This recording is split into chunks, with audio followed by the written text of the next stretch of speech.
On this next episode of Behind the Wheel, crazy Brits do crazy grass drifts.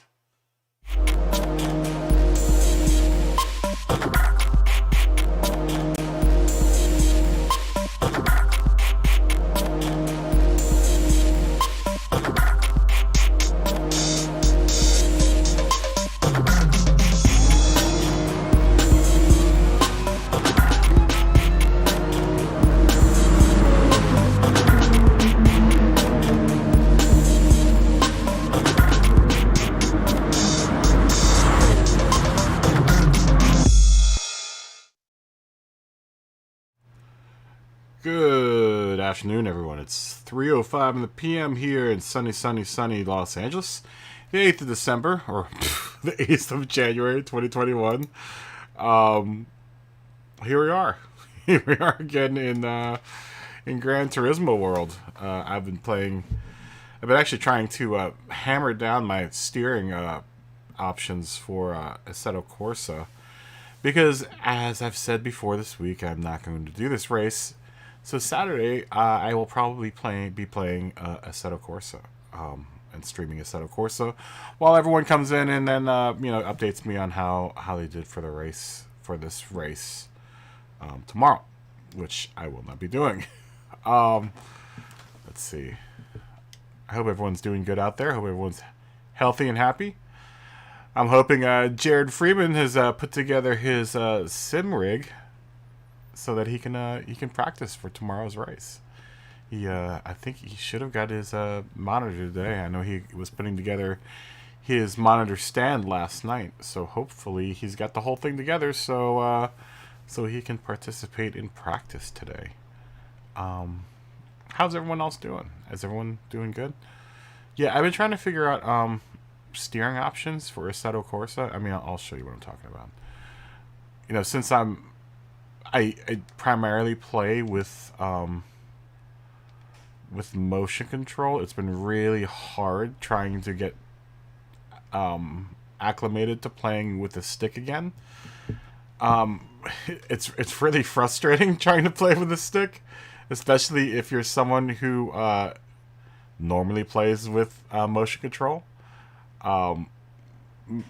Motion control is amazing. It's I can't believe that it's not available in all of the racing games. I have no idea why it isn't included in most of the racing games. But this game in particular, it would be really nice if they had motion control. And apparently, I've been on their forums today, on and off, just trying to look for other ways to steer in this game, and you don't want to get hit with a demonetization. Even though I'm not making any money technically through YouTube just yet. I don't want this this video to get demonetized, but I mean it's really odd. I know a lot of you guys play with a stick, and I give you guys credit because I driving with a stick is so hard for me in this game. It's really difficult, and it's starting to drive me a little bit crazy. Like I said, I have no idea how you guys do it, because I certainly have a real problem driving with a stick. That's why I'm trying to figure out different alternatives I can use other than the stick, but apparently there aren't, because it only takes steering wheel and stick Green light. Go. inputs. In But this like, driving test, you will be evaluated based on your fastest lap. But always remember that the first priority is to drive consistently, avoid incidents, and cutting the traffic. Be safe and have fun out there. yeah, it's really tough. Whoa, where's my lights? Why is my pit enabled? I should have. Okay, let's see. So, I mean, it's like really like twitchy with the stick. I've been trying to mess. If anyone plays this with the controller, I would love to know what your options are for the stick, because it's just really tough for me to get it. It's like so twitchy and sensitive. I finally got it so that the guy's hands don't vibrate around as much as they were before. It's like, you know, trying to get a smooth line with the stick is really, really tough in this game. Because I tend to oversteer like that. I'm over-exaggerating it right now. But, like, I don't want it to turn that fast, and I have no idea how to set these controls up. I've got the dead zone at 0, which is what it was at on the offset. Steer filter, I have no idea what that does. I turned the steer assist off, which seems to make it a little bit smoother. I have no idea what any of these... If they gave you some sort of idea of what these options do, it would be great, but they don't give you any explanation to what any of these things do. I mean, I'm trying to dumb it down so that it isn't so twitchy. Maybe I should put this like at 10%, maybe? Like the steer speed up to like 10%?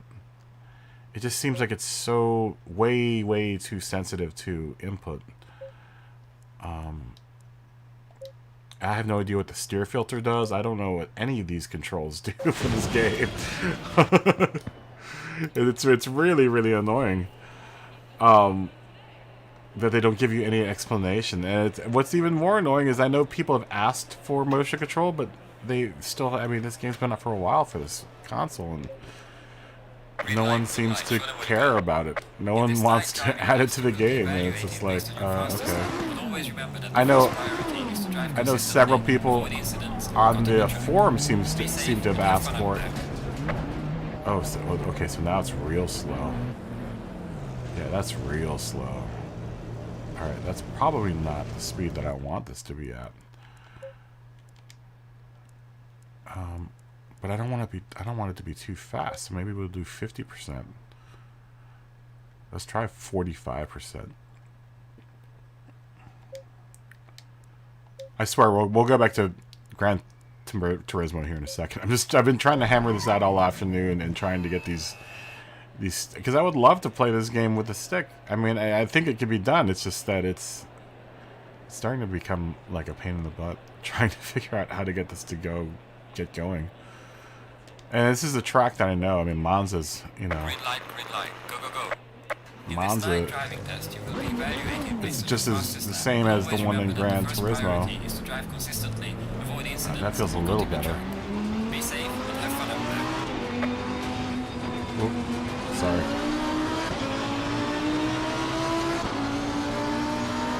I mean, that feels a little better.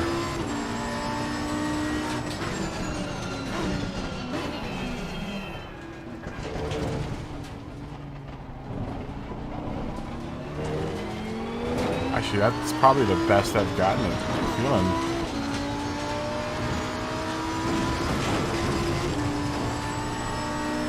I mean, it's not too twitchy.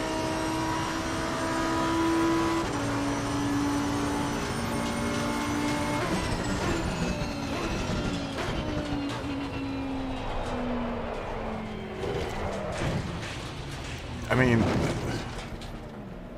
I don't know if that's the speed I want the guy to steer at, though. Maybe 75%? Let's try 75% maybe? Let's try 65% first.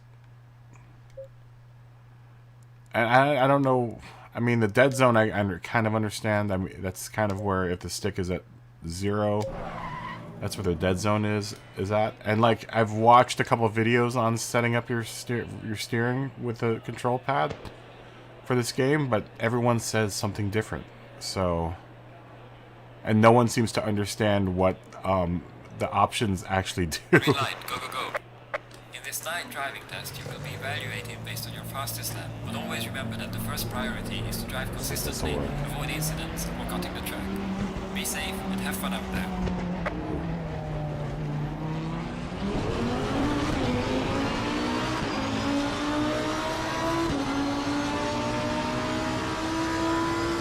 I I mean, that feels a little better.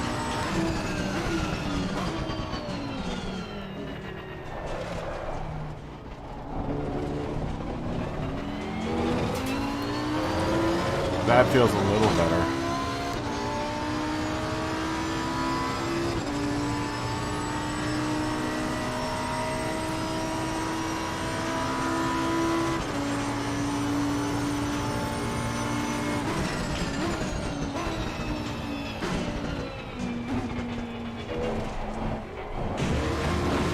Oh, that's not good. That's the huge difference between this game and Gran Turismo is you can't straddle sausages. Once you get over the sausage, you can forget it. It's either out of bounds or your car is going to go flipping crazily off into nowhere. Oh, I can't wait till I can afford a wheel. In this night driving test, you will be This game is probably so much easier with the wheel. The first priority is to drive consistently, avoid incidents, or cutting the track. Be safe and have fun out there. I don't have the pit enable. Pit enabled.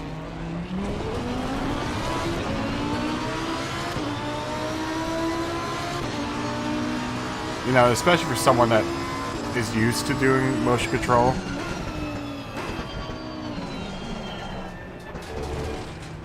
It's really tough.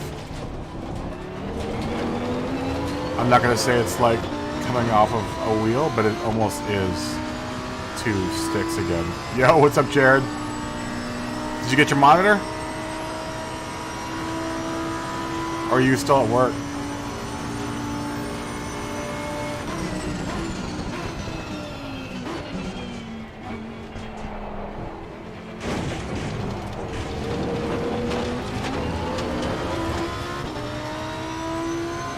Oh, I love the sounds for this game.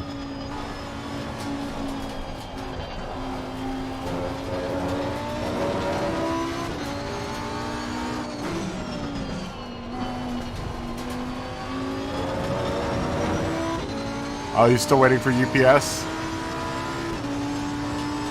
That sucks, man. Wow, UPS is late. In your neighborhood.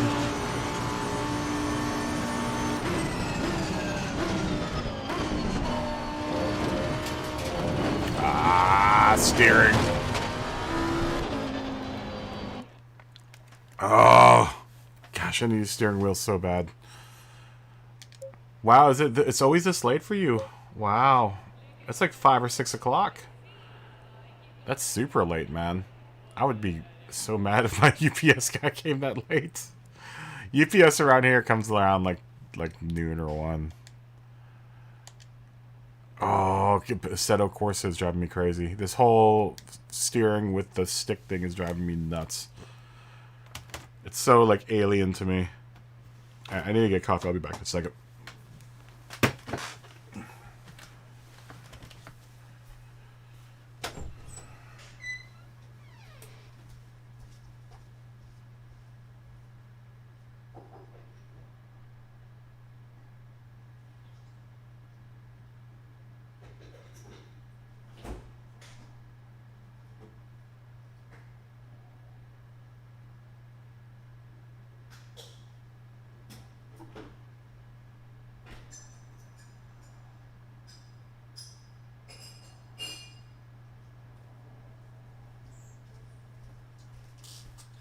Alright, I'm back. I saw the, Wow, 8 o'clock, man. That's super late. I finally saw a picture of your pedal set. They're really nice. The TLCMs. Those are really, really nice. They're like super high quality. How much was your whole rig together? I'm still trying to price match between them and Fanatec.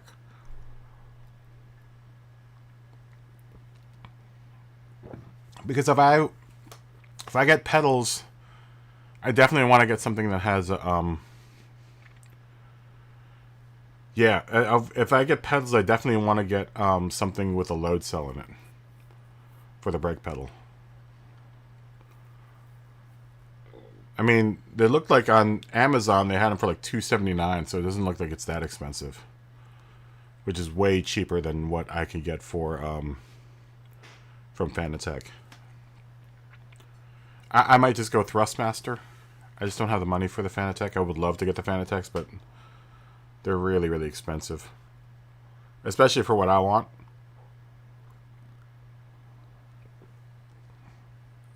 Because I'm looking to get the one with the most buttons on it for Assetto Corsa, because you need the buttons for Assetto Corsa. I wish I could assign buttons to my keyboard, but it doesn't recognize the keyboard.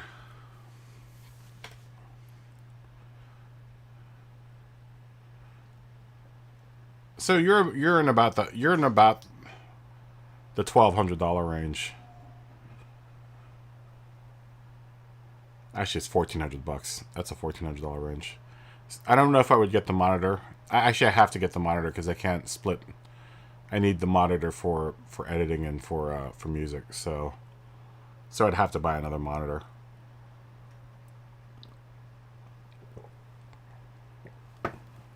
Plus, I would want to make sure that the monitor is on level with the rest of the setup. You know, as it is now, my monitor's sitting kind of on a shelf. That's, you know, it's high enough. It's not really a shelf. It's like a shelf for my speakers and for my monitor, but they're definitely too high to be the level that you would be driving at. So we'll go ahead and create the lobby. Yeah, I would definitely have to buy the whole thing. Like, it would be monitor, pedals, steering wheel, and the simulator rig. Oh, yeah? What type of soundbar did you get? Most of the soundbars these days are really cheap. You'd be surprised what you can get for a decent soundbar. I probably wouldn't even go that far. I would literally just use my headphones the whole time that I was in, what's it called? The simulator.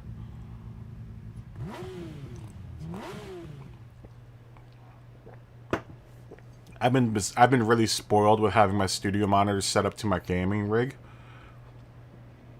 So, actually, my monitors weren't that cheap. They were only like $500. So, maybe I would buy another set of them. They're really great sounding. They're really, really nice sounding monitors. So, but I would have to get like a sound. Well, no. I guess I could probably run audio straight out of the Xbox or the PlayStation into back into the back of the monitors, because my studio monitors are powered, so they don't need to have any kind of power going to them.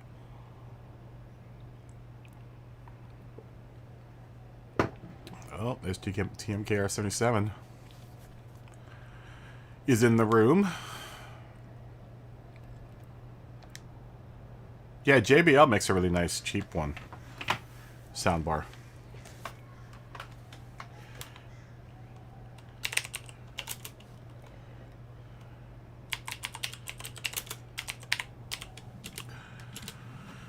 Oh, Josh Benelli is back in the room.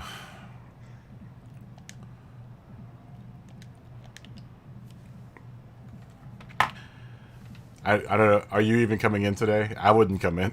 If you're waiting for that monitor.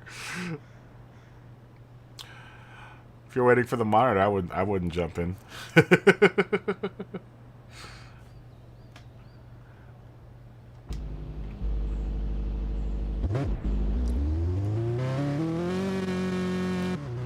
I'm just gonna jump on track just so I can feel motion control again.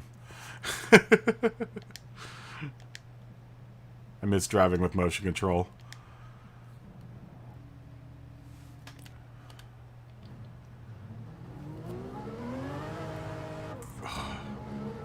The sound is so disappointing.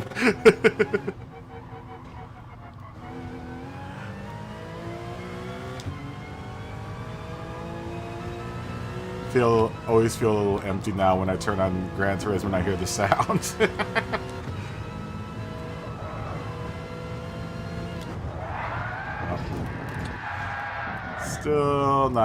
Still Not good enough to not get my tires off the side of the road there.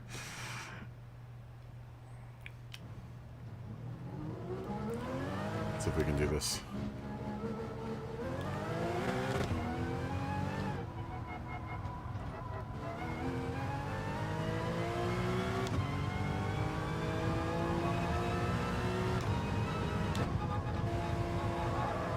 God, this is so much more natural.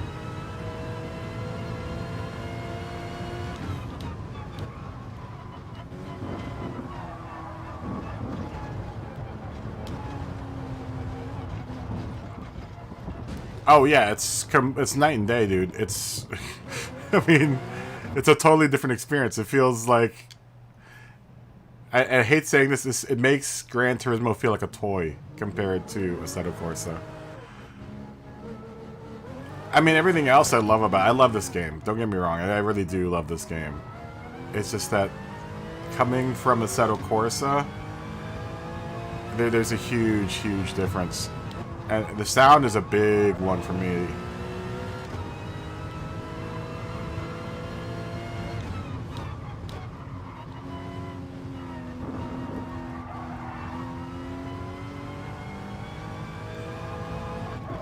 Okay, I'm not done. I'm done with this. Yeah, it's a huge, huge difference, and it tends to it factors into my experience because, you know, like I said, I'm kind of like I guess I'm an auditory. Sounds are really huge for me. I mean, they're huge for everyone, but for me specifically, I know that like if the audio isn't straight, then it really drives me crazy. And now that I've gotten used to the audio in Assetto Corsa, it's like it drives me crazy. When I get into Gran Turismo, I'm like, what is this?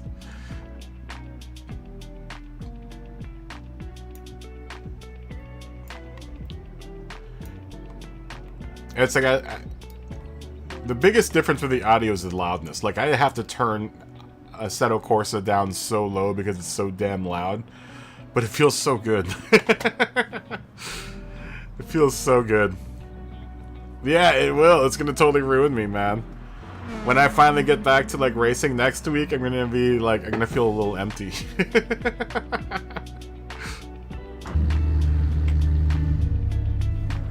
why senpai?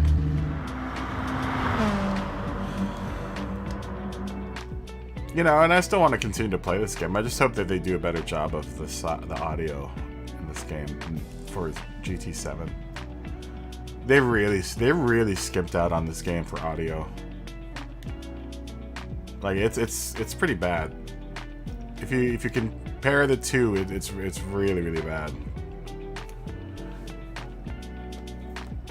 Like you can tell that all of the audio in this game was made with like a synthesizer. Most all of the audio sounds like it's coming from a synthesizer. Whereas, I think they probably went out in the field and actually recorded cars for Assetto Corsa. What really is the pain in the butt is that Assetto Corsa is a way tinier studio. Like they're so much smaller than Polyphony Digital. Even though this might be I think this might be the only game Polyphony Digital does. I guess it's a division of Sony. But when they have a small developer that makes a game that is so much more immersive, that's pretty embarrassing. Way less funded too.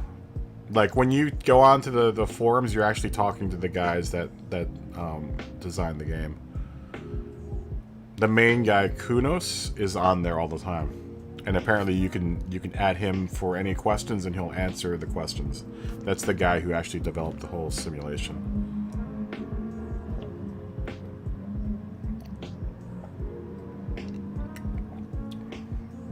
I remember, like I said, years ago when they did the first one, I was part of that whole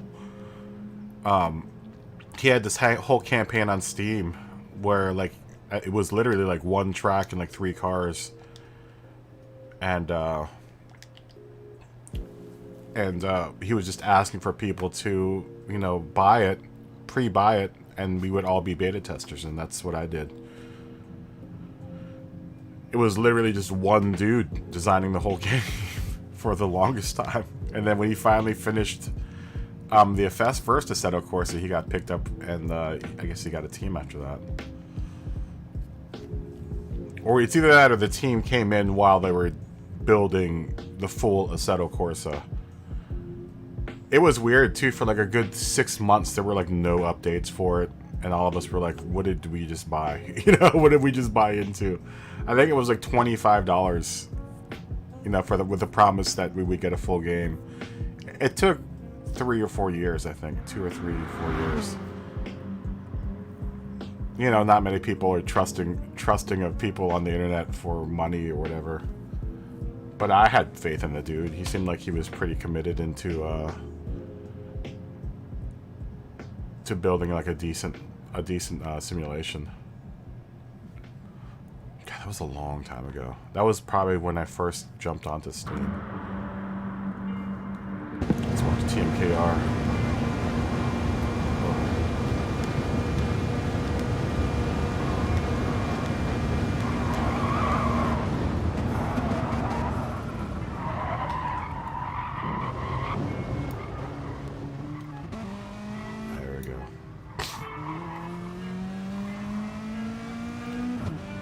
It makes me wonder how many people are going to jump in here tonight. I think there are a lot of people that are skipping this race. I know Yahaha Mark is going to skip this race, I think. Rev Timberhawk is going to skip this race. I'm skipping this race. I think there are a lot of people skipping this race. I think that's why the lobbies haven't been that busy this week. It was busier at the earlier part of the week,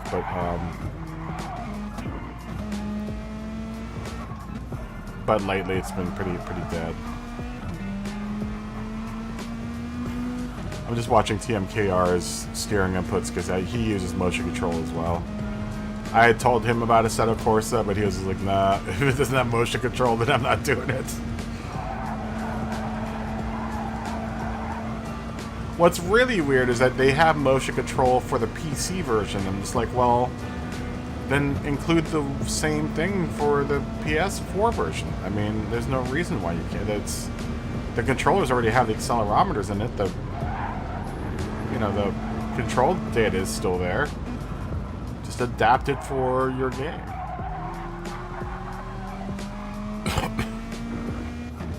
If Assetto Corsa had that, then I wouldn't feel the pressure to get the wheel wouldn't be as intense. But now that I have Assetto Corsa and I have no other way to steer other than the sticks, I'm now kind of feeling the pain of not having a steering wheel.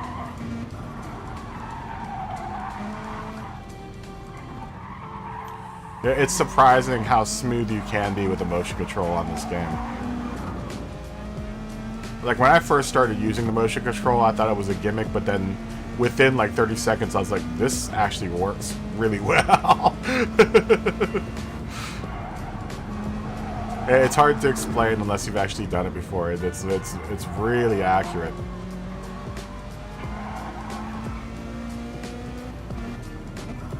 And I know I've said this before, but when you when you combine it with VR, it's amazing.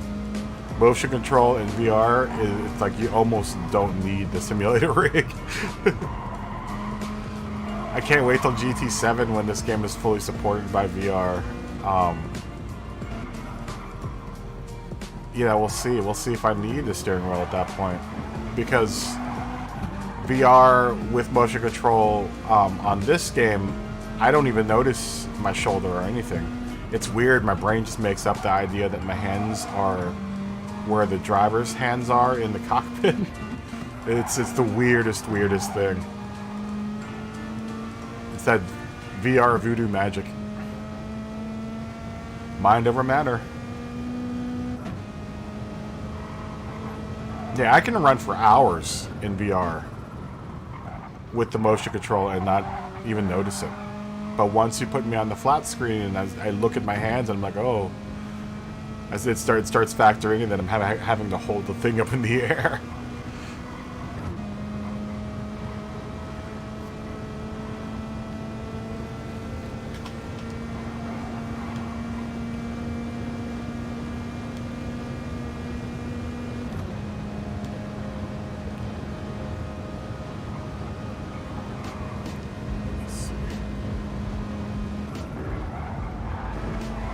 Gerard.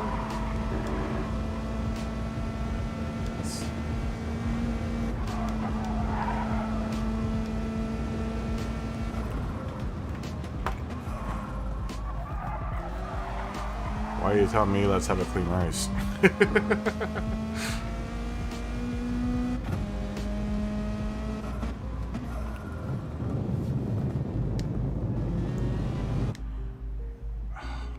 Just listening to that Atenza, it just feels like it's in the cardboard box. Let's give it another 15 minutes. So 40, 50.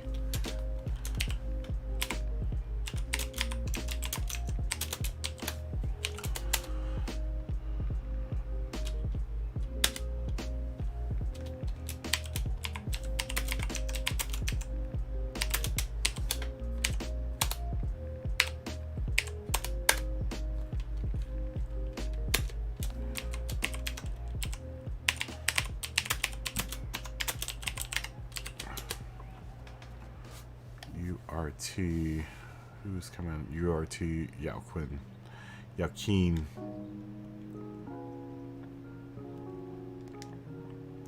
Joaquin, should I say? I don't think we've seen other URT guys here, but not Joaquin. Like Joaquin Phoenix.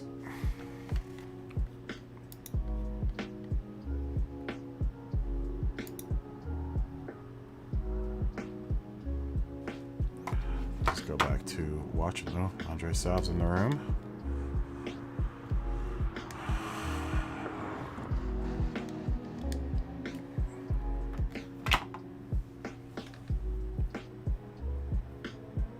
Let's go back to watching TMKR 77. We'll give the update for time.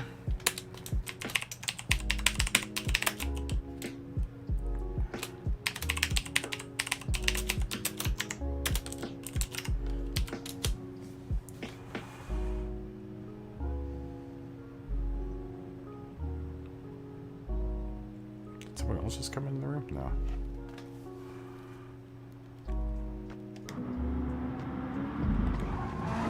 We'll watch TMKR go around the track in the Atenza.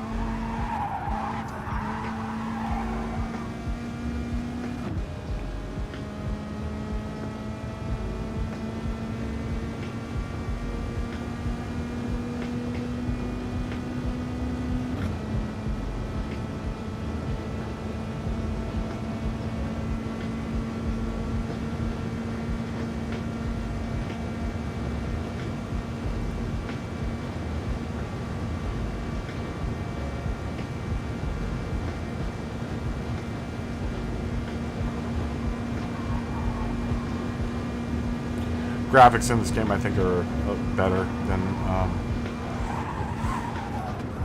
Assetto Corsa.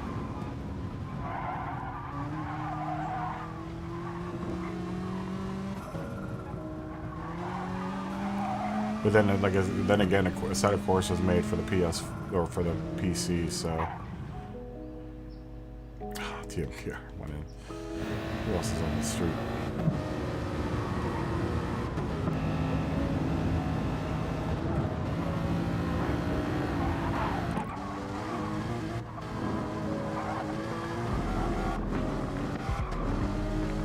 Tiak Queen.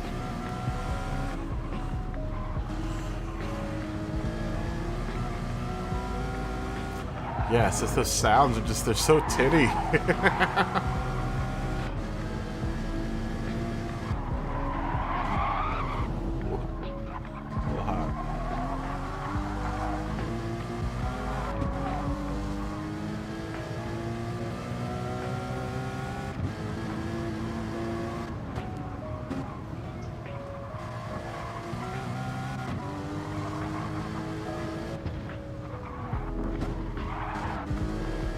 Twitchy.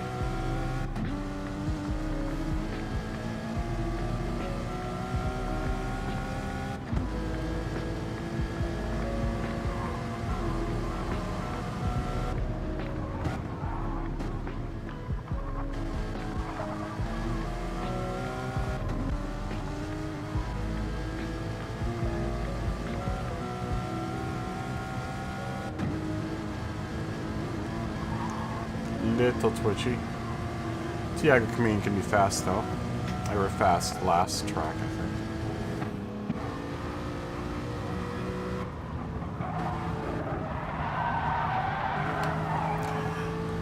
I love Andre Saab. Andre Saab never says hi, never does anything. It's just like, okay. I don't know if Andre Saab's out there, but he's kind of a dick.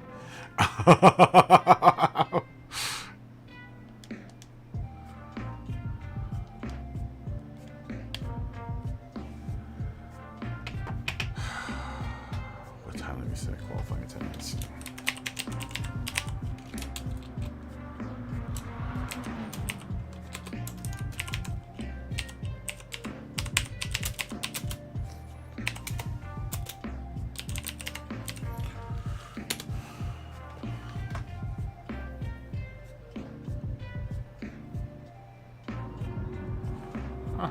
Exploits.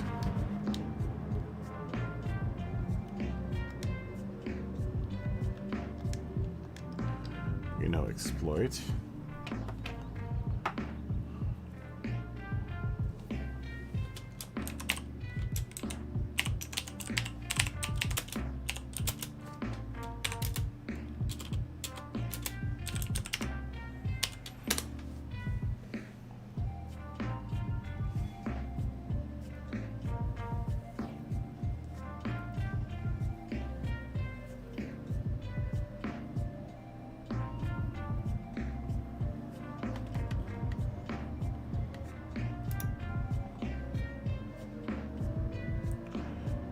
Probably shouldn't get so disappointed that Andre Saab never says hi.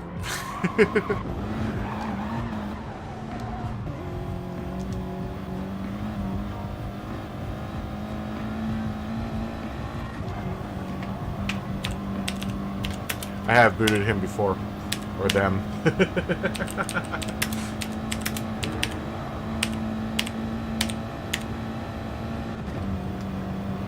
It just makes it easier for me to boot them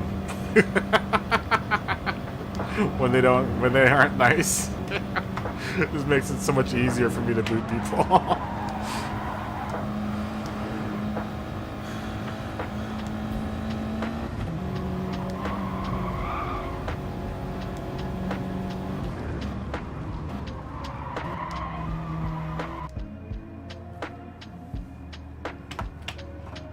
I keep on forgetting to...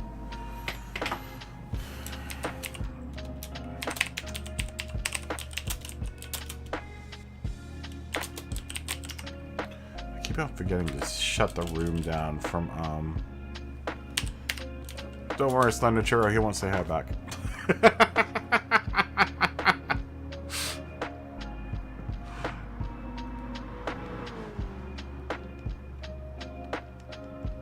Apparently people have to lick the ground that Andre Saab walks on, which is fine.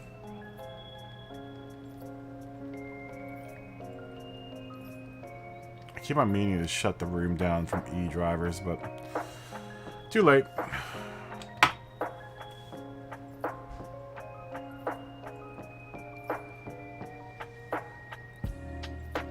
Too late.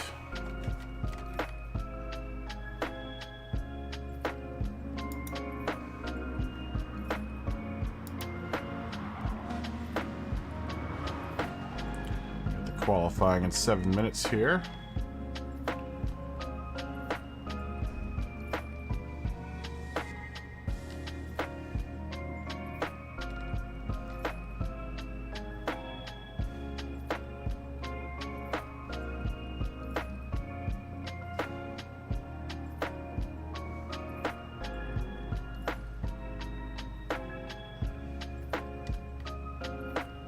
Seba Espa. Seba Espa, how are you?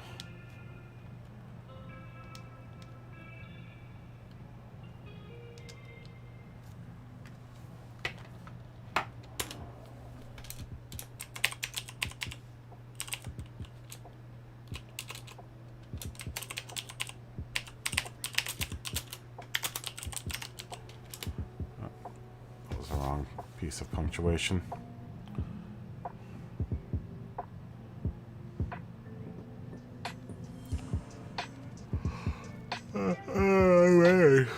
What an afternoon of complete boredom.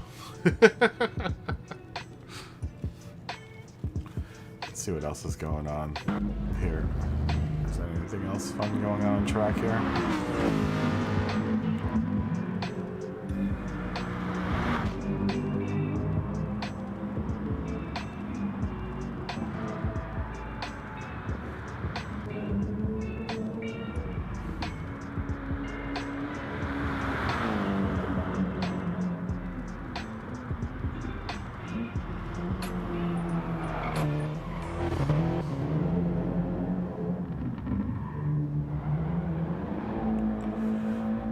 Josh Benelli, he's very nice.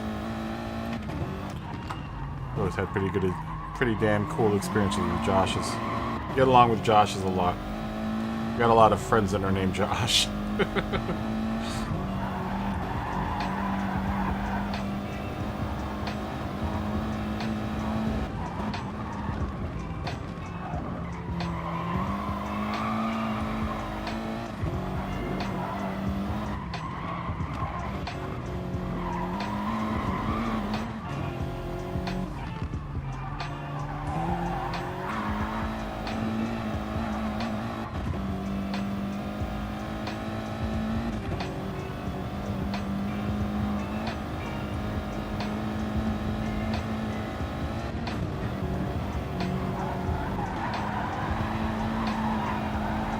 I think the most disappointing about the sound of this game is that almost all the cars, they all kind of sound the same. They're just like variations, different variations of the sound.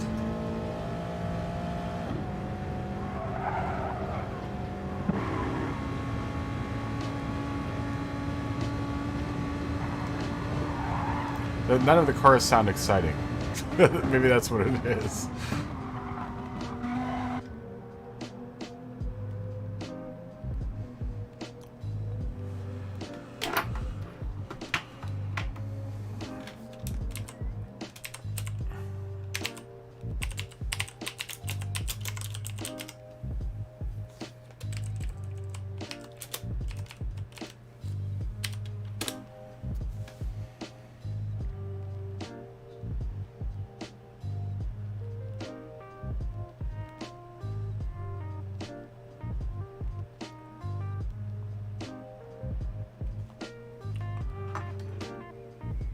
We got almost a pretty full lobby here. Yeah, full lobby. How about that? I see a lot of flags from a lot of different places, so there's a high probability that we're going to glitch out in qualifying here.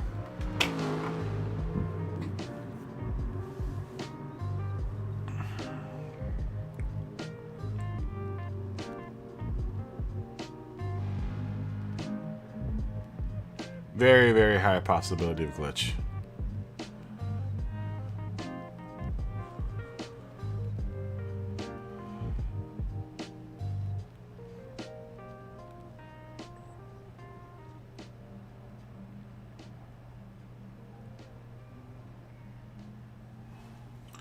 Put the qualifying bar up.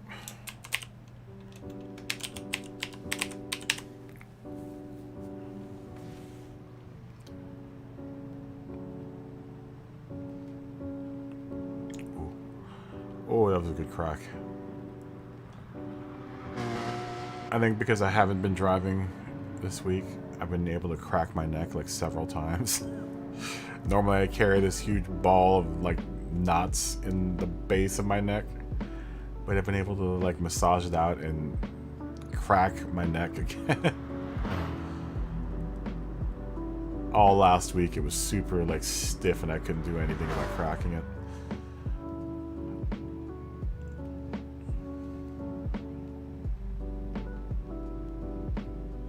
Probably should go to a chiropractor or acupuncturist or something at some point.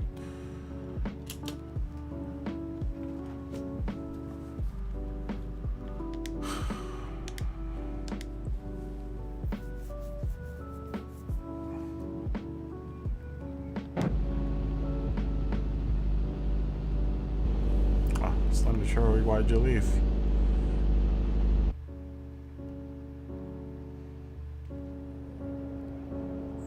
Oh, Scott, damn it. Scott, you came in like super late, dude. You came in right at the end.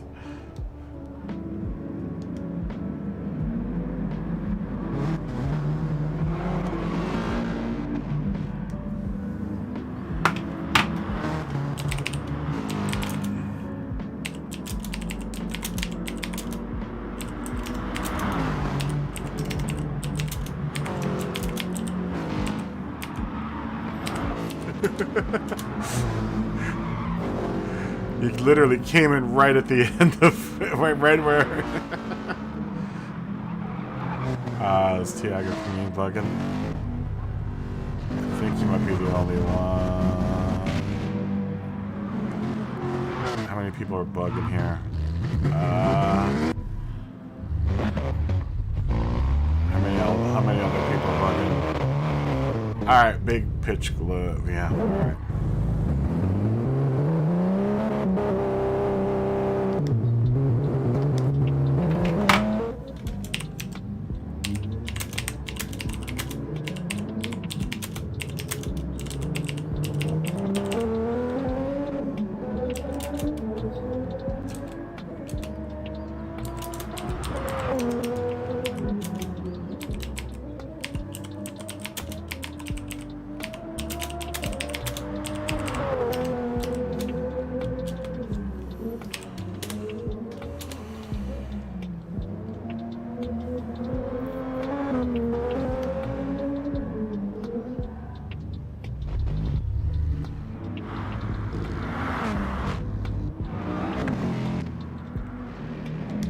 Oh, was the room full?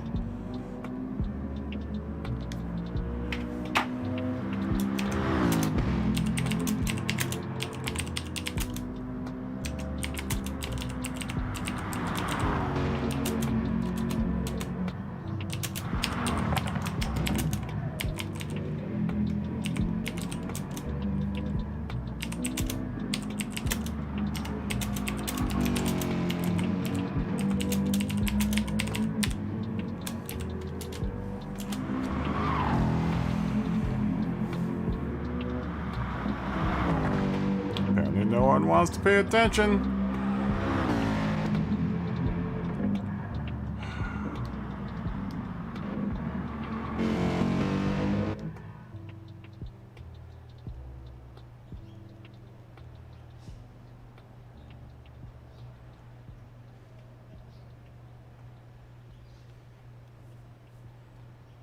Guys, return to the pits.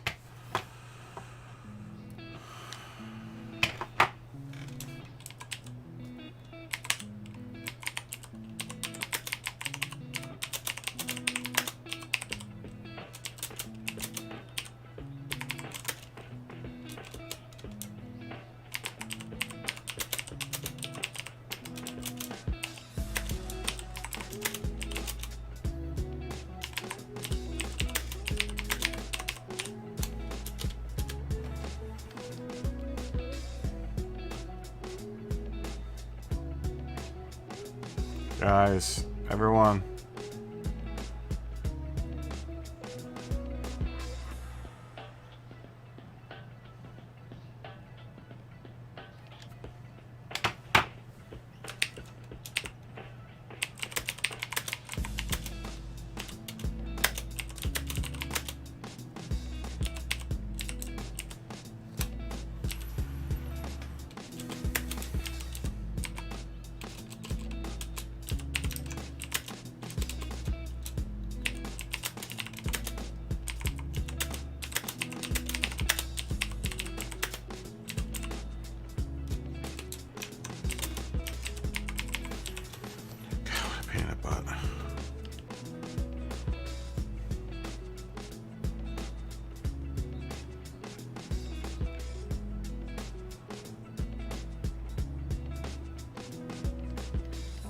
I know, I'm ready to just boot.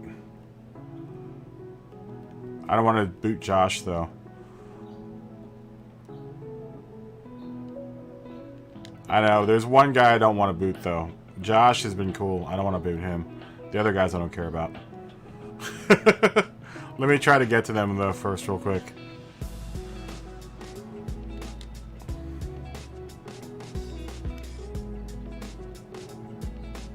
Let's see, Bella, Benin, 01. Torino, Fredo.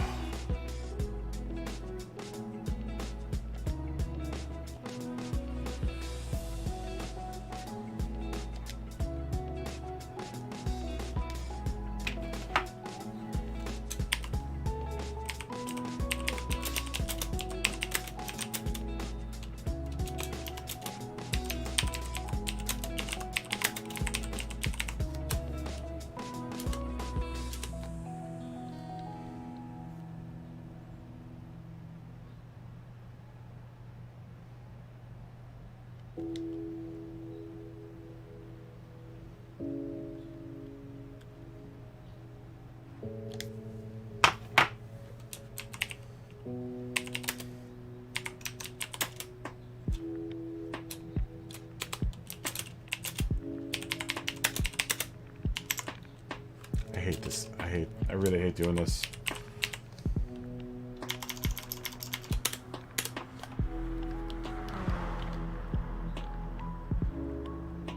Guys. Alright, you guys are getting the boot.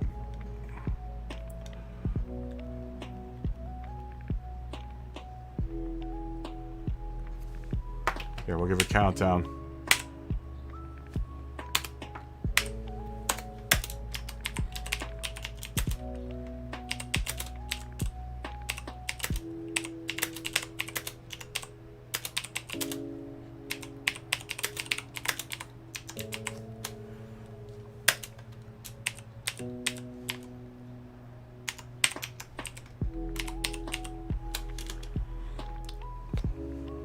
Ten, 9, 8, 7, 6, 5, 4, 3, 2, 1. Boots.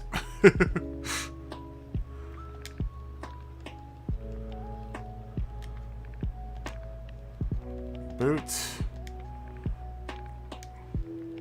Boot.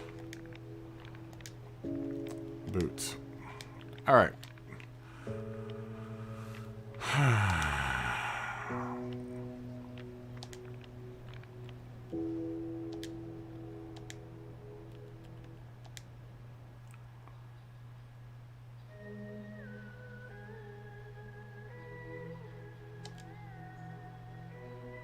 I hate these lobbies.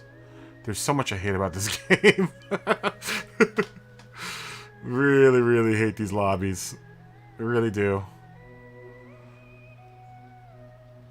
It's so like annoying having to do this every single time.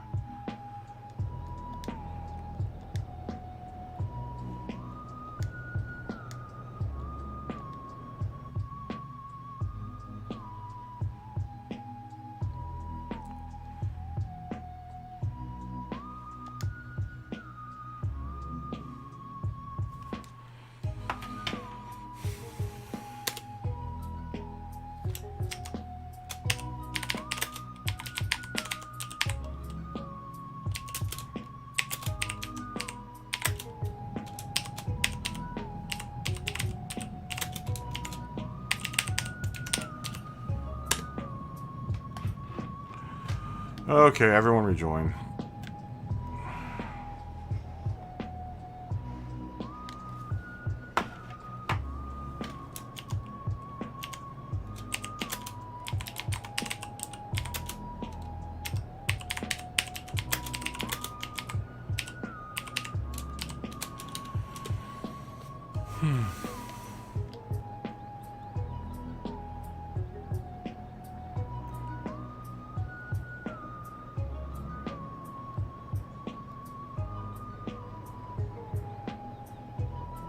Scott, did you survive?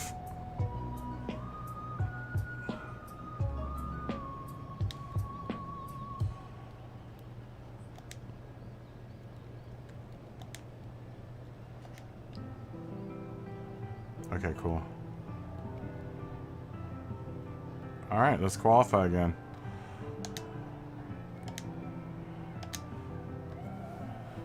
Sorry, guys.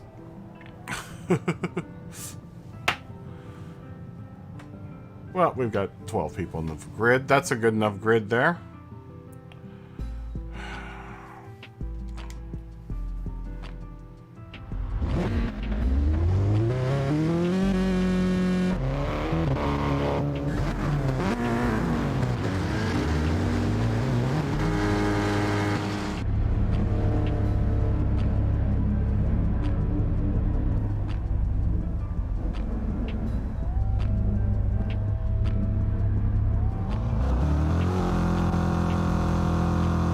Back in the blue, a darker blue Corvette today.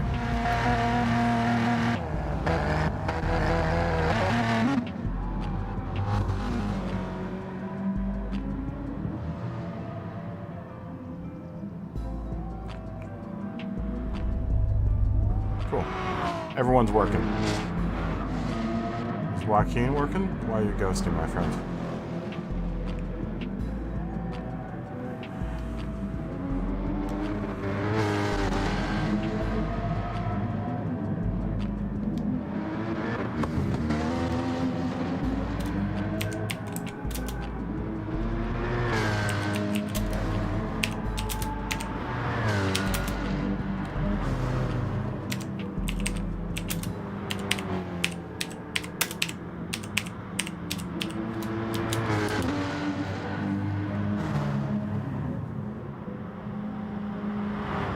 Okay. Well, at least you went out to see that you worked.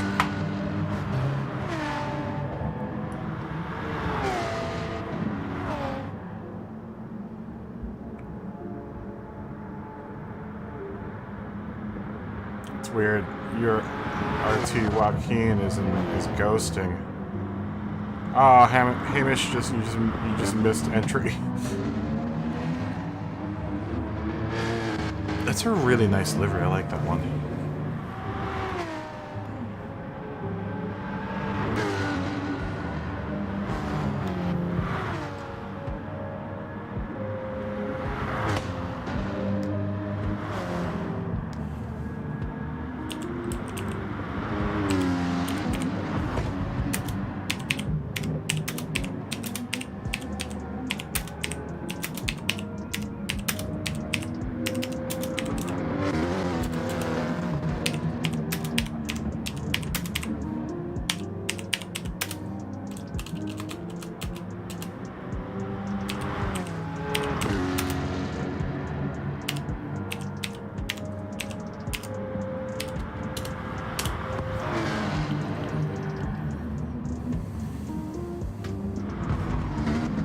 Oh, there we go.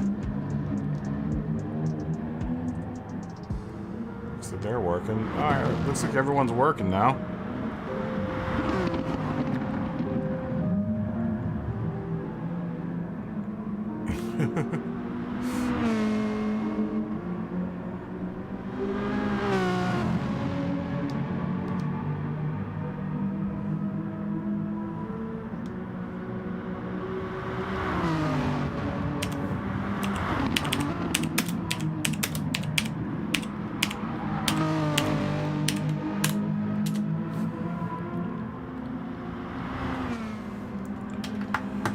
Oh, time for another cup of coffee.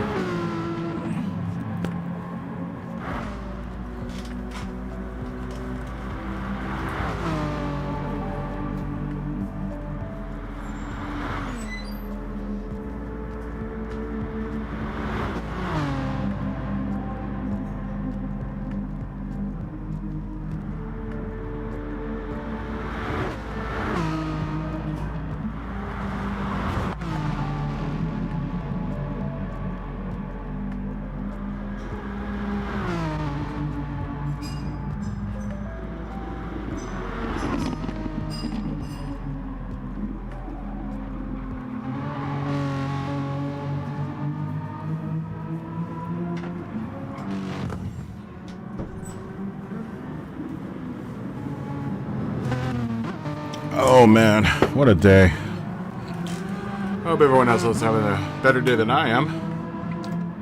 I blew up my turbo somehow on my car, my real car. Luckily, it's covered under warranty. But I think the turbo was faulty, so it wasn't my fault.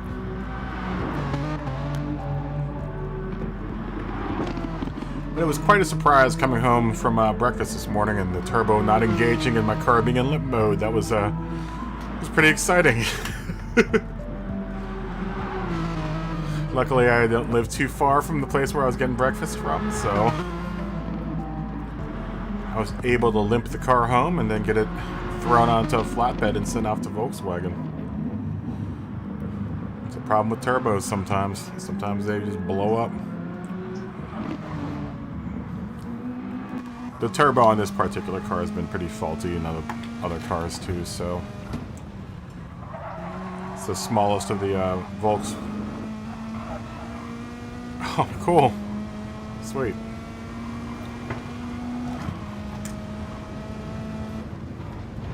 Yeah, I start turning the boost up to 1,000 PSI. I wish. You know, the turbo in my car it's more of like a turbo assist than it is a turbo. It's just what helps the car accelerate. It's almost like the premise of what Volkswagen's using turbos like a diesel, like they use the turbos in the diesels, where you know the engine is crap without the turbo. It'll still run. It just won't accelerate very fast.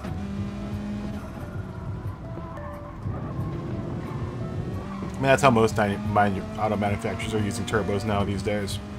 Especially for like small displacement 4-cylinder motors. That's why, you know, BMW is going to turbo. Yeah, so it's definitely not like Michael Knight's turbo boost. You know, believe it or not, though, my station wagon's quick. It's really, really quick. You know, it's an estate car, so and it's based off of the Golf, you know, the GTI platform, and with the new Mark 7 chassis, it's super rigid, which means that it's my estate car is now faster than my old R32 was, and it's a lot crisper in the corners than my R32 ever was. But that's because it's got a 4-cylinder instead of a 6. What's it called? The VR motor, the VR6. Which the VR6 isn't a bad motor. It's just it's a little heavy for the GTI, for a Golf body. Like it really wasn't made for the Golf body, and it makes it plow on, especially with all-wheel drive in the R32. I would just plow in the corners.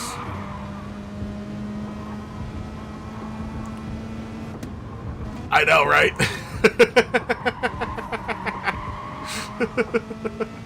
I know, that's what's amazing about it goes so much faster. Like the handling is so much better when he's in turbo boost mode. God, I remember that show. That show was ridiculous.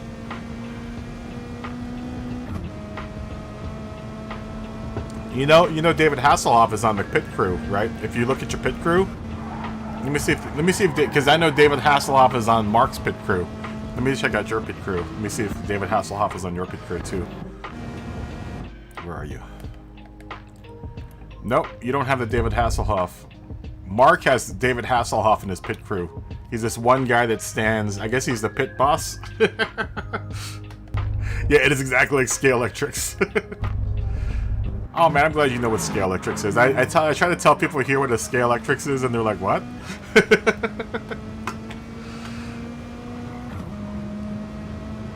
I guess the UK is a place for Scalextrics because that's kind of where it was born, right? Oh, I want to get my my niece and nephew into Scalextrics. That was the plan for this year. I was going to get them a Scalextrics set and set them with Le Mans.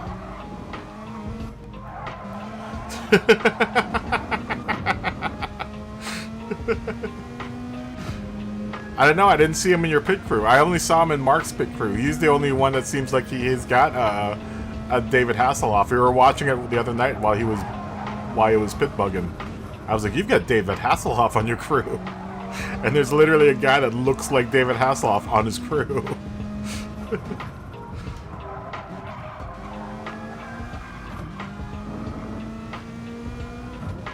David Hasselhoff plus like about 75 pounds. He had a pretty bad triple chin.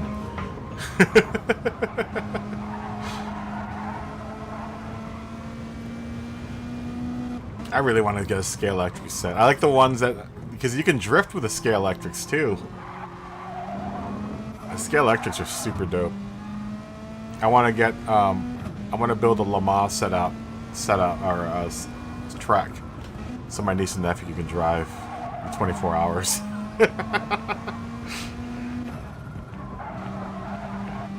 I was going to get Anthony an Audi and get Marie a Porsche.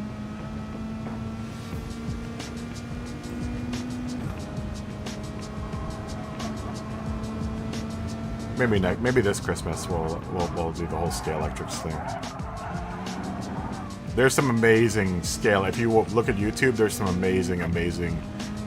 There are some amazing tracks people have made in, especially in England. You English are way into Scale Electrics.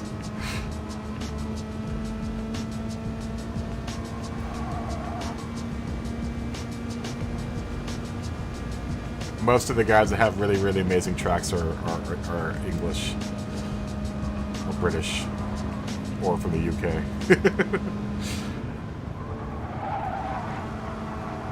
I don't know where in the UK, but definitely in the UK somewhere.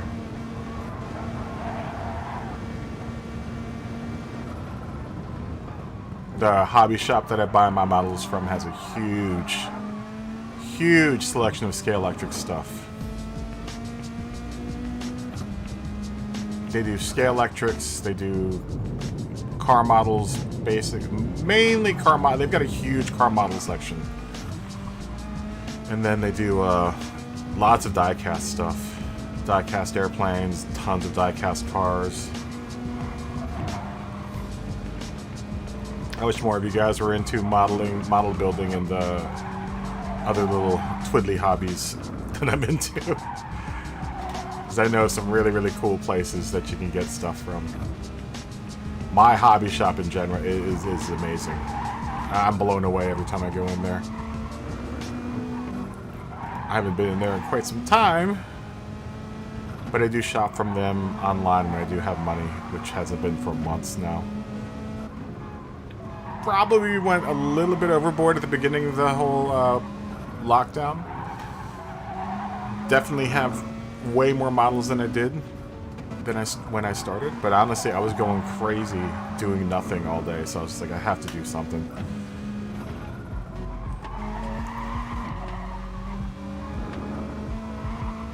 There was a time earlier last year where all I was doing was just building models 24/7.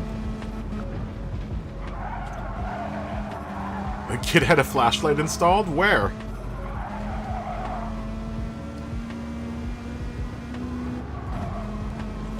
Kit doesn't need a flashlight, he's got lasers, man. There's also Super Kit. Remember when Kit had to go against Car and had to go into like super mode? Or was that Car? No, Kit and Car. I think Kit had like some button that he pressed and he went into like Super Mecha Kit mode.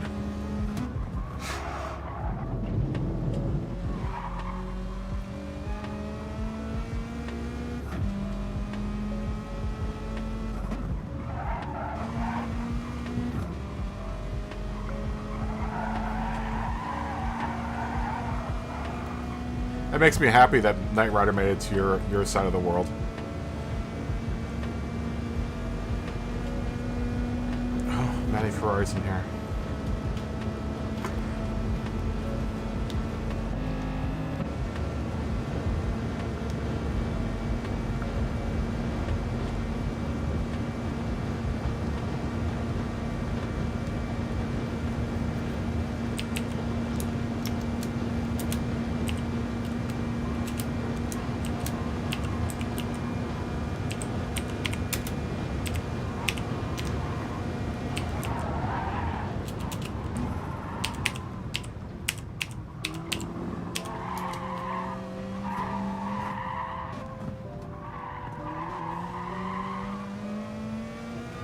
I didn't know a kid had a flashlight.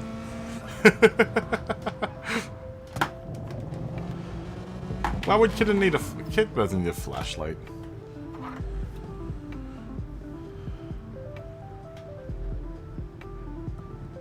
Ooh, 707.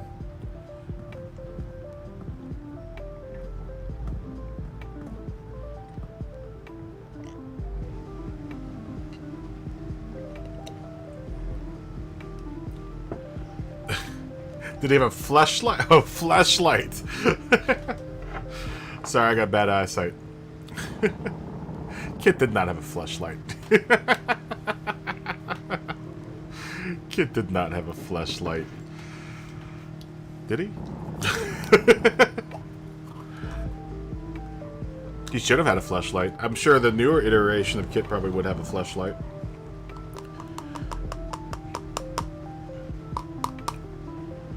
Oh, I think I'm out of weed.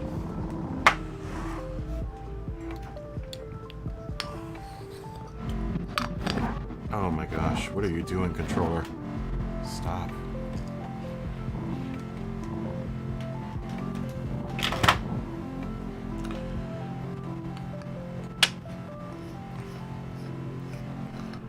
Kid had a flashlight.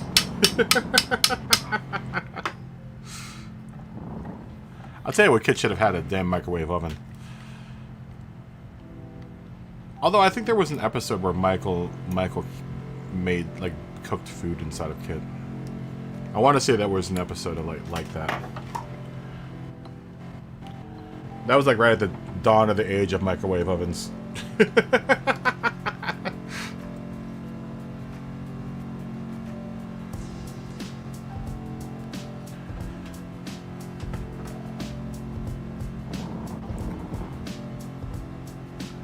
Ooh, Josh putting a 706 in.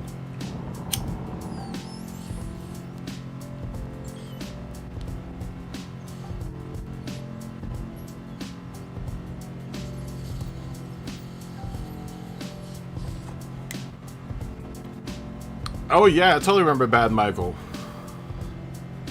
Oh yeah. But you know what? My David Hasselhoff without the stash looks like he's a porn guy. He doesn't need a stash to look like he's a porn dude. David Hasselhoff looks like a porn dude just right off the bat. It's that fro.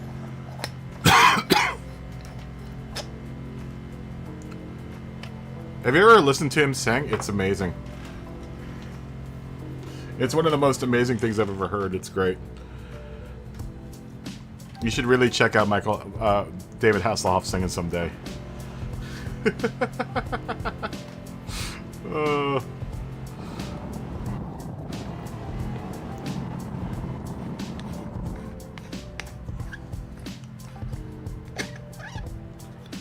Did you like your thumbnail, by the way? I was gonna say the Scottish like doing it in the grass, but I thought it would be too lewd. And I know your lineage is Scottish, but I'm not sure if you claim Scotland or England for your country of origin. I know you were born in England, so I didn't want to presume anything. But I would imagine many Scots like to do it in the grass. There's plenty of grass in Scotland.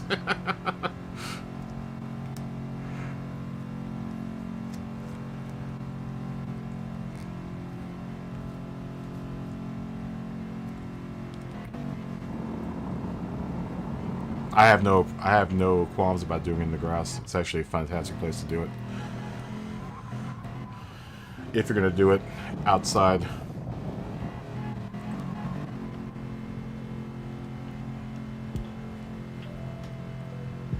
Where you don't want to do it is in the middle of a body of salt water. That's very painful.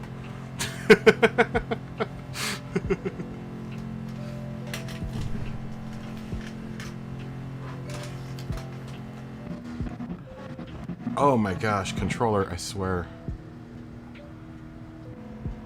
This is why I don't trust my damn stick, because it keeps on drifting like that.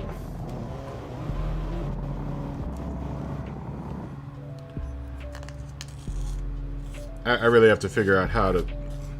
This is why I wish you would get ACC, Scott, so you could figure out how to set the damn stick up right.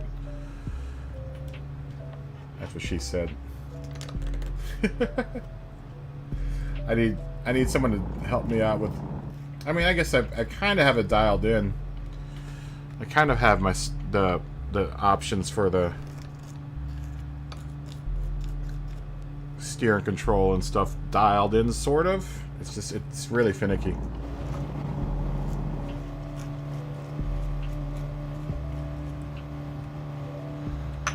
It's making me want to go out and buy a damn steering wheel like right now. I just don't. I can't. It'd probably be the worst investment of money right now from in my personal case. Would not be a very wise investment of money.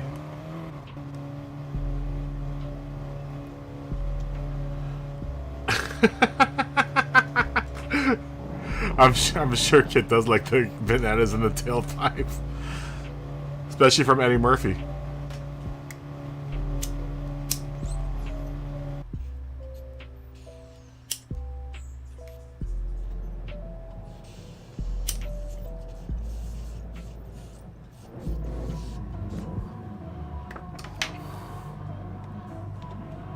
I should shop the steering wheels while you guys race this race.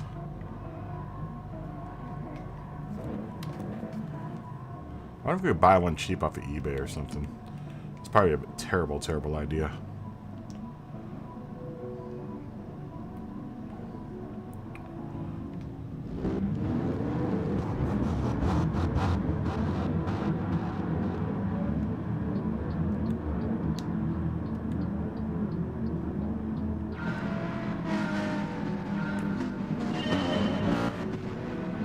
Let's see, who do I want to watch this race?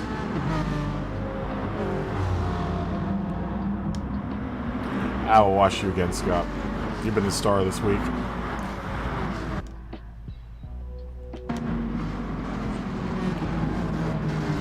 Actually, we'll watch TMKR 77.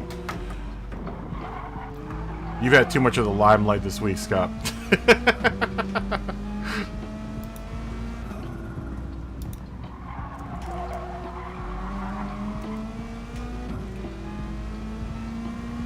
I wonder if they have steering wheels on eBay. Let's just look at Fanatec.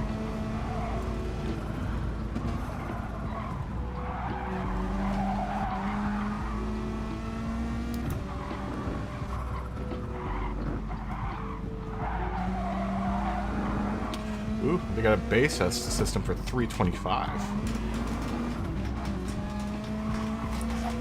An open a box CSL Elite set for $800 for the PS4.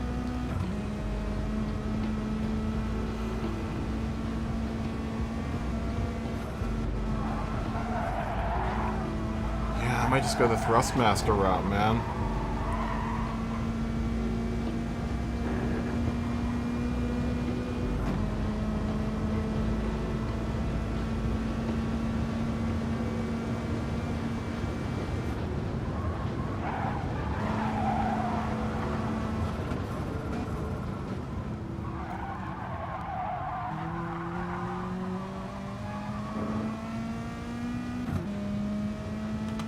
Yeah, maybe I'll go. I don't know.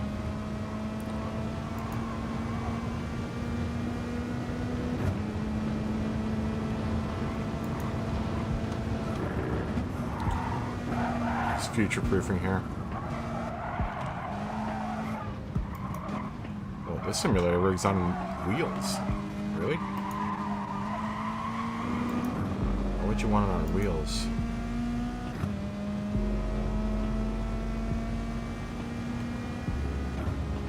Sounds like a horrible idea. This is a nice little rig, though.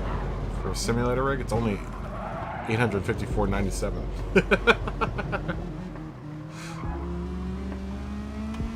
Pretty expensive. Pretty expensive. If that was the case, I would probably go somewhere else. Let's go somewhere else for the for the sim rig.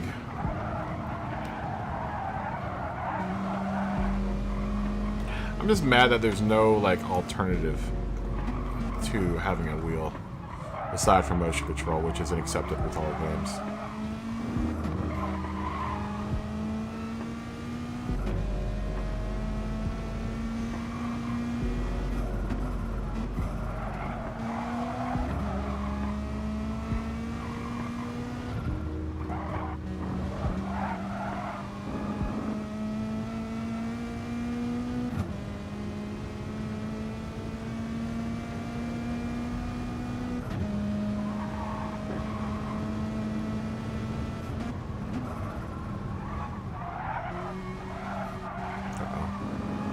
See you in TMKR's rearview mirror. Scott is gaining quickly on TMKR 77.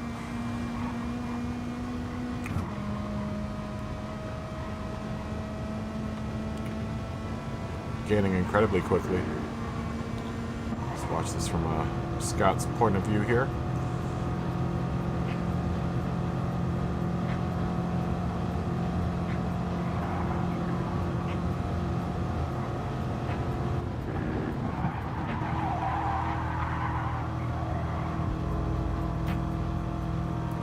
.420, dude.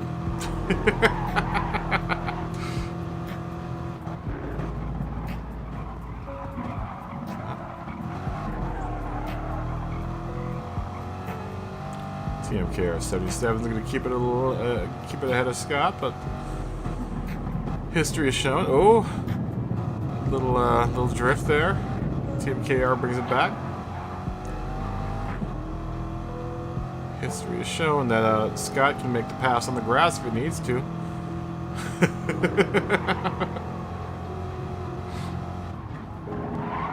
As seen in yesterday's thumbnail, Scott's passing the grass.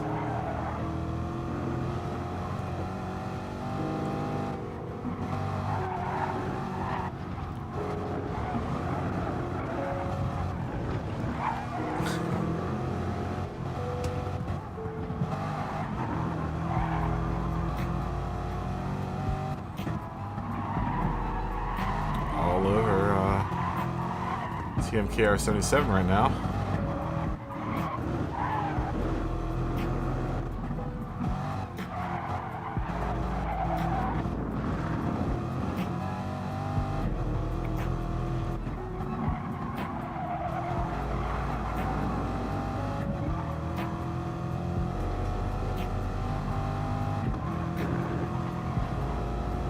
Wow, we've lost a lot of drivers. Oh. Passing the grass. Oh, you may have hit TMKR 77 there. The TMKR 77 makes it around again.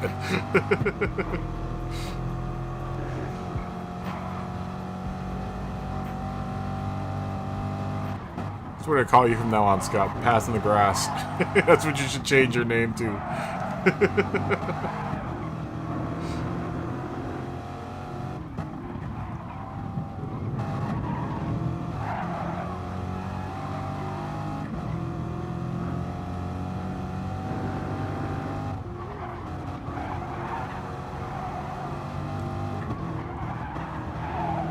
Oh, passing the grass. Let's get back to TMKR here.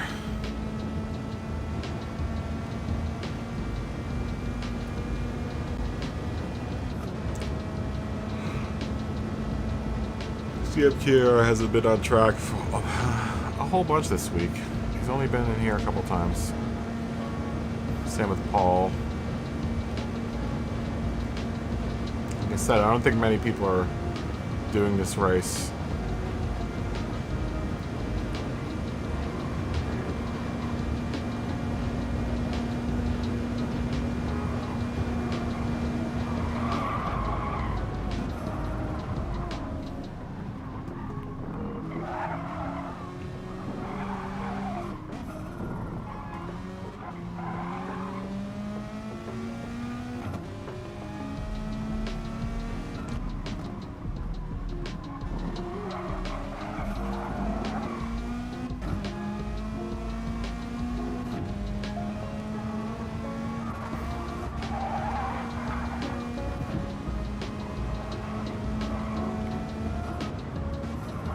watch as TMKR77 and the Atenza will try to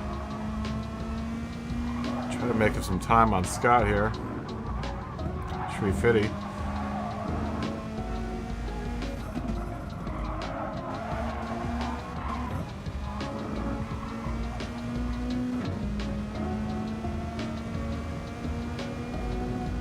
TMKR is fast for that Atenza.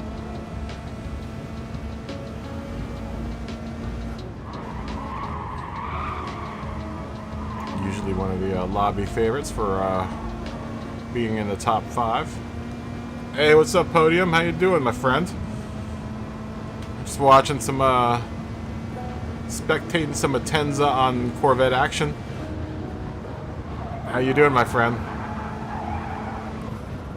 You gonna do this race tomorrow? Better question, are you gonna be in here tonight? Frustrated? Why are you frustrated? Frustrated at this track? Oh, the chicane in race A. What are they doing for race A today? For this week? I'm not doing this race. I'm doing a set of Corsa tomorrow. Oh! What happened there? Oh! What happened there?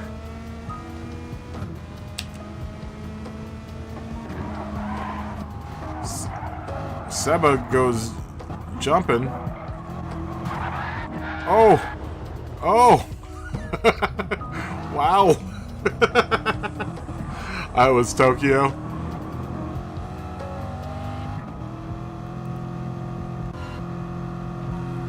Wow.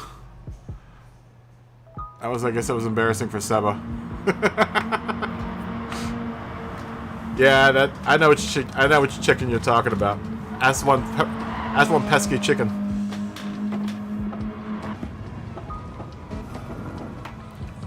That's a pesky chicken to deal with. That's why I don't do the dailies. What in the A race? So you must be driving like, what are you driving in the A race?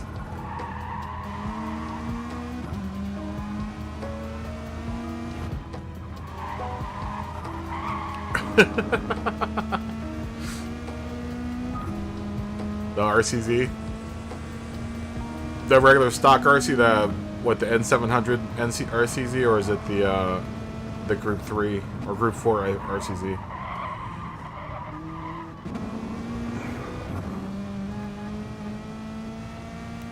Yeah, that chicken's tough at Tokyo. I know which one you're talking about. I know very much the one that you're talking about.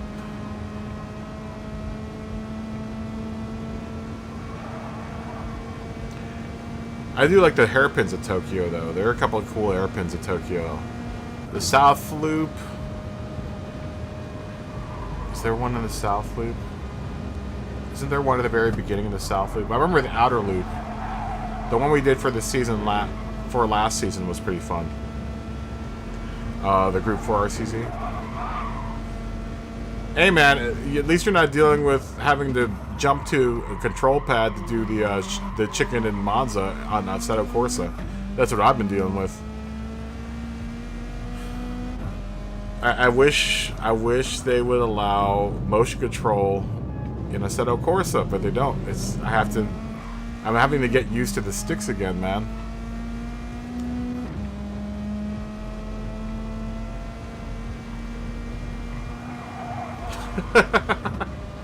Gotta stay away from them sausages, man. Gotta keep away from the sausages.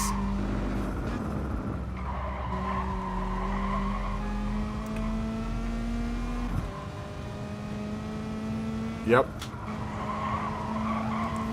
Gotta stay away from them sausages, man. That's the whole point. Well, the whole trick. Keep off them things and you'll be alright. But you gotta be really careful about the sausages.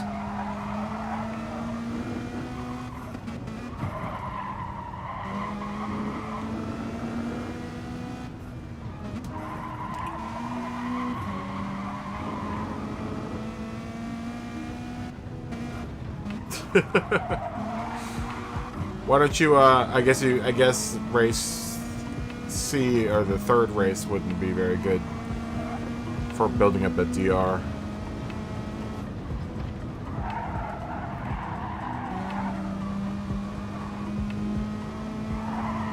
That's why I don't do the dailies, man. I honestly just do the, this, or I either do Manu or do, I only do Manu, that's all I do. I'm just patient. I'm patient that way. I know it's going to take forever to build up my driver rating that way, but you know what? I'm in no hurry to build up my driver rating. It's all about the journey, my friend. For me, at least. Uh-oh. Here comes Scott.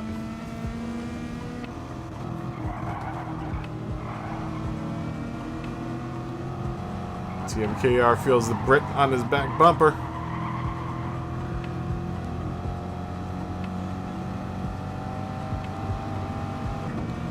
Yeah, trying to get it adjusted to Assetto Corsa with, especially when you're used to driving with motion control, is really, really, ooh, it's super tough. I'm convinced if I can get the speed setting right on my steering control, it'll be all right. TMKR 77 is gonna have to back off because it's a Sony game. That's why it's the only game you can use that with. Is because it's a Sony game. They just have it baked in. But you would think that if they added it as a peripheral on the controller, that they would hand out that API to other companies. You know, it's frustrating because I think I don't know. You would think that they would hand it out as a controller scheme for all of the companies to use, because I think it would be useful for a lot of games, not just driving games. But apparently they don't want everyone to know about it. I've been on the Assetto Corsa forums today, and everyone's just like, "Why don't you bake this into the game?" It's just like, it's been for years. It's been out for years, and they've never baked it into the game. They have Steam's version baked into the game, but they don't have it baked into this game or into the PlayStation version. It's lame. Super disappointing.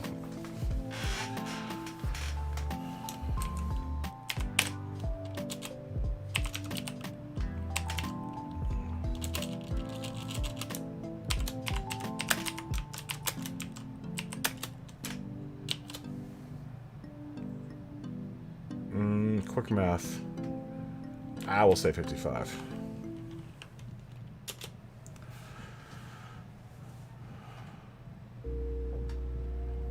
We'll say 55. How's your day going, my friend? Good? I blew up the turbo in my car today.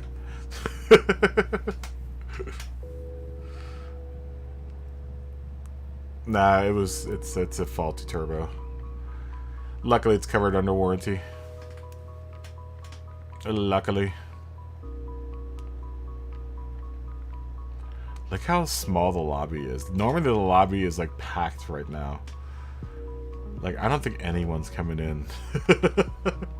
I don't think anyone's racing this race tomorrow. I'm gonna have 2 big holes in my race schedule this week, or this season. Blue Moon and this race. Luckily, the only factor, I think the fastest 5 races you did. Pluff Mud Base. Alright. Hi, mash the gas. Okay. That's not what we do around here, but sure.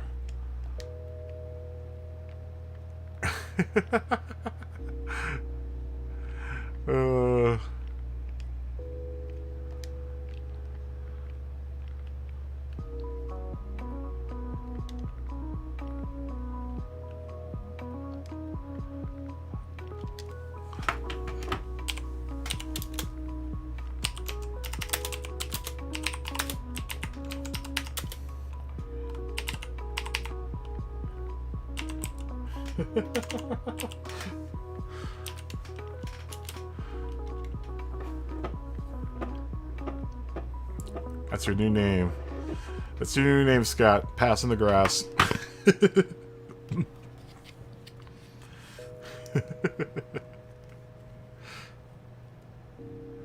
Yeah, that carousel's lame.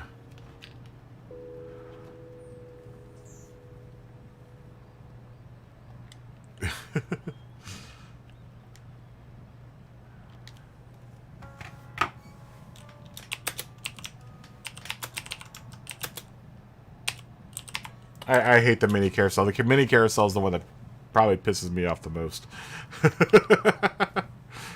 That one really, really frustrates me. The big one I can deal with. The big, long, sweeping carousel I can deal with. The tiny one I always am launching off of. I end up becoming like a Concorde. It's crazy.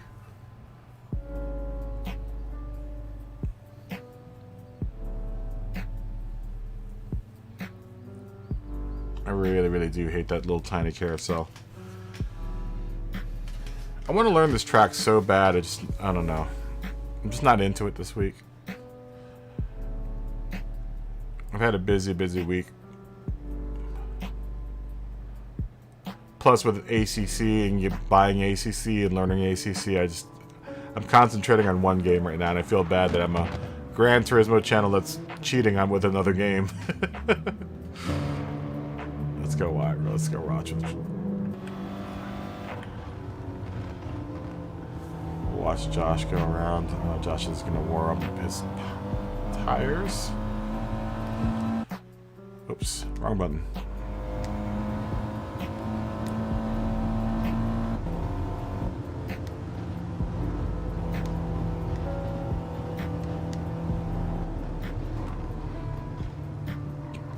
Sprinter 64 has been in the room about 7 times tonight.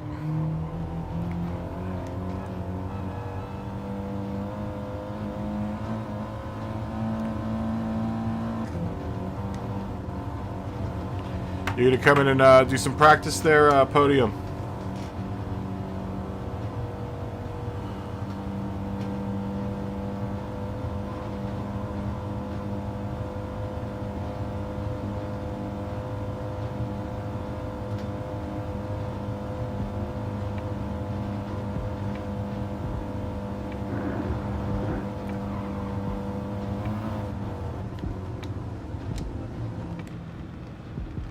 I like this livery. It's a Deadpool livery.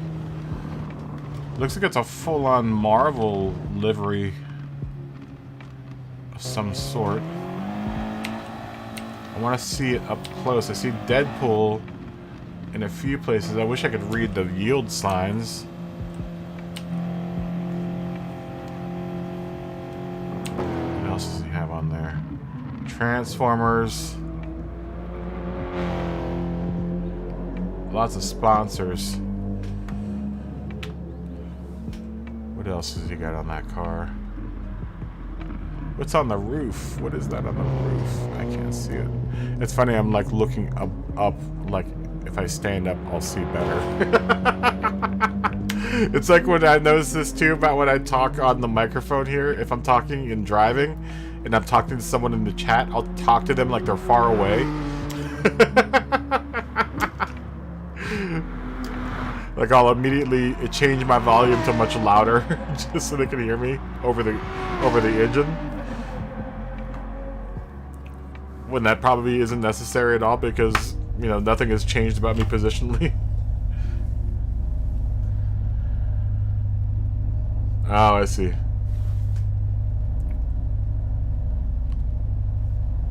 Alright, see ya, buddy. See ya, Team KR77. See ya.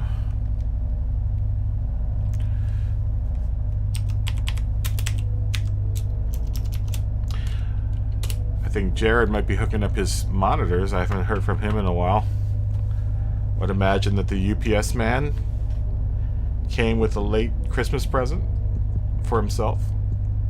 The new monitor. Looks very, very excited about Mr. Freeman's setup. I'm going to live vicariously through Jared Freeman's acquisition of sweet simulator parts.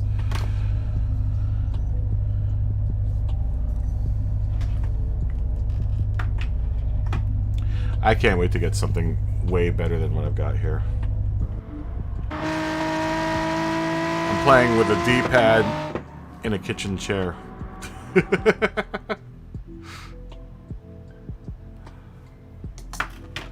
I need more coffee. I'll be back in a second.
Alright.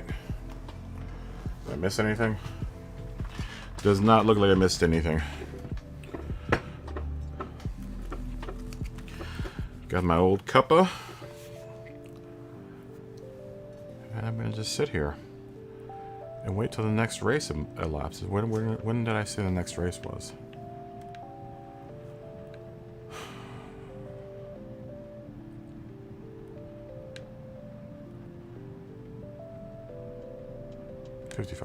Okay, we got like 7 minutes. An old cuppa.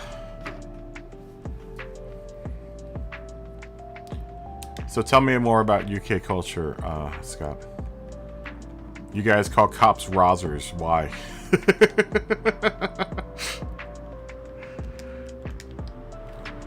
The rozzers.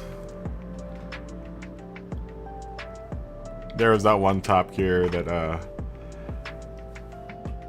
remember one of the cars was a cop car and they put rozzers on the side of it. It was pretty funny.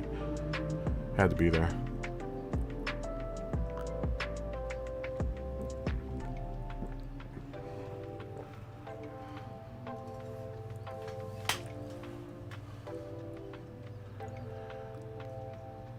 Oh, I can't wait. I'm going to get a new turbo, guys. I'm going to get a new turbo on Monday. At least that's what I think is going to happen. I should have them upgraded to the bigger turbo that's on the GTI or the R32. I know it'll bolt on. I wonder how much I could buy one of those for. I wonder if I buy one that's been used or taken off an R32 or GTI, if they'll replace it with one with that turbo. I just can't remember what turbo model it was. My station wagon would be pretty dope if I had a R32 turbo or R turbo on it.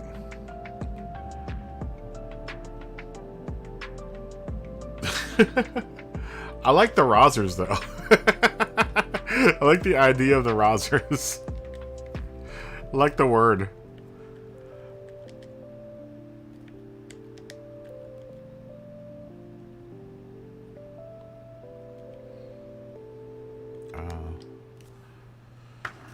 What was that one, oh,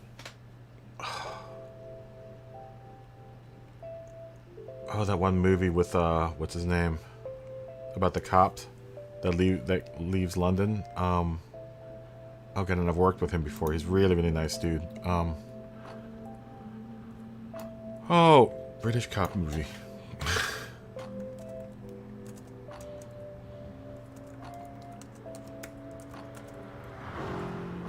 Hot Fuzz. Hot Fuzz. Oh, wow, Eric. Okay, I've worked with Tim Bevan and Eric Fell in there. Yeah, I worked with Simon Pegg. My last movie I worked with was Simon Pegg. Busies. Ooh, the Busies. I like that. I like that a lot.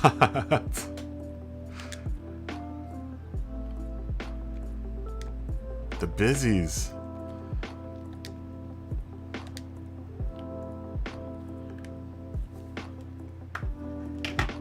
That's a good one. That's a real good one.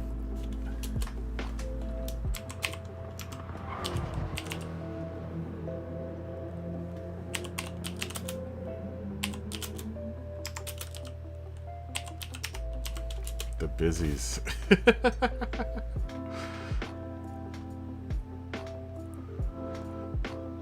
Yeah, Simon Pegg was really cool. Simon Pegg was really awesome. He was one of my favorite guys to work with. He actually gave me a cool rap gift. It's around here somewhere. It was a Good Luck Rock. Oh, yeah, there it is. Real cool dude.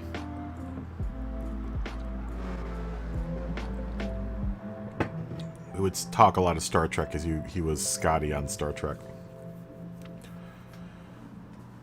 Among other things that he has played.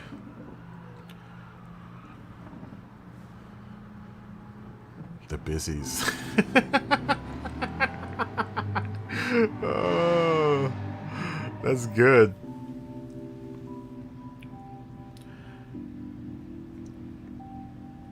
Yeah, we call him 5-0 too. I mean, 5-0 is probably the one that everyone calls and everyone seems to use here. But that's the actual code. It's 5-0, I think, for police.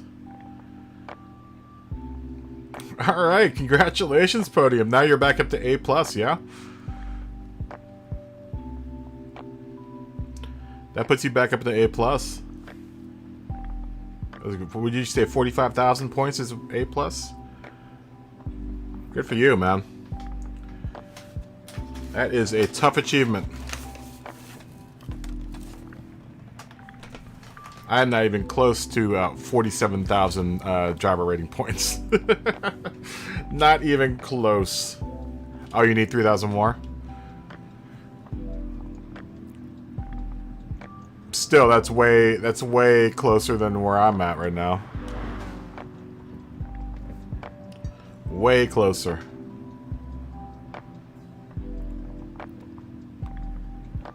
Ooh, what country is this? I don't think we've ever seen this flag before. Exciting. Oh, it's so exciting. What flag is that? Austria. That's the Austrian flag. How about that? Oh, I wonder which side of well, I guess it's Germany. I'm thinking of Switzerland, sorry. So long, farewell, Abu, saying goodbye. To you, to you, to you, to you, and you.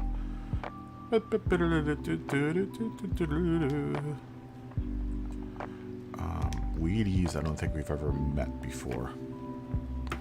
Let's hope they join in here very quickly.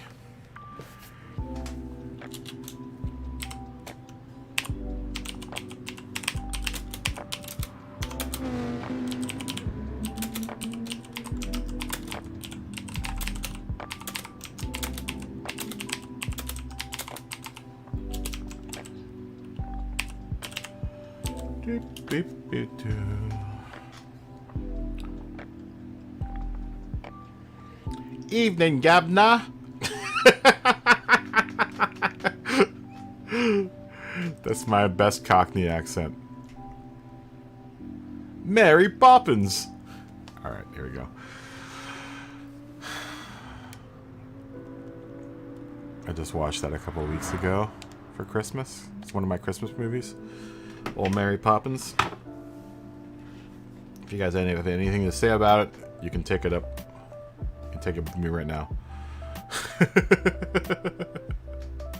Because I love Mary Poppins. It's a great movie. Although I find that the part where they go into the park a little bit on the long side. Otherwise, I love that movie. Spoonful of sugar makes the medicine go down. Ooh, what's going on here? What is up?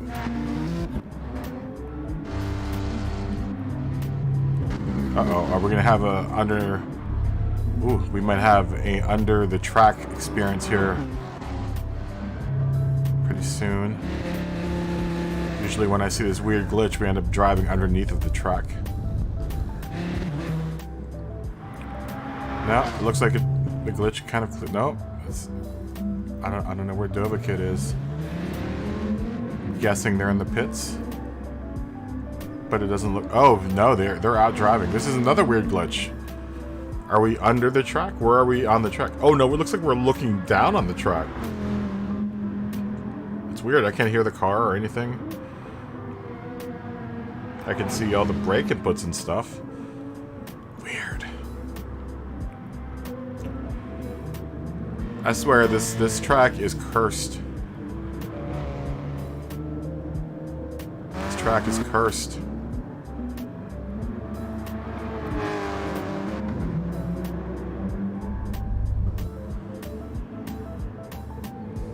Yep, it is cursed. I've seen so many glitches this week on this track. So many weird glitches I've never seen before. Yet there still hasn't been anything as weird as what I had to deal with in Brazil when I was stuck in the backwards view. It was pretty weird. Pretty weird. Ooh, RX3 Otar has a Just Send It Fanatec livery. That's interesting. I wonder if they drive a Fanatec. I'm guessing Josh is just driving around in auto drive just not to waste his tires. Ooh, that's a really nice livery on Dova Kid. Look at that one. That must have taken a while. I wonder if those are decals? No? No, it looks like something that they may have generated themselves. What a nice livery. Ooh, I like that a lot. I might have to steal that idea. Let's take a look closer.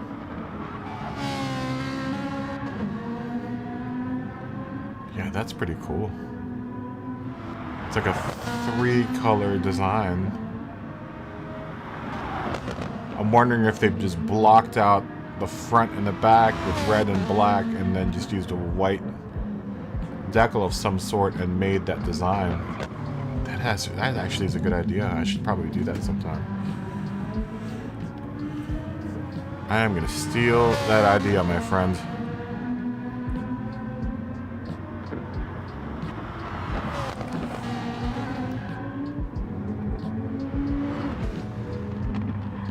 One of the Germans have entered the room.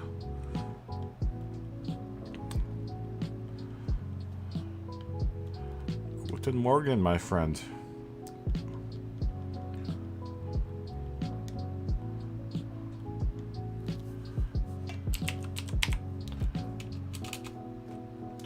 Guten Morgen. It's morning in Germany, yeah?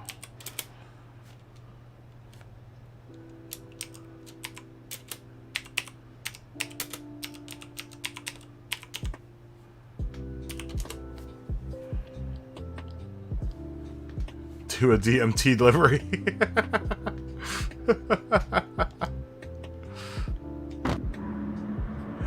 I don't even know how I would do a DMT delivery.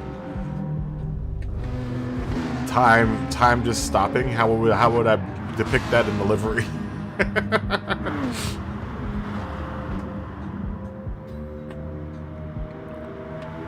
Someone's got a Wheaties card. Oh, because his name's Wheaties. Okay. Their name is Wheaties. Like I said, I don't ever want to assume that someone is a male, because he very well could be a female. This one's a nice livery here. Mogarthagrim. He's got a nice livery. It's a bunch of shaded triangles.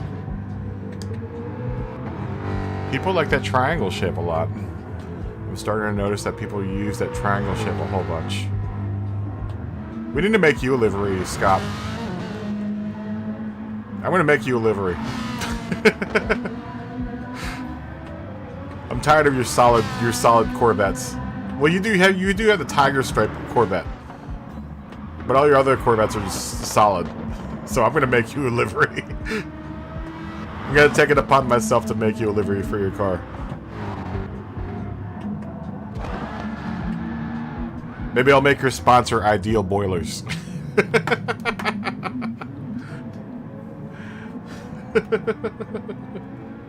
That's what you meant? Time stopping?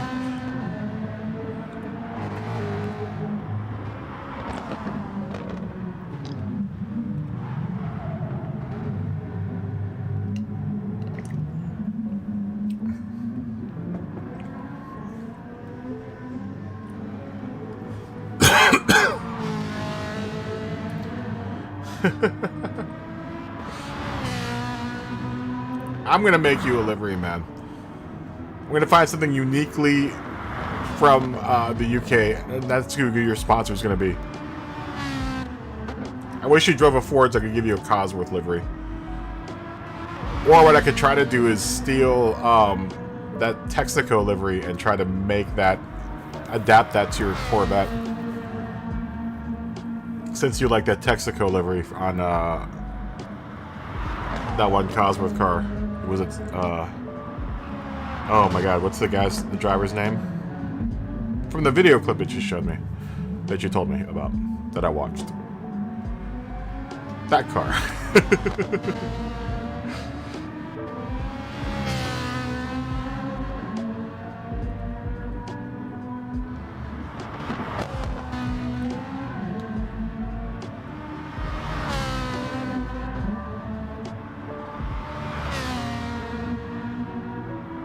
Yes, Soper. Actually, let me go look up the car right now. I wonder if I could fit that on a Vet.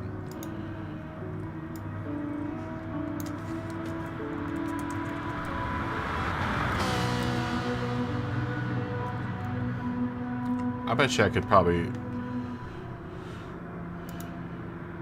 It was a. Oh, this is a Mustang livery. Steve Soper, 1988. When did they drive the Mustang? Oh, this is a. Oh, okay. So someone has already adapted it for the Mustang. For the newer Mustang.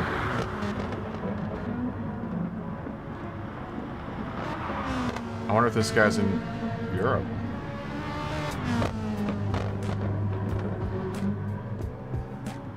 This is some guy's car that he made it look like it. Oh, that isn't very hard though. It's just a bunch of Texaco stickers all over the place. I put in Soper Texaco, and Google asks me, "Did you mean Super Taco?" The hell's a Super Taco? All right, I'm looking at it now. Yeah, it's just a bunch of Texaco stickers. I mean, I could probably do that. That isn't hard at all. Looks like it's 3 red stripes that go around the molding of the car, which you don't have any molding on your car. And then just big Texaco stickers all over the place.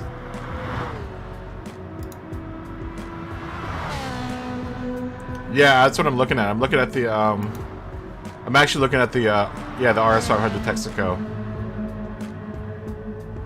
The one problem, though, actually, no, it shouldn't be too much of a problem, because I'm looking at someone who did it.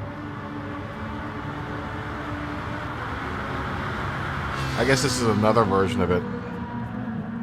But they were number 1 and their number plate's really, really tiny.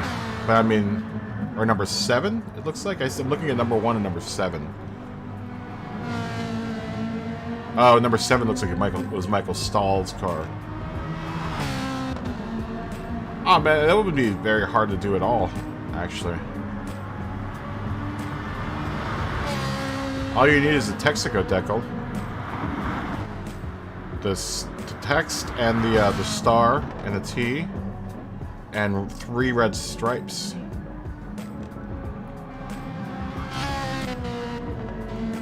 That was very easy to pull off.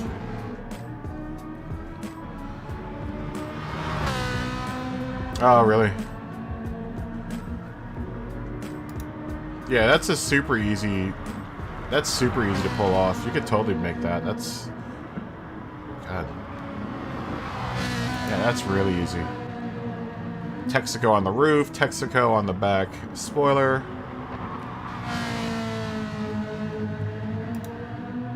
I'm surprised you haven't used that livery, or you haven't built that livery. It would take 5 minutes to build that livery.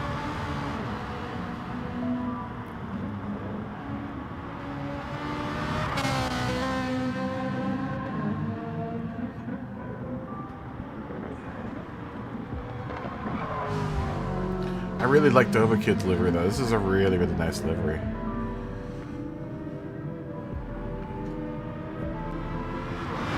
I wonder what shape they used. It looks like it's just a repeat of... That's probably a decal though, I would imagine.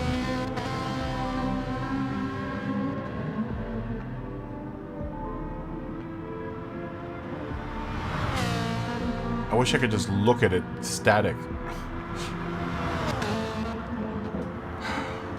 It's so annoying. I can figure out how they did that though. I'm pretty sure I know how they did that. It's pretty easy to do. I can do a Texaco for the GT40, but you don't drive a GT40. You drive Chevys. I was going to do this delivery for you, my friend. Because I'm tired of looking at your blank cars. You do have the ones that are tiger striped.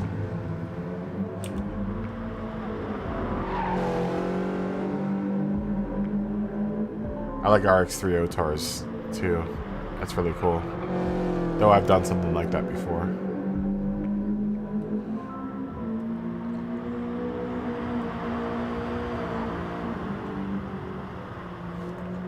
That's what Josh has got. Oh, that's right. That's a Deadpool one. And then Scott, you got the boring blue. Purple. Purplish blue. Whatever that. Iridescent blue going into purple.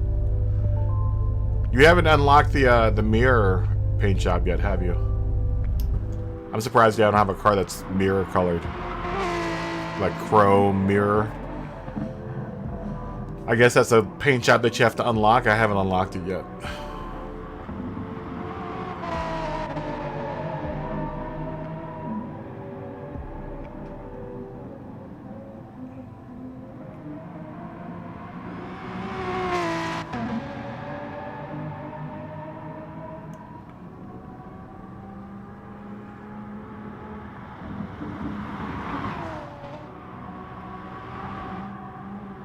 Oh, you've got the mirror tiger stripes. Can you do liveries in Need for Speed? I didn't know that.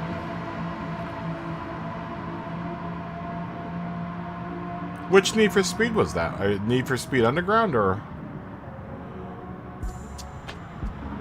Oh, yeah, okay, I remember the mirror tiger stripe car.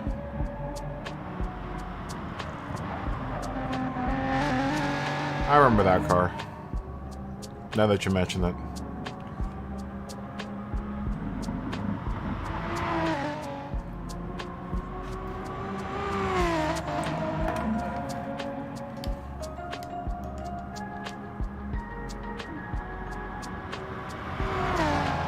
I don't know who just joined the room. This person. This one.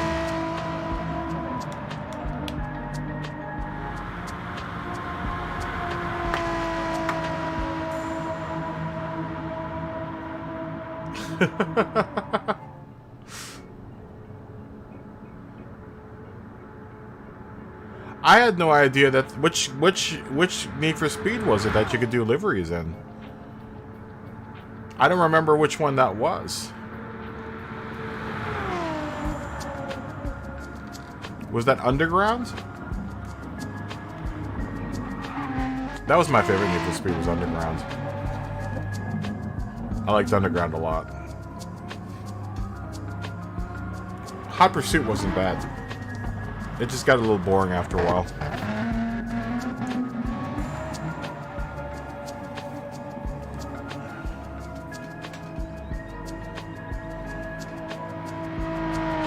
The 2015. That might have been Underground. I think that was Underground. I don't know. Look, I've got the internet in front of me. Let me find out.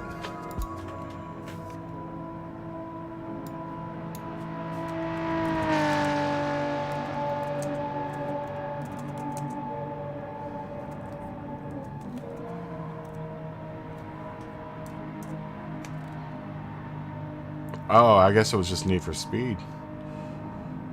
It was just called Need for Speed. But that actually looks like Underground. Yeah, just the regular Need for Speed 1.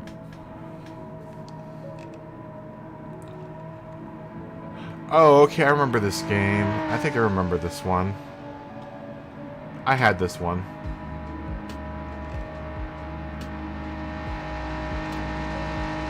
Yeah, I had this one. I had Need for Speed, the regular Need for Speed, and Underground. But Underground was my favorite one out of the two.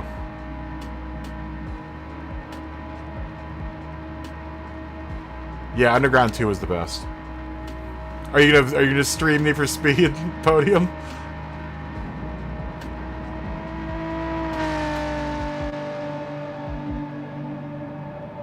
Oh, really? Yeah, I remember Underground too. I was a really big fan of the Underground series. I like the Underground series a lot. I don't know why they don't go back to it, because I like the whole open worldness of it. Hot Pursuit wasn't as cool as Underground was. You know what I like? I like the Forza thing where you go out and you drive around and you look for like, I wish they would do that for Gran Turismo, but I don't think they're going to do anything like that, because I guess Forza has it, where you can drive around and find cars that are wrecked and slowly build them up. Need for Speed Heat. I don't think I've even seen that one. I really kind of stopped paying attention to the Need for Speed franchise. I'm going to look that up right now. Need for Speed Heat.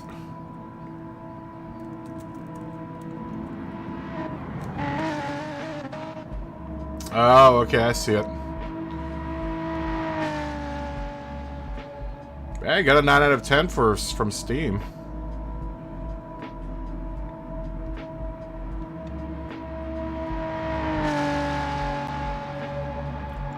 Is it a fun game? I'm not buying any more games. I've already gone over my game limit for this month. Yeah, I'm gonna watch some gameplay. How about I watch you play the game? I'll watch it when you stream it. Do you play it with the steering wheel or do you play it with a pad? So the Need for Speed games, I don't have problems playing with a pad.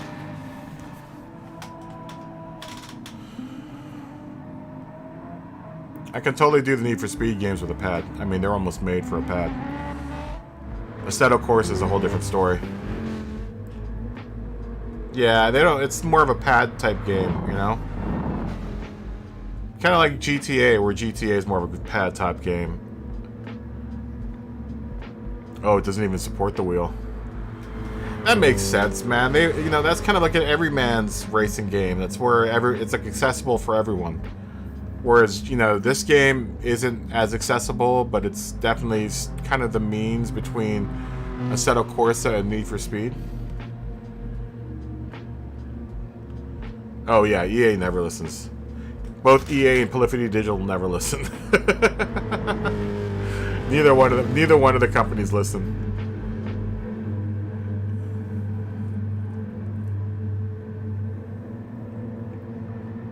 I'm really honestly kind of scared of GT7. I'm really afraid GT7 is going to be a nightmare.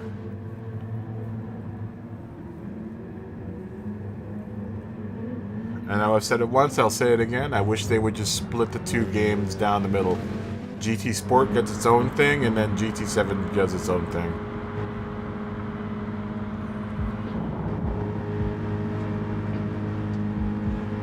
You know, you would wish that they... because I was never really into the whole car collecting part of GT7. That's why I kind of thought they're all right, but I mean, come on, look at the problems we have, the bugs with the lobbies. I mean, this game is 4 years old. There's no reason why the lobby should be this buggy, and there's no reason why this track is super buggy. This track has been nothing but bugs all week. So, and then it's like, but I'm sure people have said stuff about it, and they've done nothing about it. But the reason why I think they should split the two games up is, like, the whole car collecting thing is fine and dandy, right? But the last thing I want to do is end up in the lobby with a 3,000 horsepower GTR, you know, where someone's upgraded it so much that it's got like 4,000 horsepower, you know, and then having so many cars in one game, it's overkill. It's like, why? What are you gonna do with all those cars? I mean, this is perfect where we have, you know, just GT and, you know, prototype cars. And the focus is on racing, whereas the other Gran Turismos, you know, the focus really isn't all on racing. It's all on, like, you know, collecting cars. I just think the game would be more solid if they spent less time making car models and more time tweaking the current models that they currently have. Like, if I have to give up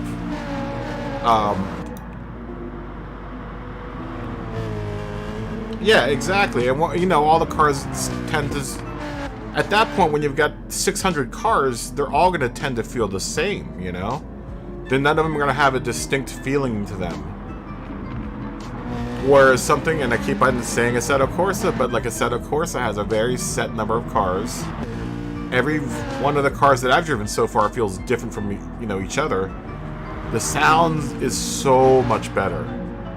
Oh my gosh, the sound between the two cars are night and day. Oh my gosh, like getting into one of these, like I was just playing Assetto Corsa before this game, before the stream, and I was actually playing Assetto Corsa for a second on the stream, and it was just night and day. When I got into my Porsche and started driving, I was just like, this sounds like a toy compared to Assetto Corsa. Oh, do you know Wheaties? I like the livery. I was talking about the Wheaties livery.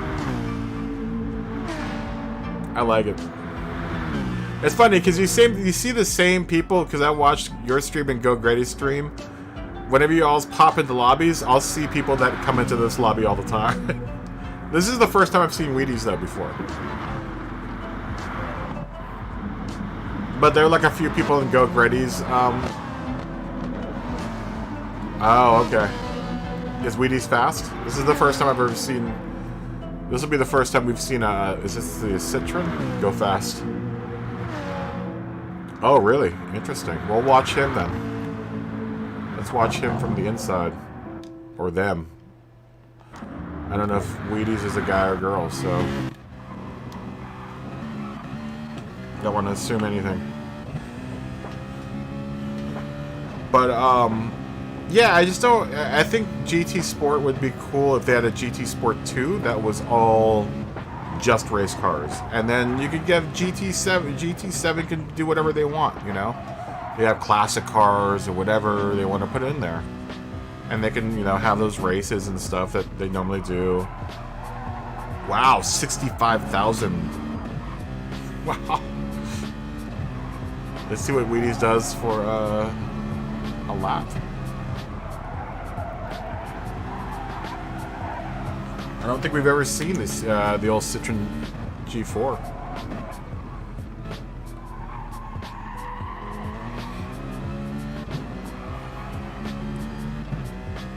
Yeah, I think they should be two different games, man. Yeah, exactly. You know, just give the race cars to GT Sport, give it a whole other game, and give it like stuff like, you know, weather. Like if I have to give up the weather thing and the changing track conditions for 150 car models, I would rather have the weather and the changing track conditions. You know, I love this game. Don't get me wrong. Between this ACC and this game, I definitely will always go with this game. But there are some things that ACC does that are absolutely amazing that the people that put this game together need to start, you know, realizing that. I think there are a bunch of us that would rather do this whole racing thing than collect cars. You know, I must have at least 200 cars, 250, 300 cars in my garage right now. You know how many I've driven out of the 350 cars I have? 3. I've driven 3 cars out of my whole garage. And I'm saying there are cars that I get, and most of them I don't even drive. You know, they just sit in the garage. If you look at the odometer on most of my cars, they just say 0, unless you look at the 3 Porsches or the 2 Porsches. Let me retract my statement. I actually only drive 2 cars out of my whole garage.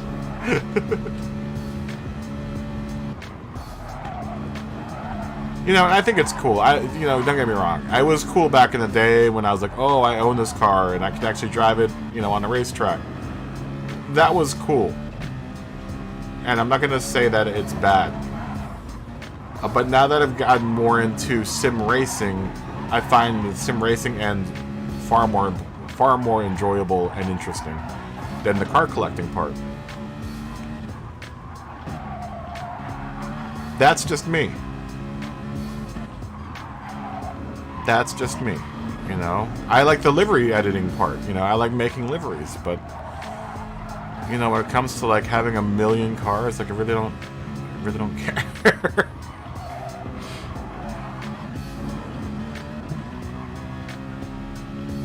I would say you split GT7 down the middle, make a GT Sport 2, make the livery editor in GT Sport 2 super dope and super powerful. I mean, you could give the same livery editor to GT7 and let both of them go along their own merry way. That way you have all the programming memory space that you need to do whatever you need to do for each one of the sections, to each one of the games. Like if GT Sport 2 had a bunch of just vintage race cars and race cars, new and old, I think that would be super tight. And then you can, for GT Sport or GT7, they could just make that all cars that you would drive on the street. That's just me.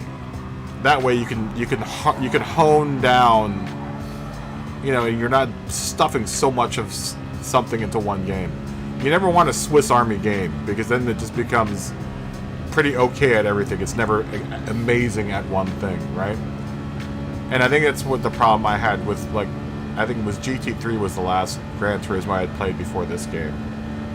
And it got to the point where it was like, oh, we've got 1,000 cars, and like, who cares, dude? I only drive 4 of them. I don't care how many cars it has. Who really cares? And all 4 of my cars feel pretty much the same. And I think that was an honest complaint with GT3. I think a lot of people had the same problem. It was just like, all these cars feel kind of the same. Yeah, it's kind of them stuffing too many things into one game. I want to say that particular Gran Turismo was the first time where I used the livery editor way more than I actually raced any of the cars. Now, even with this game, if I sit around with the livery editor for like a week, I could play the livery editor for a week. I could play it for a week or 2 weeks straight and not ever touch racing. You know, I'm far more interested in that whole end of the game than I am, you know, collecting cars.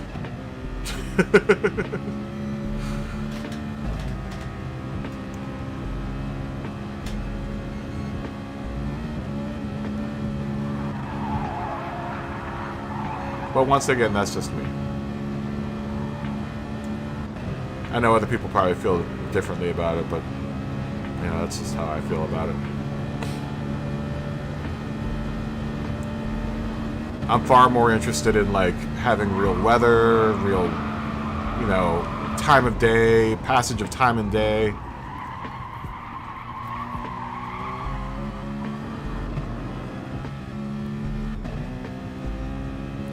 Like, I can't wait to do a set of course and have a race go from, like, afternoon to night. I think it's going to be the coolest thing. I've already raced in the rain in a set of course, and it's super dope. It's super cool. Right now I'm doing a test where I'm driving at night, and it's ultra rad. It's so cool. Like, I have to actually turn my lights on, and oh, it's so dope.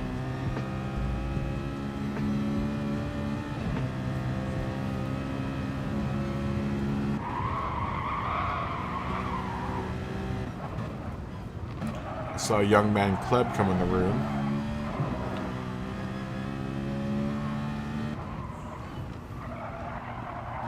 Scott's already in 4th place.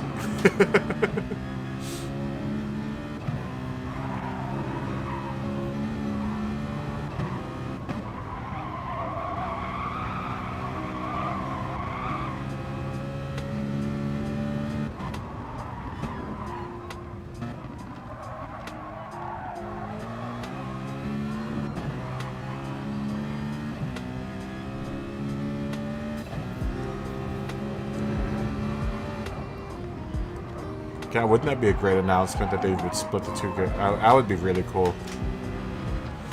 That's never going to happen. That's never going to happen. Polyphony Digital doesn't do anything that makes any kind of sense whatsoever.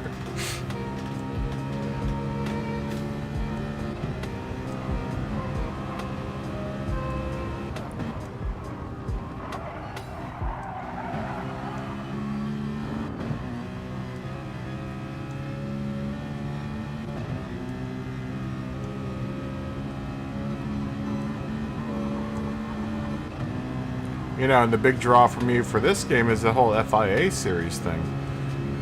You know, there's a whole build-up to the end of the week. You know, especially when we do this race lobby thing for the whole week, it feels like it's a week of testing at the track. You know? Your truck shows up the track, you do some testing around the track, and then on Saturday, on one specific day, you have a big race. It's almost like role-playing in a way. It's kind of part of the reason why I don't do any of the dailies, because I like the whole build-up of over the course of the week, where you practice one track and one track only, and then you perform on the one day that you're supposed to perform on, just like you would if you were in a real race team.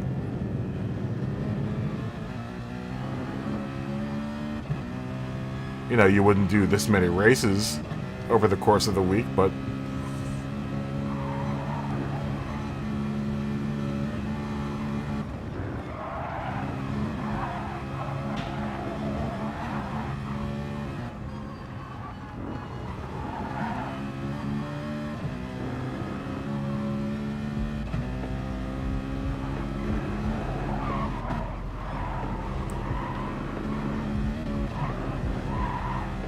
yeah, as part of the immersion.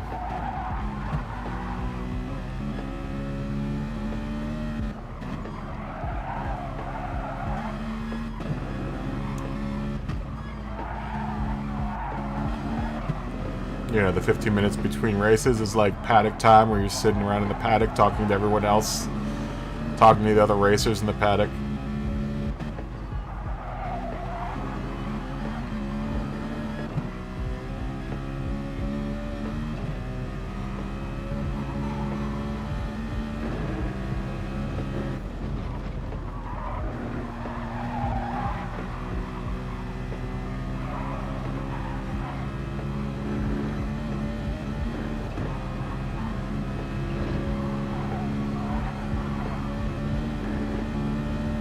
Wheaties is pretty fast. They did mess up just a little bit earlier during this lap. Wheaties is fast, man. I don't think I've ever seen anyone drive the Citroen this good. This.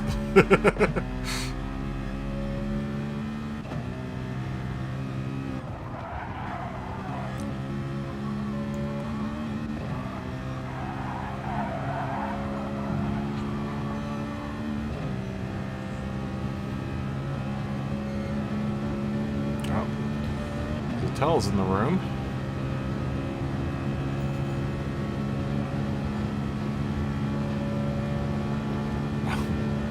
Why did Don Alfredo leave the room when Zotel came in the room? These are the other part of the German wall. The Germans, as we like to call them here. The Germans.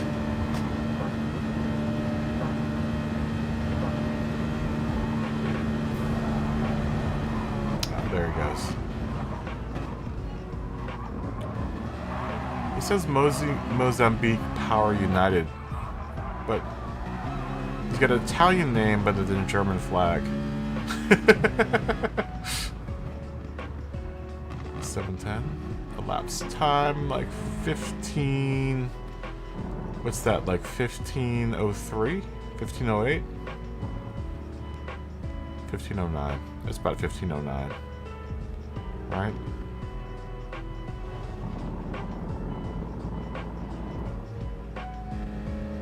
Isn't bad. It isn't the fastest we've seen this week, but it isn't bad. Scott's done it faster. What's your best elapsed time, Scott? I mean, it's right here, 14:49. That's pretty darn fast. But you've done it faster than that.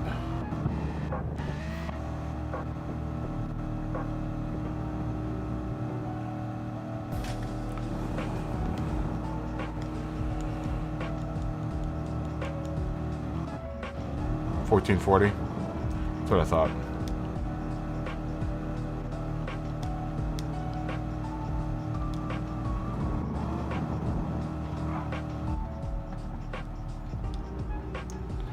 Yeah, boy, Kleb. Yo, dude.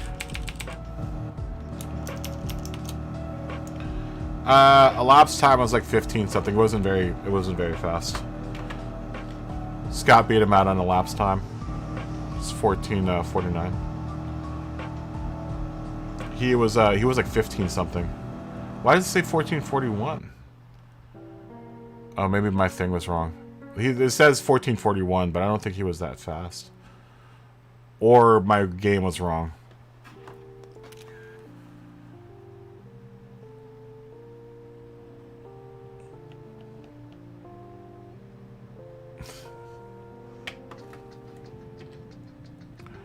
We'll see how fast they're on the next one. They messed up.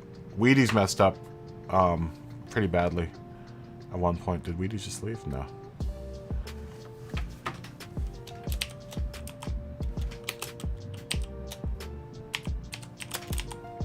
Hold on, let me look at the race thing. I'll see.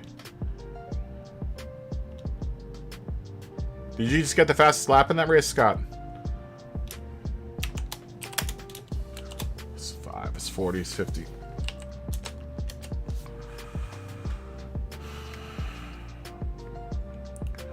Let's see what elapsed time is 14:41.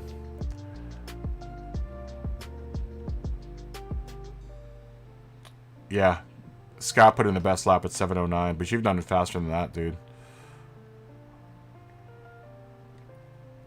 You kind of averaged like 7:05, 7:04 on that one lap, the second lap. This week, at least, that's what you've been doing. It's kind of like 7:05, 7:06, maybe 7:04. Somewhere between 7:04 and 7:06 has been your elapsed time. You're the only person that's really hung out the whole week.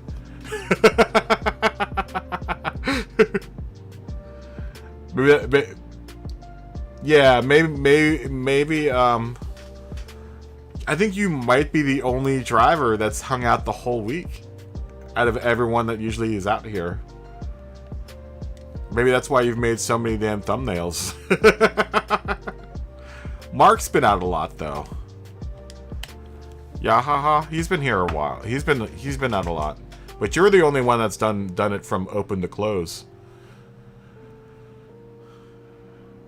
I mean, normally everyone does it open to close, like TMKR and Paul and everyone else.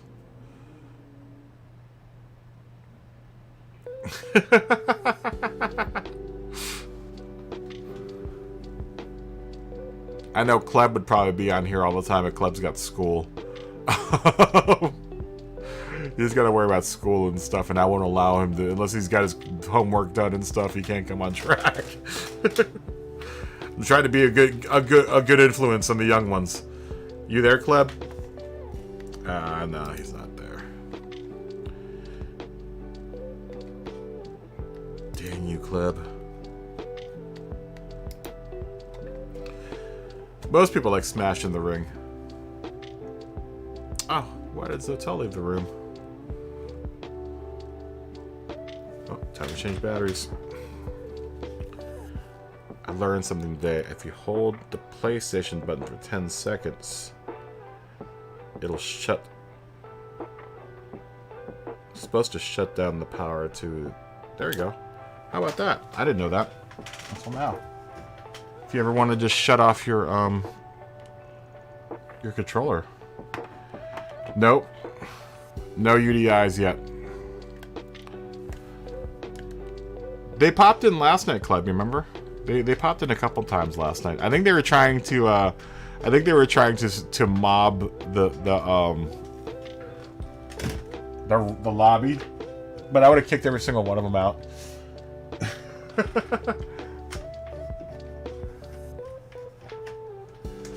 Podimi, if you ever run into a Brazilian racing team called UDI, steer clear away.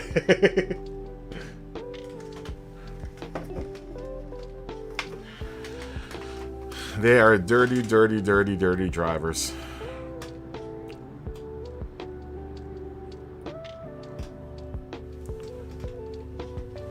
Oh, you've heard of them? Where have you heard them from? Heard of them from? Aside from here.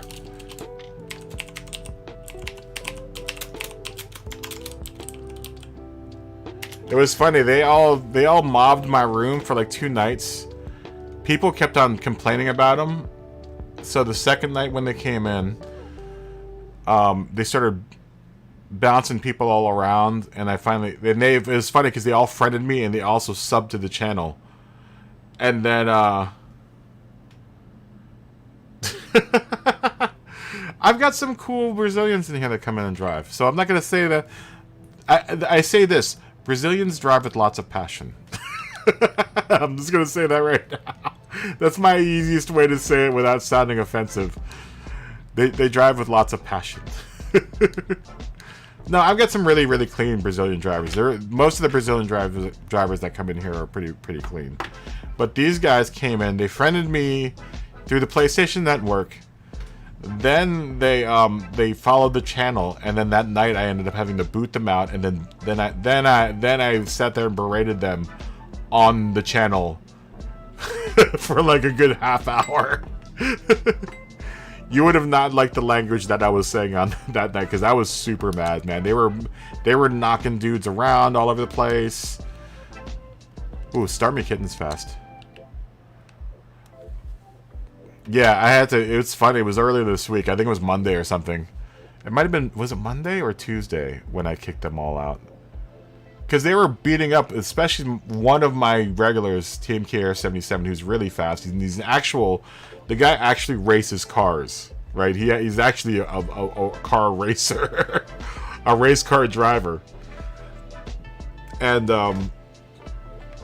they were beating him up, and was just like, dude, I'm not gonna take this. And I booted. I was just waiting for one of them to touch one of the other cars, and as soon as one of the teammates touched one of the other cars in a manner that was not in the sportsman-like way, I kicked the whole team. Ooh, Air Groove's in. Uh-oh. Qualifying and when did I say? What did I say? 12 minutes a while back. 50. So 10 minutes.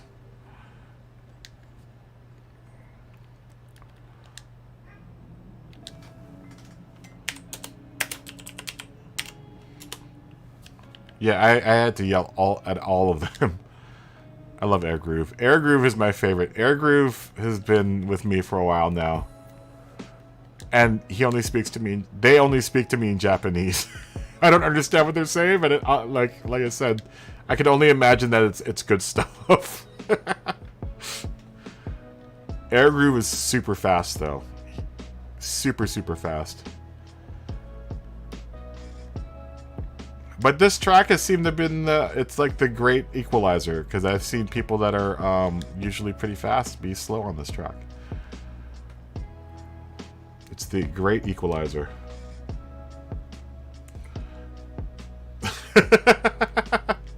Don't be messing with Air Groove, man. Air Groove is fast, dude.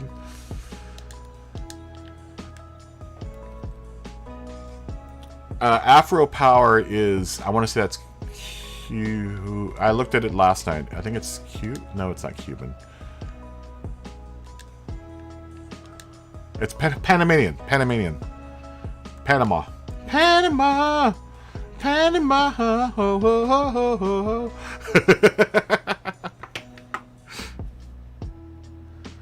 You like it, shining machine. Little Van Halen there, guys. Van Halen was good with David Lee Roth.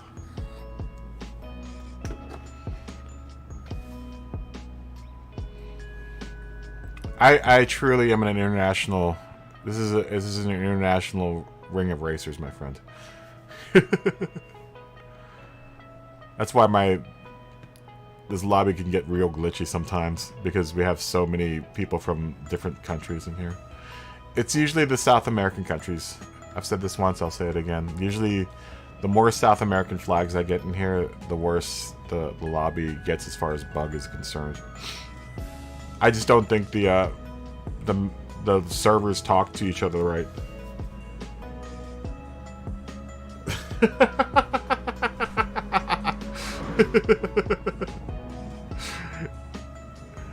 Don't mess with Air Groove, man. You don't want to start a battle between the UK and Japan.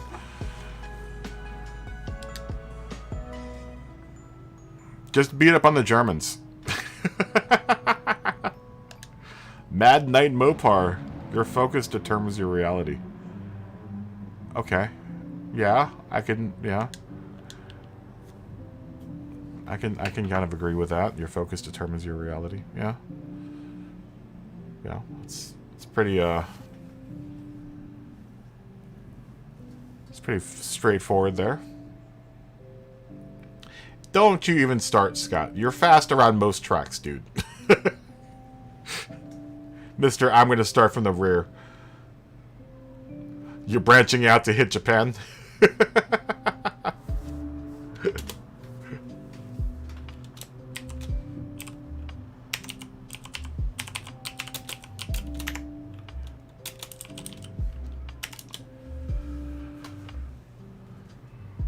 Did I say, wait, did I say 50 or 55? I don't know.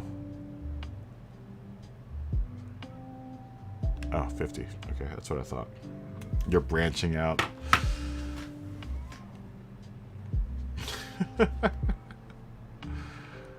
The Japanese drivers are usually pretty fast, though, man. You gotta admit. The ones that we've had in here, we haven't had many Japanese drivers in here this season. Last season, I would get like 2 or 3 of them. The 3 that I would get on the regular were really, really fast. And Air Groove was usually the fastest one out of all of them. Usually. Air Groove, though, I think last season might have been higher up in rank. Yeah, they're just an AS right now. They used to be an SS. At least I remember them being either an A plus or an SS. I can't remember which one, but they were definitely very high ranked. I mean, I guess we could look it up. Air Groove 1999, 99.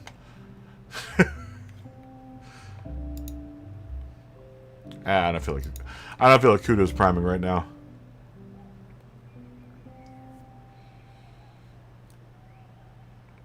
Josh Benelli too is fast here. It's gonna be fast. Starmy Kitten, I believe, is also fast. Starmy Kitten was here earlier this week. They're an A&S driver.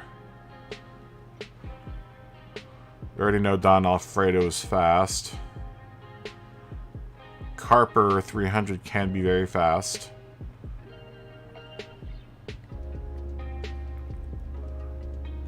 That guy Kaboom Operator's ultra fast.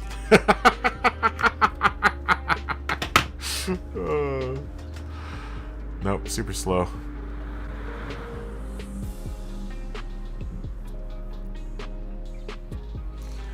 Hey man, it's like the International House of Racing.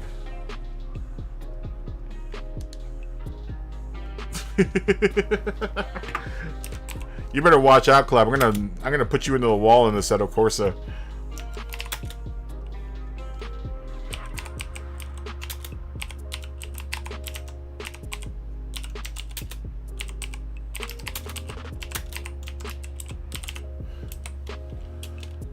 Oh, interbinational. Nope.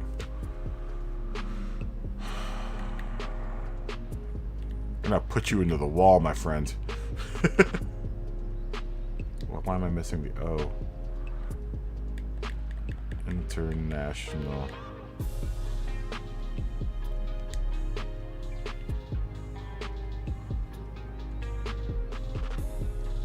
PCK attack.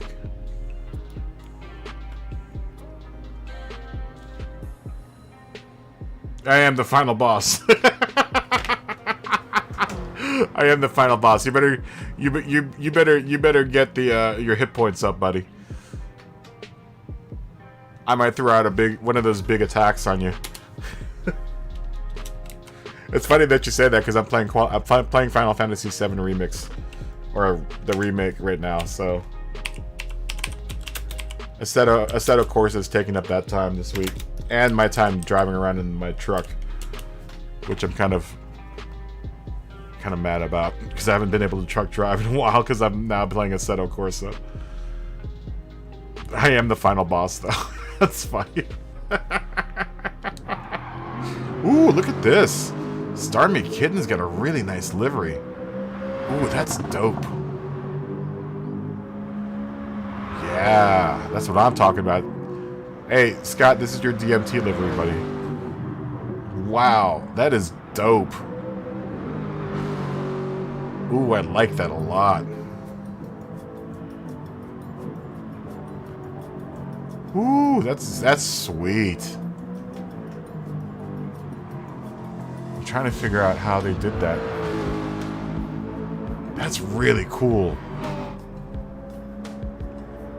Repeating colors with a noodle shape and then the rectangle shape. Oh, that's really cool. Man, people get so creative with this stuff.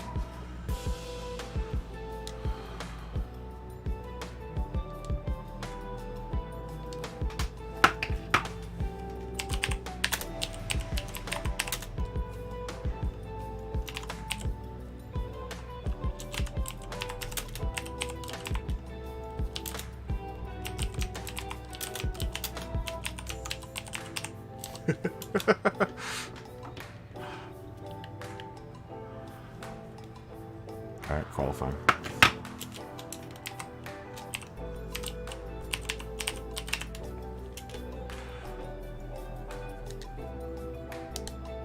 I love that livery.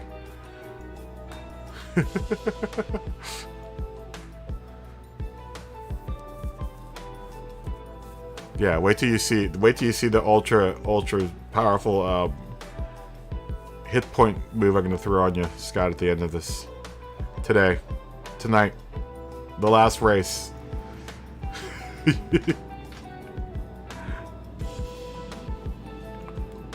Time to see who's going to glitch. And amazingly, we are not glitching with as many international friends as we have. Well, how about that? That is amazing.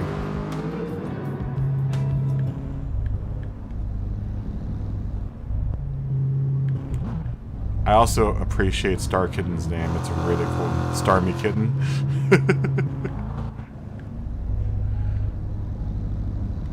I love that name.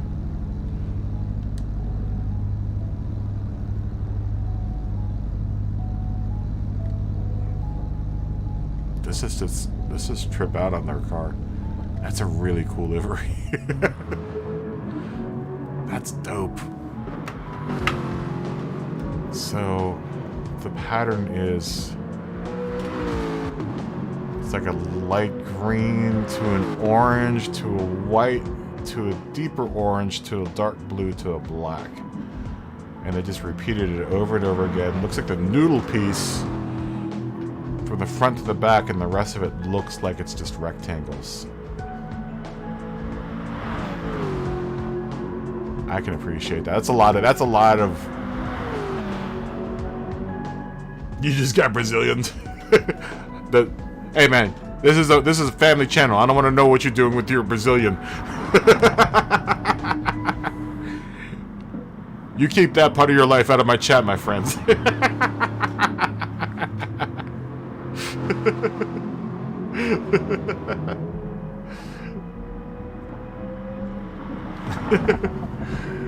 Did you get caught up in a wall of Brazilian? Yeah, that's why I stopped doing the daily races, my friends. That's why I don't do the daily races anymore. Don't get me wrong, I love my Brazilian brothers, but I swear they drive with lots of passion. And that's the nicest way I can put it. They drive with lots of passion. Oh, who are you talking about? Who are you talking about, Mad Knight Mopar? I don't even see where you are. Where are you?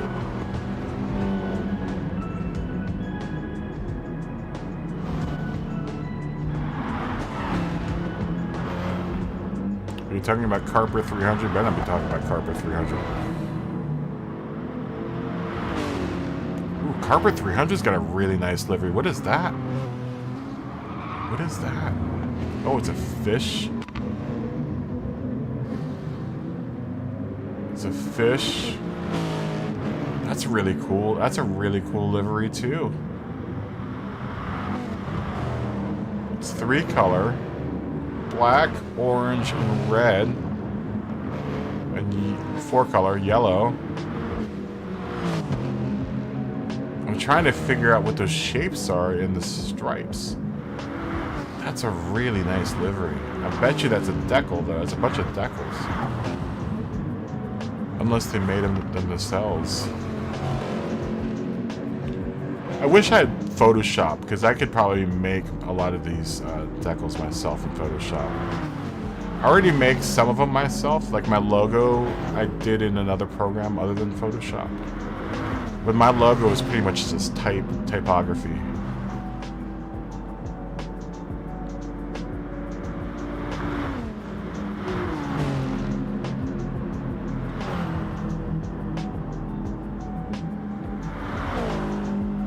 I like Matty Ferraris too.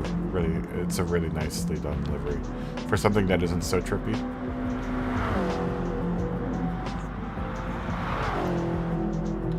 Pretty sure it's based on a real life car. It's very nice though. I like how simple it is. I've done the big thick sports stripes before on the car. I like that effect. Afro Power is in the no livery. Ooh.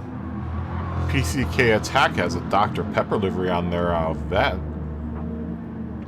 Super simple. Effective, but it's very simple. Starmy Kitten has got my favorite livery so far. It's so trippy looking, man. That's so cool.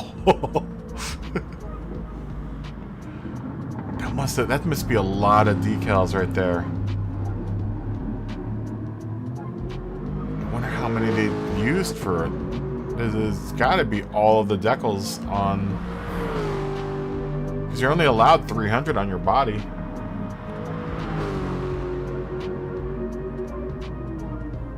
Yeah, you're only allowed 300 decals per body, so I mean, that's a lot of noodling and that's a lot of rectangles. I wonder how many they used.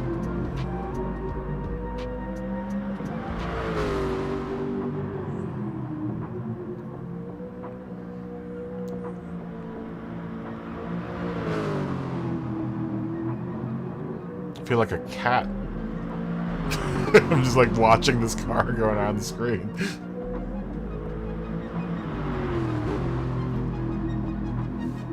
Oh, that's lame. But this tells me that this is the very beginning of your story. So you got brake checked in the chicane. You got a 2-second penalty, and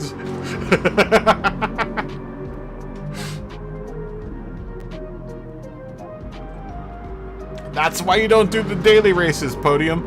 Stay away from the daily races. Stay away from the daily races. You're like a man with an addiction. Stay away. Just do the manu races. Yeah, that's the daily races for you, man. That's why I don't do them anymore.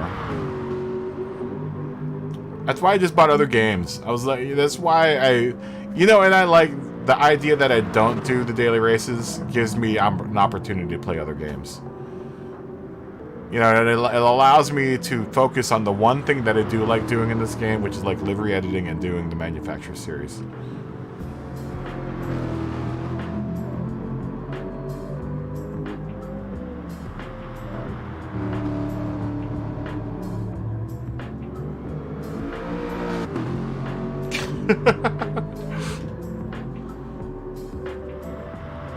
Guy behind him hit him in the wall, and you went around.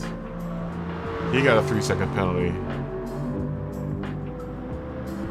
But let me guess, he's gonna tap you, and then you're gonna get penalized, because that's happened to me plenty of times.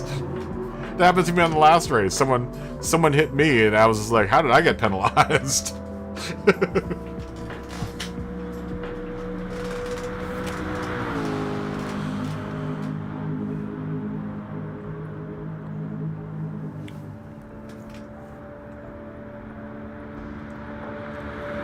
That's why I don't do the daily races. I was tired of having to go in and fix my score and then...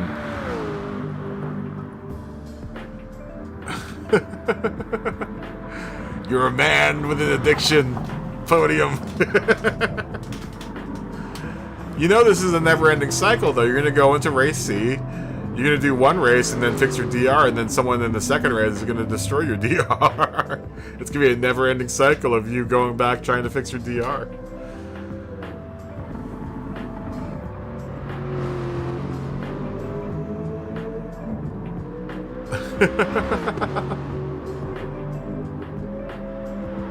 Are you streaming tomorrow? When are you streaming next?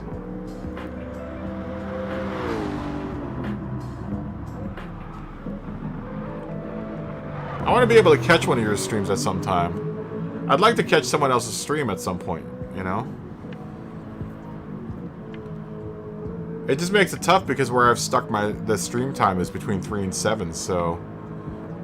it makes it hard for me to watch other people's stream in the United States because I'm playing in the prime time.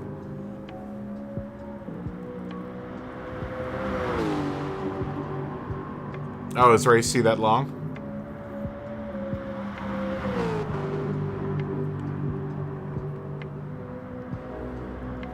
I'm gonna try something weird tomorrow. I think I might start streaming at noon tomorrow.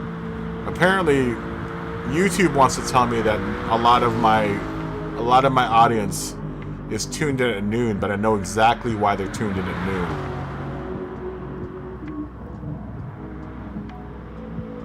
Wow, 13 laps. Yeah, I'm not doing this race. I'm gonna do ACC tomorrow. I'm just gonna do ACC tomorrow and wait and hold the lobby, or just wait for people to come into the chat and tell me how they did on the race tomorrow.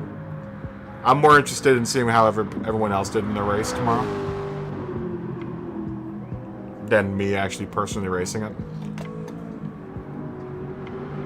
Although I am the boss at the end of this track, so I'm the final boss, is what Scott says. That's why I'm sitting out and just watching people. Let's see, air groove.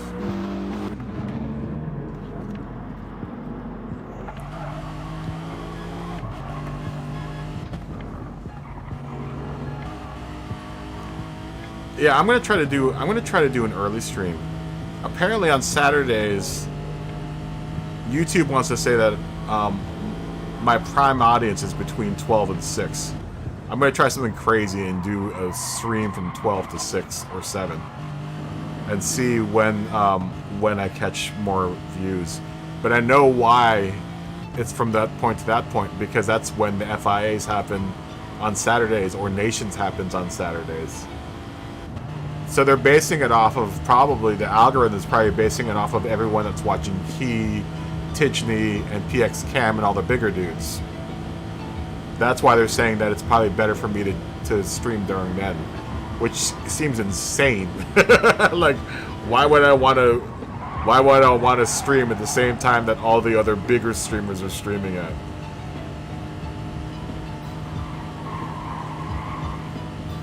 We'll see. We'll see. I think I'm going to start off with ACC and then maybe work my way into SnowRunner. We'll see what happens.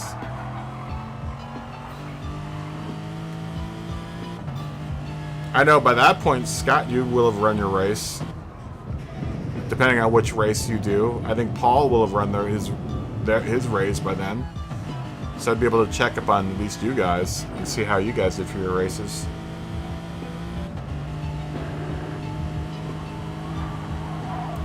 Apparently I have more UK people that are watching me, they just don't talk in the chat. But my thingy is saying that that like 7 or 8% of my viewers come from the UK.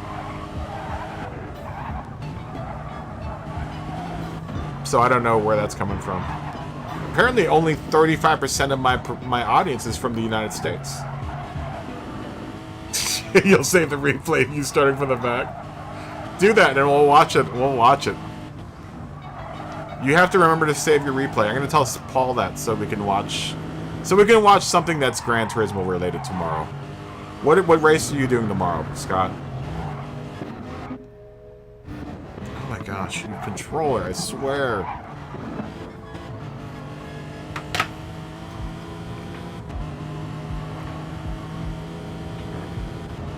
That's what it's going to be. Tomorrow's going to be show and tell. Everyone bring in your race. Save your race footage. Make it shareable so we can watch it tomorrow. It'll be a show and tell day tomorrow. It'll be all about you guys. Not like it isn't always all about you guys, because we end up watching you guys more than we watch me.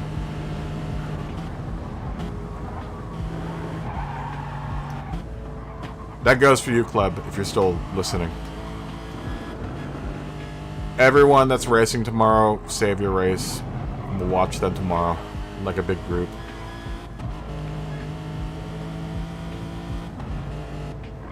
Why don't you pull the Paul and finish first and then go again so you can try to do better than first. Oh, Paul. I love Paul, but it's just like... When I read that message, it's like, wait a minute. Paul, didn't you finish first? Why are you going again? Why are you going to race again? You can't get better than first.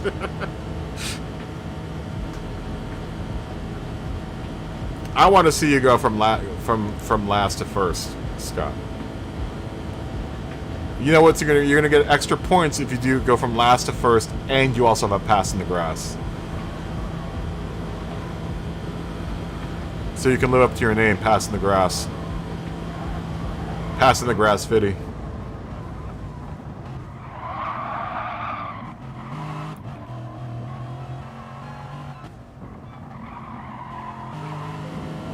See, Fredo puts a 705, Mad Mopar a 707, Air groove of 704. Ooh.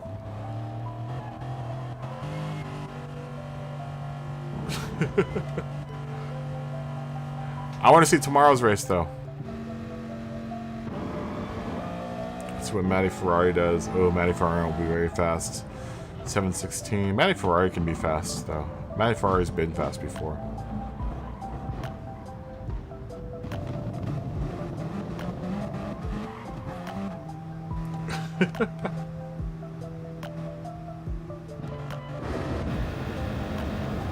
That's what Josh does. Starmy Kitten's gonna come in. A little too slow to be any consequence here. 717. What did Carper do?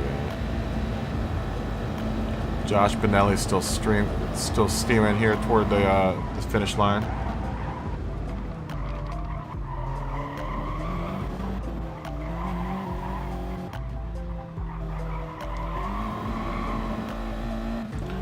Yeah, I'm sure you get tons of points from starting from the back. 708 from Josh Benelli.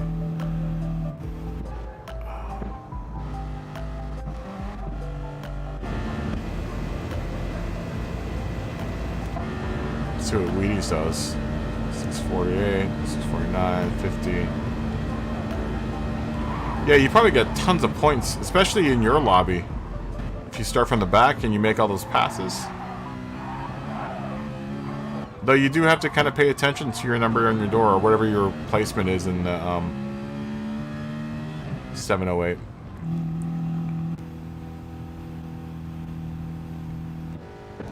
Do you think, though, because it's the number they give you on the door is the number that they assign, that they think that you should be in that lobby? Like, if you're 15 out of 20, then you're the 15th fastest person in that lobby. From what I've understand, and this is what Kiernan says, key is that if you finish below that number, then you don't get any positive points.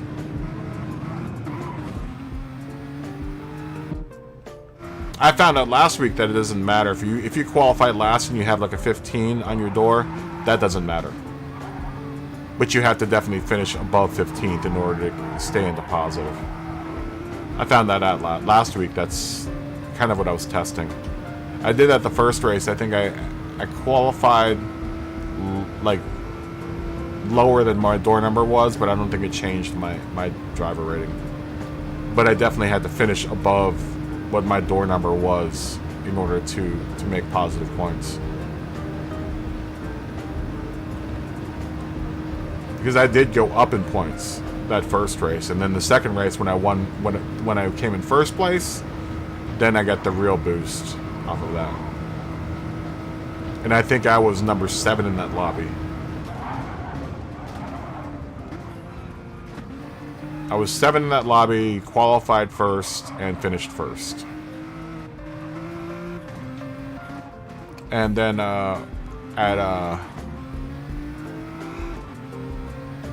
who's it? Interlagos, I was like, I want to say I was like 16th or 17th. I've heard a lot of people say that the door number affects it in the way that you want to finish above that door number, which isn't really all that hard, you know, unless you're in number 20th out of 20. You know, that just means you're super slow. I've heard a lot of people say that it affects it that in the way that if you don't finish above your door number, then you end up going down in driver ratings because you didn't live up to your expectation for the lobby. They're expecting you to finish above that number so you can, you know, rank up. It actually, the second screen when you come into the lobby before you qualify will show you what place you're in that lobby. That's also the same thing as your door number.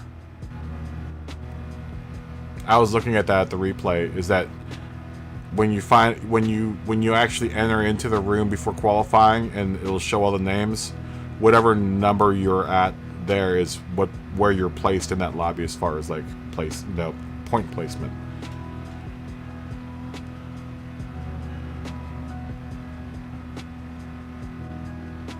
You've done about 900 dailies. Well, I know. I remember when you first started coming in the room, you were saying that you were doing like thousands of miles a night, dude.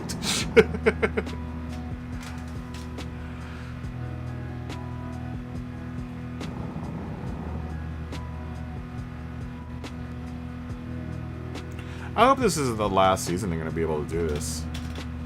I don't know when this whole pandemic lockdown thing is going to end. I was thinking about that in the shower today. I was just like, if we don't start a season within like a month, I don't know what's going to happen next season. We'll see what happens. I'm hoping that I can at least do one more season.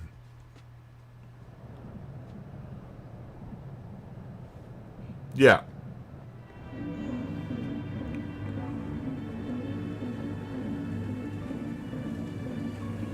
There's Air Groove 704.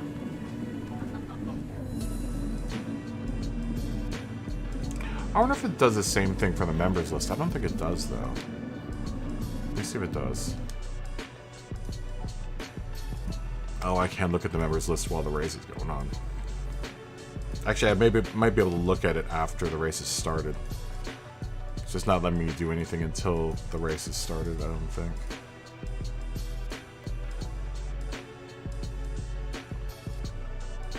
Okay, there it is.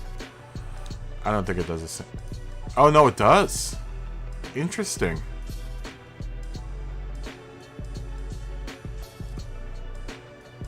Well, I don't know. Maybe it doesn't. I would have to do some homework on this one, because if that's the case, then there's no way that you're the lowest person in the lobby, Scott. Because there's an E driver in here. The guy that's in front of you, FZL1 Gabus, is lower than you are. So there's no way that or is higher than you are, then there's no way that's even possible. So I guess it doesn't arrange like that here in the members list. But from what I understand, that's how they arrange it in the actual race.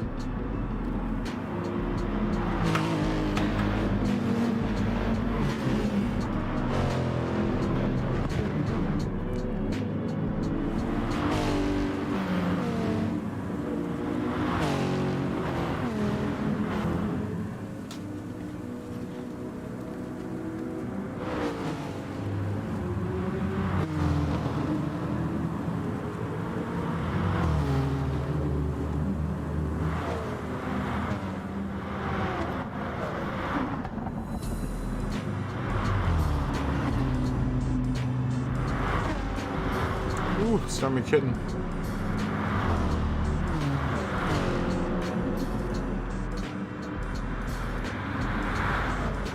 That isn't bad. 74 to 80.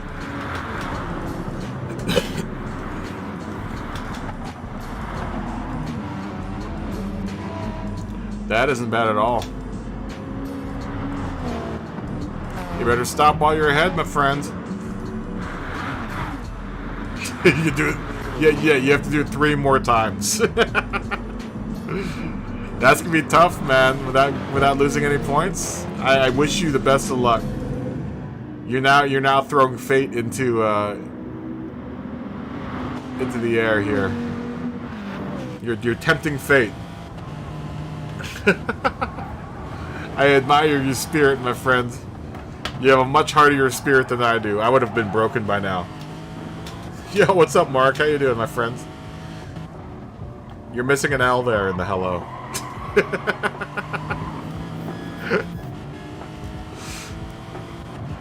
Good evening, my friend. Good evening to my Illinoisans.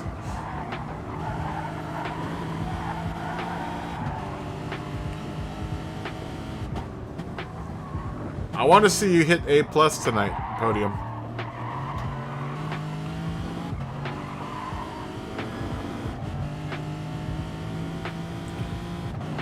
That's your homework assignment. You gotta hit A+ tonight.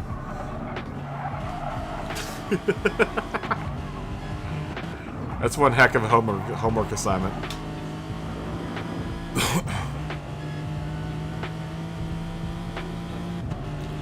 That's one heck of a homework assignment. Did you have a good day at work, Mark?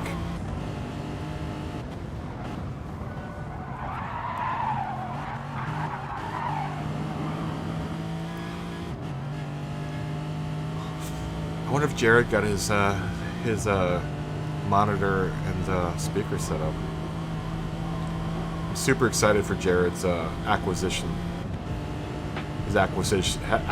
for the day.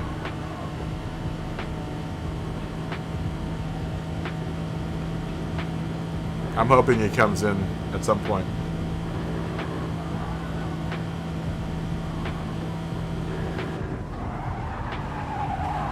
Yeah. I mean, that's how it always is. You know, you get points to higher lobbies, but, you know, especially with the daily races, if there's one knobhead in there making it, you know, hard for everyone else, then you end up losing all those points.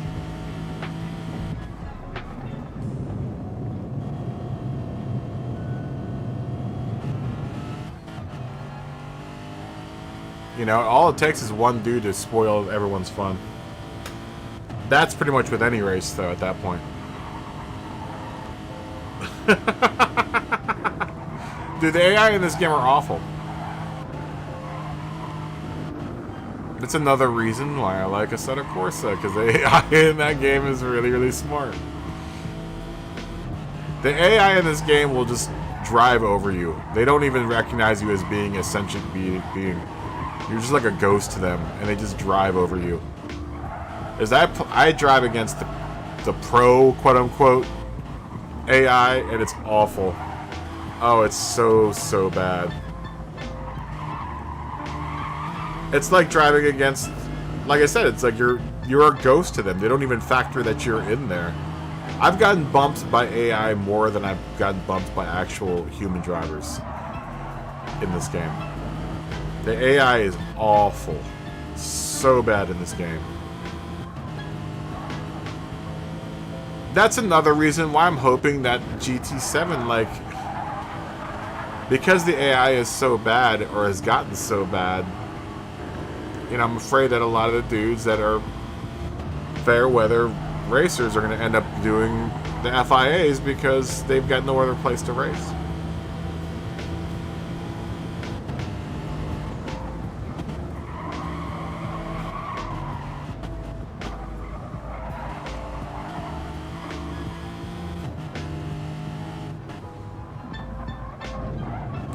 I remember when this game came out and the outrage.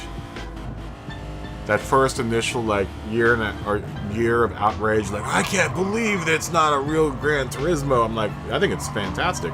I thought it was a great idea. I was like, why not? Why not change the whole Gran Turismo model into an esports model? Now I'm really afraid with Gran Turismo 7. He had said something really interesting the other day. He's like, if they keep on doing this, they're gonna delaying the release of GT7. It's gonna be bad because a lot of people will just get tired of waiting and just get used to driving, you know, stuff like Assetto Corsa and the real simulator games, and they'll just forget about GT7 altogether. And that's kind of the truth. Polyphony Digital is in a weird spot now where GT7 used to be, or Gran Turismo used to be the last name in driving games for the PlayStation, but that's not the case anymore. And honestly, if they don't make GT7, you know, up to par, up to snub, with at least what a part of what Assetto Corsa has to offer, then they're going to lose a lot of people. That's why I think it would be a smart idea to split Gran Turismo up into two different games. One for sim racing and one for the regular car collecting people.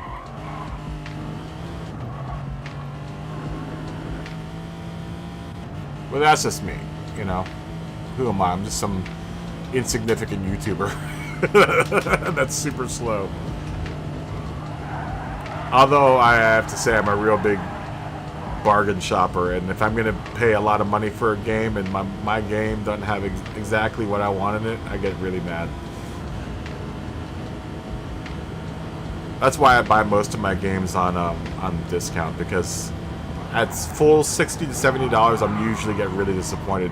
Especially the way that developers release games now, where they release games and they are unplayable for at least a week,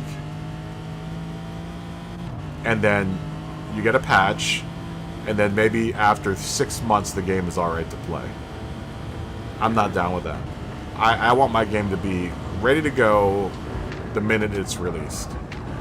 Cyberpunk is a perfect example of that, where like, oh, we'll just patch it along the way, you know? It's just like, no, give me a game that's working, and then if there's small bugs that pop up afterwards, then fix it. But for the most part, the game should work.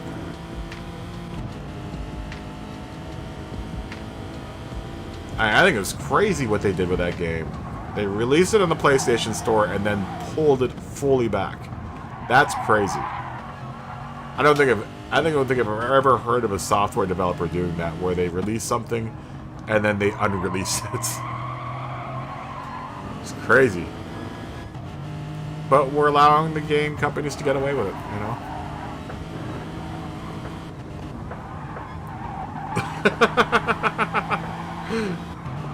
That's funny. Gomer Pyle, USMC6. That's funny. You want to call you Private Pyle? What a great movie. Oh, Stanley Kubrick, R.I.P. One of the last great auteurs. I won't say he was the last great auteur. There's still a few others out there, but he definitely was one of the last of the great auteurs. Auteurs. For my French friends.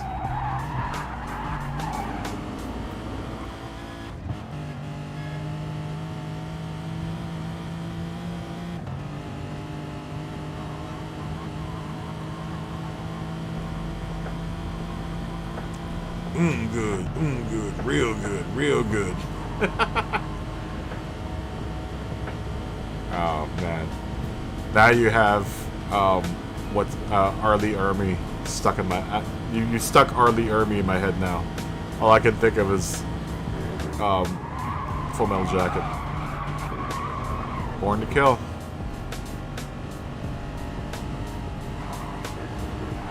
What a great movie, man.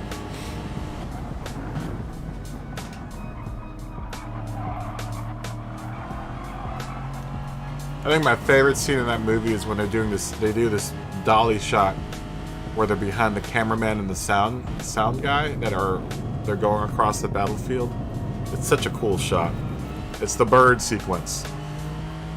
Well, everybody heard about the bird, bird, that the bird is a word. Whether the bird is a bird is a word.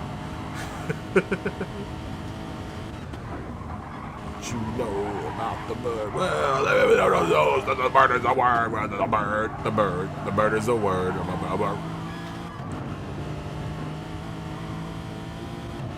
That was my song in Battlefield Vietnam. They had this option in Battlefield, the very first Battlefield Vietnam on the PC. Whatever vehicle you jumped in, you could turn on the station, and it would transmit to the rest of the battlefield. And my song was The Bird. If you ever heard The Bird and you saw a tank coming towards you, it was pretty much the end. That was usually me, blasting people with a tank. Back in my real heavy Battlefield days.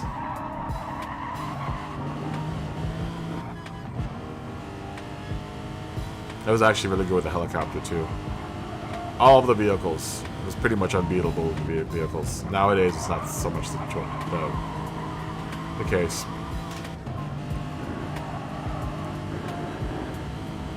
Although I find Battlefield 5 very, very enjoyable. I haven't played that game in a while either.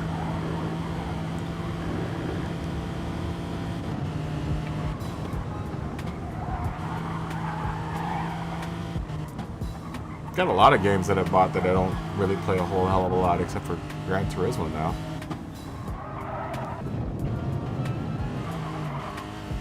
And SnowRunner.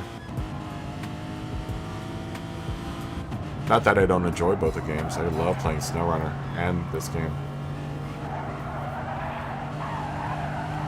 It's hard trying to spread the love to all the other games, though.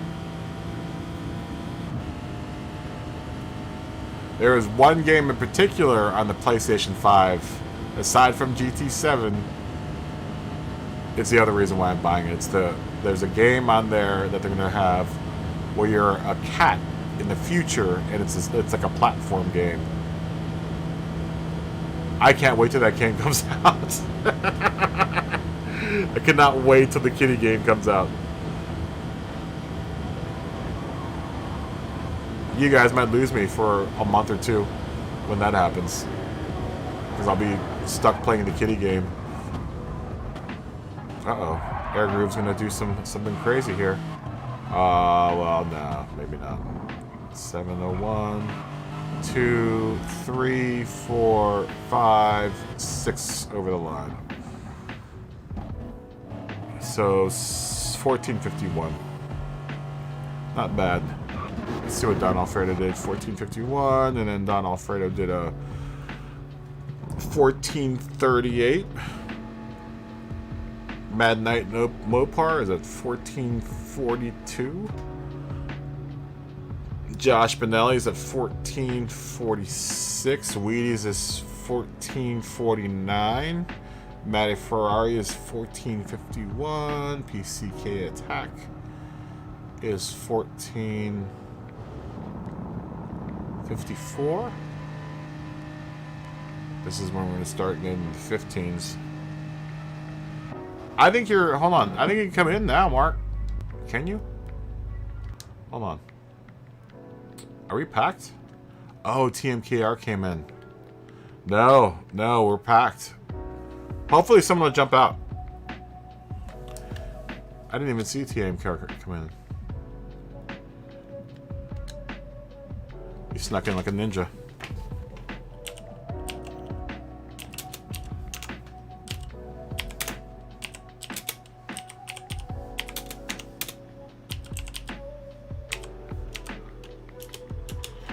That was like ninja styles.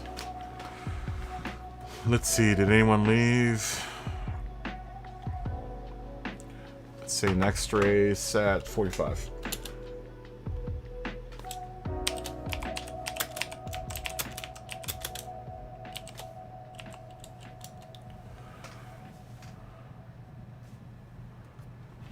We'll probably have a couple that'll leave here, Mark, here in a second.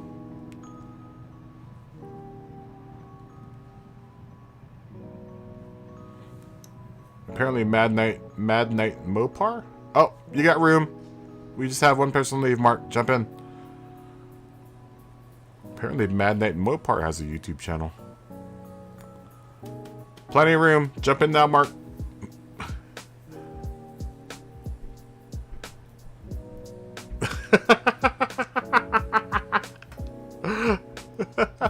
Who'd you get hit by, Scott?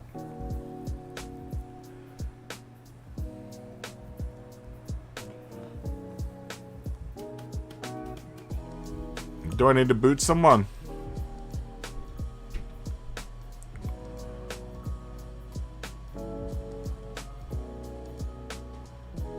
Oh, here's your boy. Knight Rider came in. Knight Rider.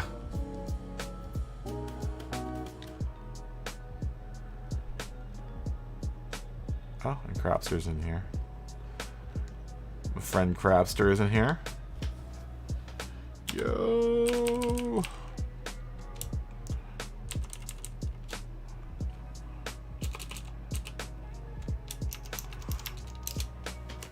Haven't seen Mikey either. Knight Rider 83. How about that?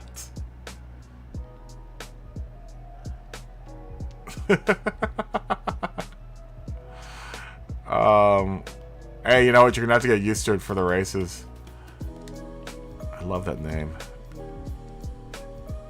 There's that other L. Someone else just came in the room. Crabster, that's right.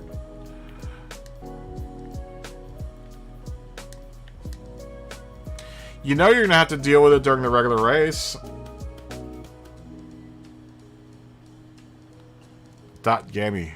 Is that someone that came in the room?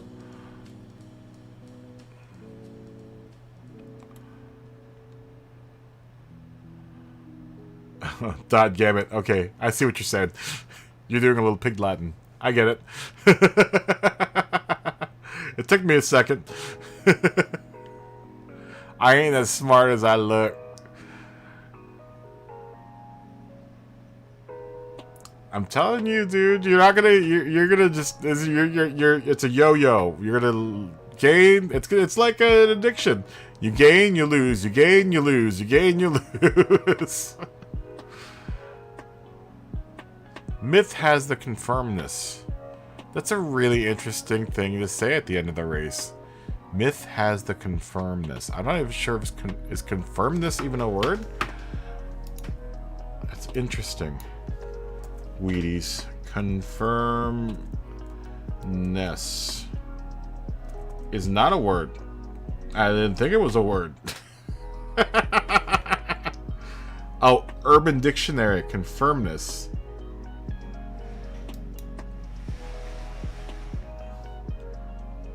When you say something right and someone confirms it. I'm not sure how that would work in the context of your sentence, my friend, but sure.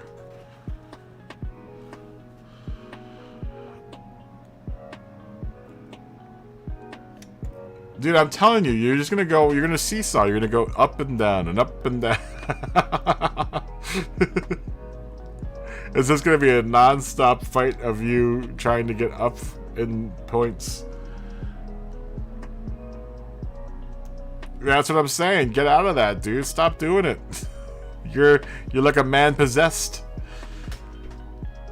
You should go play Need for Speed right now. Just get out of this. Get out of the world of Gran Turismo for now.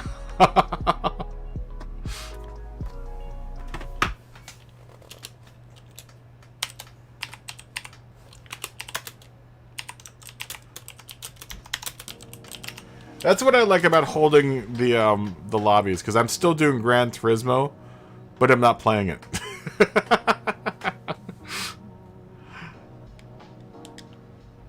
I want to check Renato Curiel's YouTube channel. It's probably all in Portuguese, though. And I can understand Portuguese. I only know when I'm being yelled at in Portuguese. That's what I'm saying, dude. That's the whole, like, it's like playing the lottery. Biest resto pasoi un desatro solo cora si no queda otra ya. What does that mean? Mi arrasto pasoi un desatra solo cora si no queda otra ya. Movie night. What are you guys watching tonight? I want to know what you guys are watching tonight. I'm telling you, man. You and your significant other would love Senna.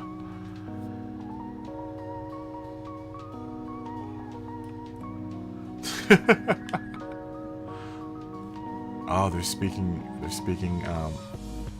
Well, they're from Argentina, so they're speaking Spanish, yeah. What are you guys watching tonight?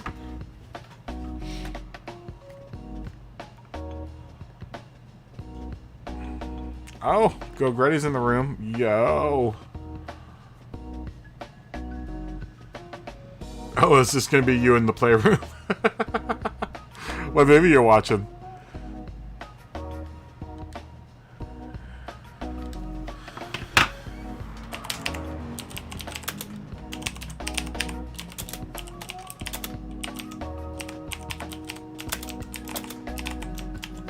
Go Gretty.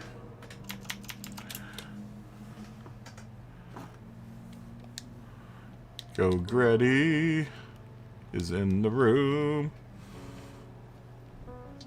No significant other.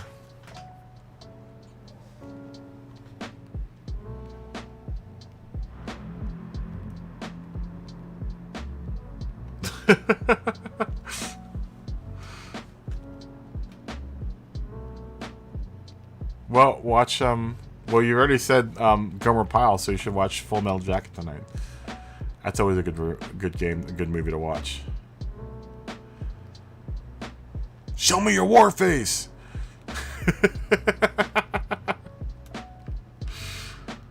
Oh, I love that movie. That's not a war face. What time did I say? Did I even give a time?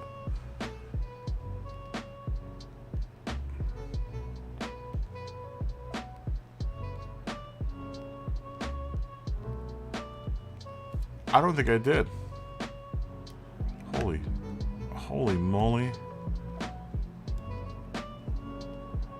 Oh, good night. We just lost what time we were gonna start.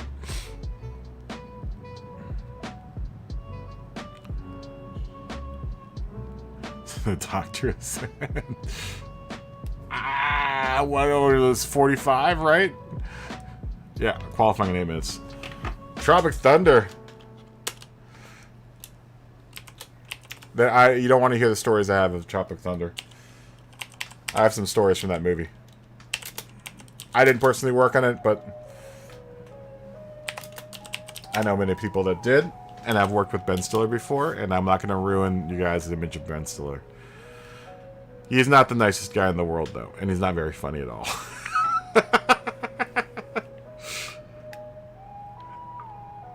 The one entity that I will not talk about, because I'm afraid for my life, is Disney.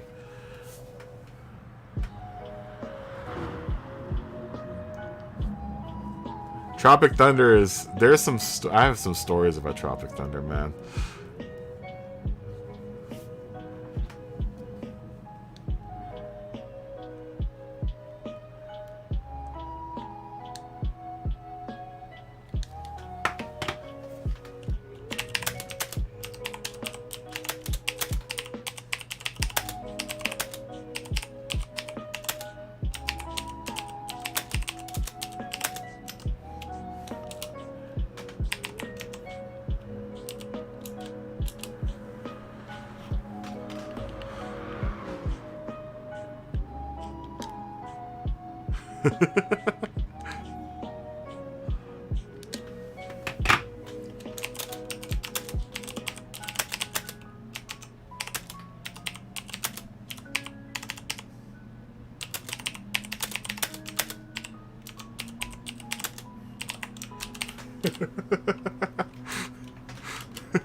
Tropic Thunder. The thing is Tropic Thunder is really good. It's a really, really good movie. I wish I didn't know what I know now. So every time I watch Tropic Thunder now, I can't watch anything with Ben Stiller in it. Not after the hell he put me through when I was working on what movie was that? What's that Robert De Niro one?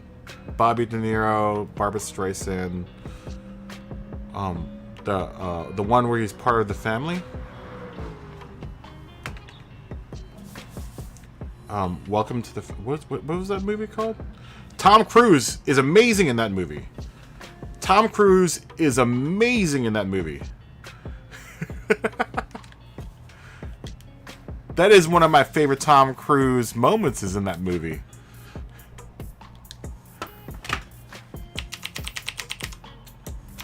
Tom Cruise apparently is a very, very awesome guy to work with. I've heard Tom Cruise is really... Yeah, Meet the Fockers. That's the one I worked with him on.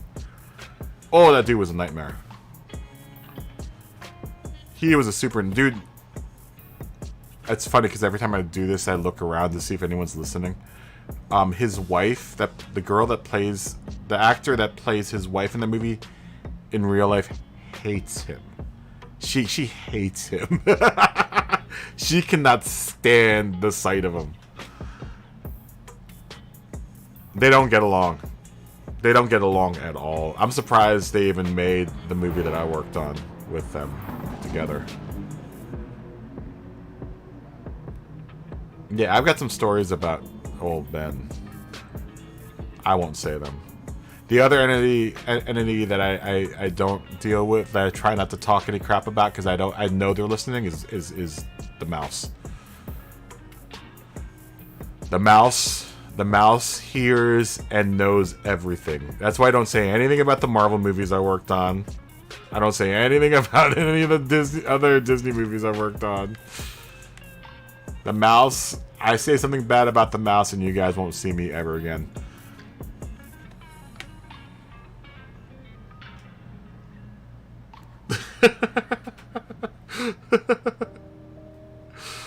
Did he go? Is he a Scientologist? I didn't know that. Oh, are you talking about Tom Cruise? Yeah. Oh yeah. Oh yeah.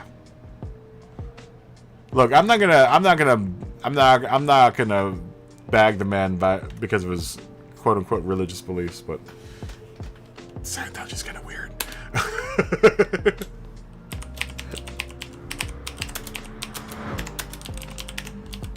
You know, if it affected the way that the dude relates with people, then I would say something about it. But he's, from what I understand, he's one of the nicest dudes to work with. I've heard he's really, really nice, like super, super nice.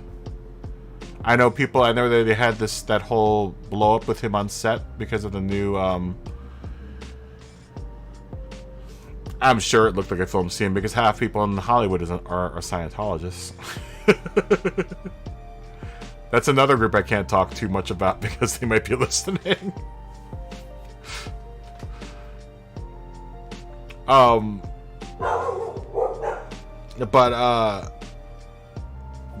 He's I've heard he's a really nice guy, and I know that they released a tape of him screaming at people on set just recently. And it's funny because TMZ and all those media companies will blow it up out of proportion, but I can see what he was screaming about, and I totally agree with what he was screaming about.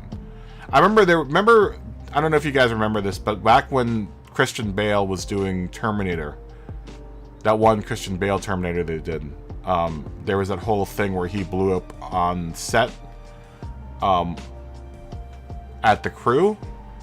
What you guys don't know is that the guy that he was actually screaming at is a huge he's a huge I just held it back, but he's a huge male part. He's terrible. That dude is a real, he's the director of photography. He was the guy that Christian Bale was screaming at. And I've worked with him before. He's awful. Christian is cool. Christian I've worked with before. I worked with him on a movie called oh god, it was my first movie, The New World. And Christian and his wife were so nice, man. Super, super nice. Yeah, this is what I'm saying, though, is that, you guys don't see the other end of it. That, he was screaming at what did we call the director of photography? The guy that, sets up all the shots for the movies. And this particular director of photography, I had just finished a movie working with him. And what he would do in the middle of scenes is he would start moving lights around. Now, me as a sound guy, I want the set as quiet as possible because I only get sometimes 1 or 2 passes in order to get the stuff that I need to get for the studio. So if I have the director of photography moving equipment around in the background, all you can hear is... And there was a point where the guy that at that time I was working with another team, and my boss on that team, he's this really, really brash Mexican guy. He literally gets up off of his chair. He's like, "What the?" And he started screaming at the dude. And that's what happened on that set for Terminator. Is the guy was moving lights around in the middle of a really dramatic scene, and Christian couldn't focus. And he's a really focused actor. So when you start doing that, it's it's breaking his concentration when someone's moving equipment in the middle of a scene, And that's the side that no one ever saw. And everyone was like, "Oh, Christian Bale's an idiot. He's not, I'm like, no. Dude, you guys don't even know the other side of it. That dude is a huge pain in the butt, dude. That director of photography is awful, dude. I don't know how that guy even gets work still. Yeah, it wasn't a very good Terminator. It honestly wasn't that good of a Terminator. I mean, I have to admit, but that isn't Christian's fault. That has nothing to do with Christian Bale. It has everything to do with the guys that wrote the damn movie. It wasn't a very good Terminator. You know which one I'm talking about, right? Yeah, that movie was awful. That movie was terrible. But like I said, it has nothing to do with Christian Bale. Christian Bale has nothing to do with that. Christian Bale's a great actor. Yeah, he's an awesome actor. I want to say Christian is also Scottish. Is he Scottish?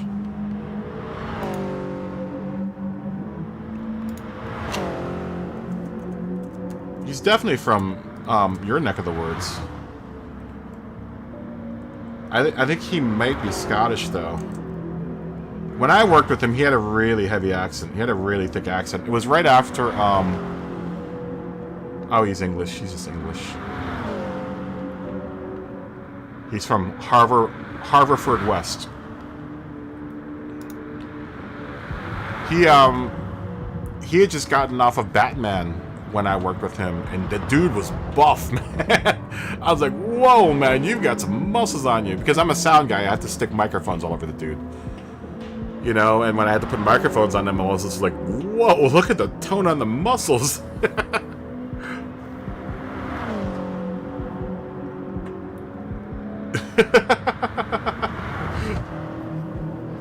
Yeah, exactly, right?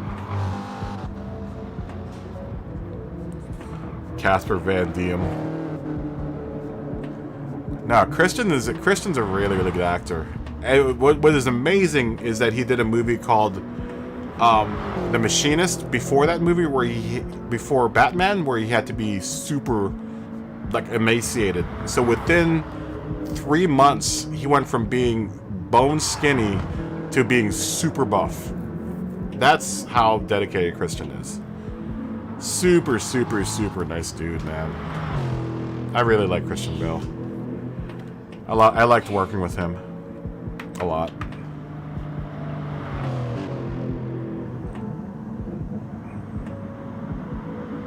Yeah, Tropic Thunder. God, what was I doing during Tropic Thunder? I got asked to work on that movie. I just didn't do it.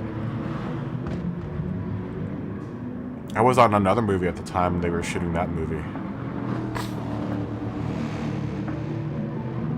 What was I on? Was I on Evan Almighty, that movie? I can't remember what it was doing that movie.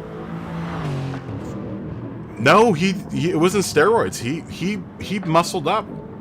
He boned up.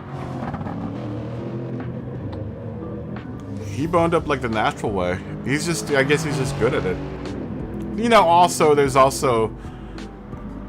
a degree where, you know, you can kind of get smaller and then get bigger again.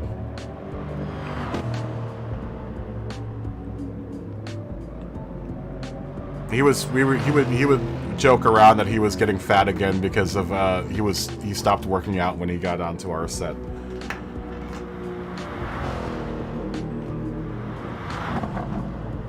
I remember one afternoon, the last afternoon that we shot, it was kind of like a free day, and I hung out at Christian's house with his wife, and we just did voiceover stuff.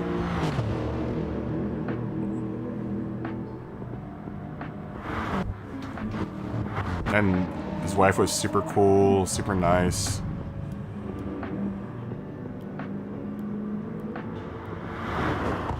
Really, really super nice folks, man. I mean, look, I'm gonna tell you this much. I've worked with a ton of really high-level actors, and most all of them are cool. The only ones that I really remember are the ones that are really pains in the butt. Real pains in the butt. You have to remind me of actors that I work with, because I don't remember most of them. Because all of them are usually really nice. It's the ones that are really, really, really hard to work with that I remember. Like Ben Affleck. Or not Ben Affleck, Ben Stiller. Ben Affleck's really fun to work with. I've done like 2 movies with Ben Affleck. I really do. There's only 3.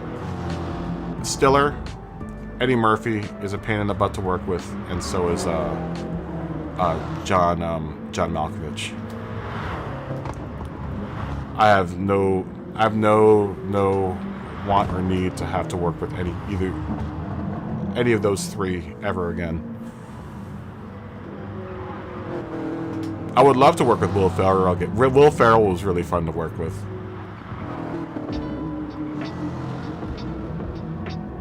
Same with Robert Downey Jr. I had a lot of fun working with Robert Downey. I've done like 4 movies with Robert Downey Jr. My man does kung fu in between at lunchtime. It's dope. You walk by Robert's trailer during lunchtime. He's outside doing a kung fu. He's like sparring with a partner. It's super dope.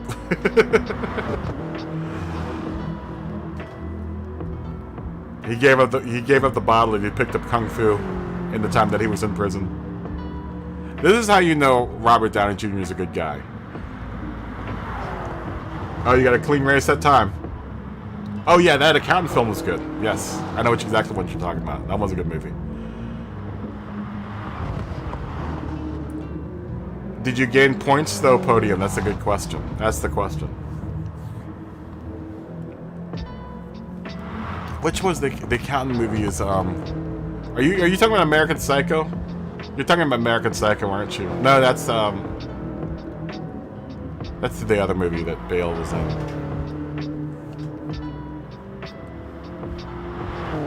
American Psycho is a good movie. You won the race. Congratulations. How many points did you get?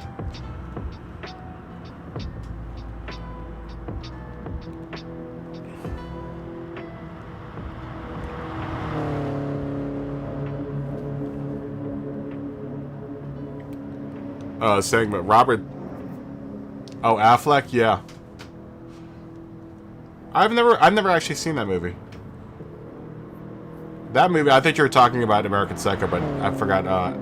What's his name was Patrick Bateman wasn't an accountant. He was something else. You're getting close. Well, that's good. That's good, Podium. I'm gonna have to check it out. I did Argo with Affleck. That was a really long deal.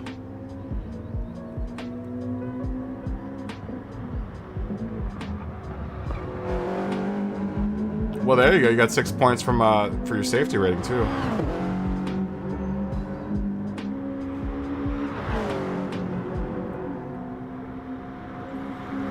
I'm gonna have to look up what movie is that.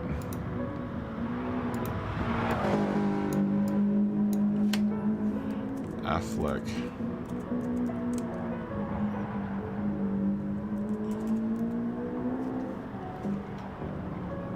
Yeah, and I don't think I ever saw The Accountant. I'm gonna have to check that out. I did Argo with Ben. And then I also did there's a movie called To the Wonder that he did with a director named Terrence Malick. I spent, before we started Argo, I did like 4 months of just sitting on his couch. The director, Terrence Malick, does a lot of voiceover work. So he forces his actors to do like a 600-page script, and then he sends them like 300 pages worth of voiceover work. So for like 3 months, I literally, on every Wednesday, I would go to Ben's house. I would sit my rig down on his couch, put a microphone over his head, and just fall asleep while Ben would read 50 pages worth of dialogue. It's terrible.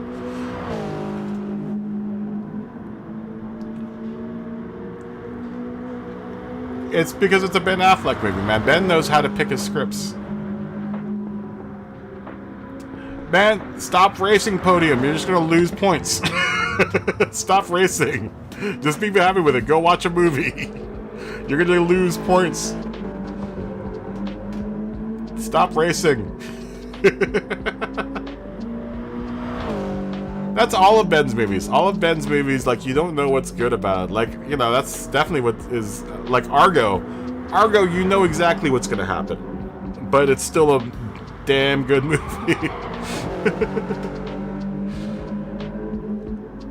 We had a lot of fun working on that movie. That was a long shoot, but I would have done it over and over and over again. It was a really, really cool shoot. We shot all of that in Los Angeles. Pretty much most all of that movie was shot here in Los Angeles. You're a man-possessed podium. You're a man-possessed. I'm gonna have an intervention with you, my friend. You're like an addict. It goes up, it goes down, it goes up, it goes down.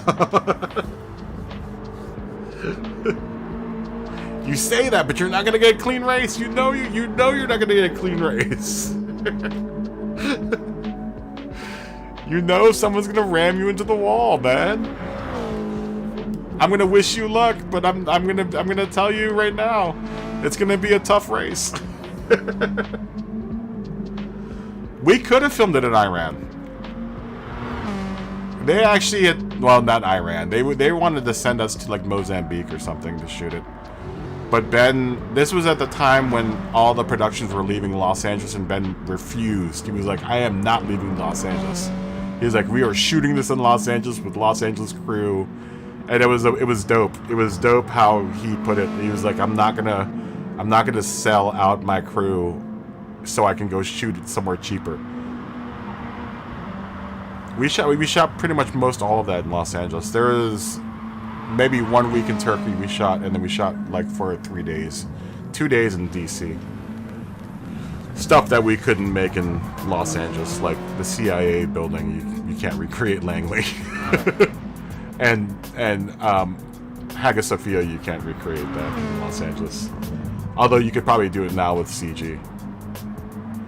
But most of that movie was shot in Los Angeles. Green screen, blue screen. Even that whole part where they stormed the embassy, that was all shot in Los Angeles. We literally green screened that whole thing. We did it outside, but we green screened the whole movie. The whole beginning is all done in Los Angeles.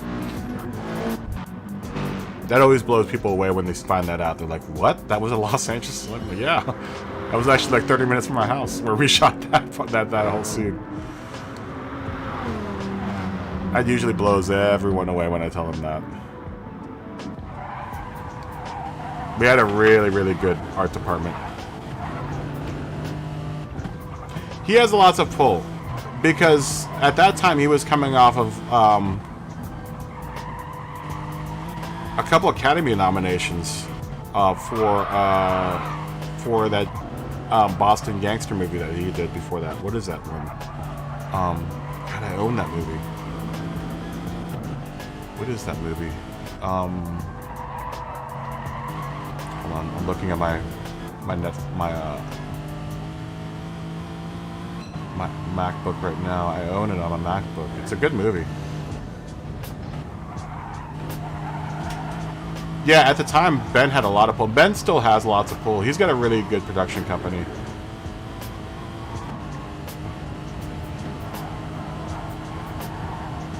It's just now he's got, a lot of people are pressured to shoot in Georgia.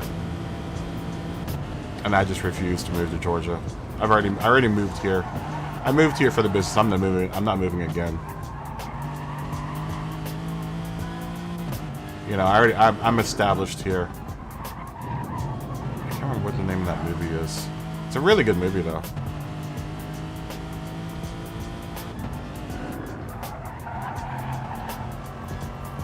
It's kind of like, same thing with Tom Cruise. He's got lots of pull in the business. There's certain actors that have lots of pull in the business and can demand things like, hey, we're going to shoot in Los Angeles and that's the only place we're going to shoot. Ben's one of the few that can do it.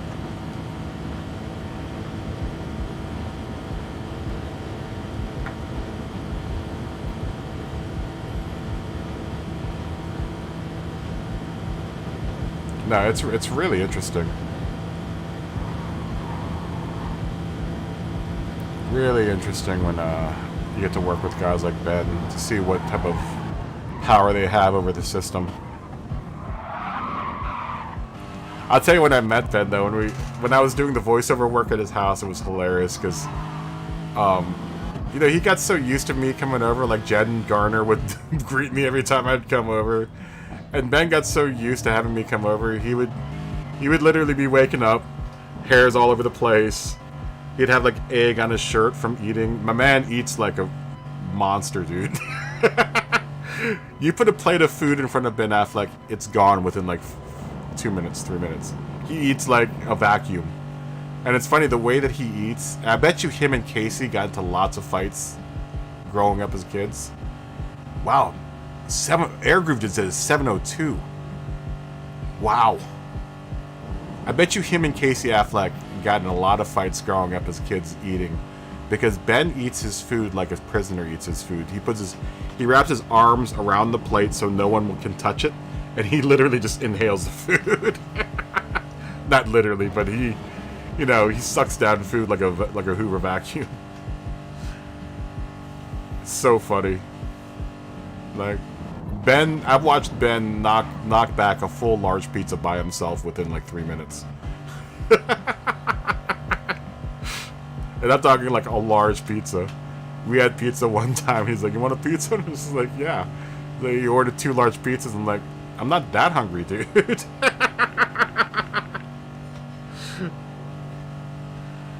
Yeah, no, I noticed that, Mark. You did put a 713 in, man. Good job. It is a beast because it's got 9 million turns. It's got like 900 million turns, man.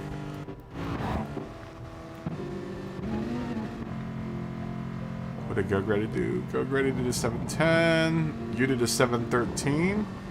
You're gonna do all right tomorrow, Mark. 714 for Knight Rider. Knight Rider. Uh-oh. Good luck, podium. But if you lose points, I'm gonna tell you, stop playing the game. If you lose points in this next race, I'm gonna say I told you so. But good luck, best luck.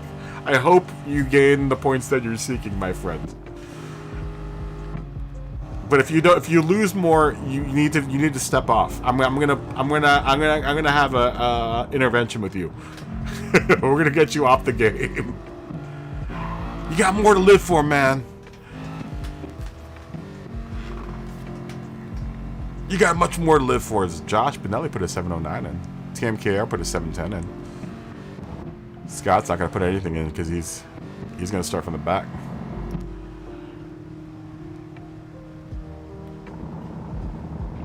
Yeah, I would imagine that would probably help a lot, is using the elevation changes.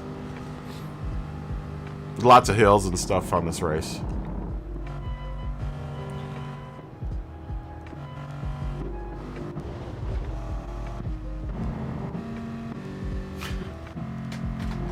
Just having this vision of Ben folding half of pizza into his mouth and just eating it. Oh, I've seen that. I've seen it happen. Oh, it's so funny.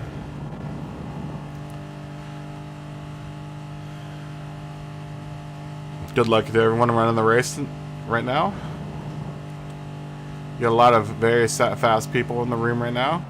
It's pretty fast room here.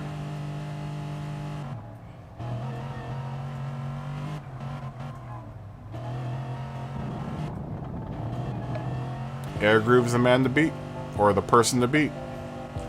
At 7:02.495. Let's see who can do it better. That is stinkingly fast. Not the fastest we've seen around here, but definitely, this is the Air Groove that I remember.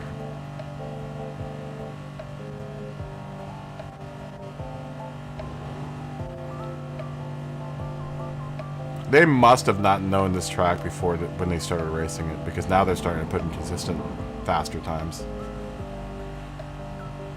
Because Air Groove started coming in about Wednesday or Tuesday or Wednesday, and they definitely weren't this fast. They must have just found their Air Groove. Aha!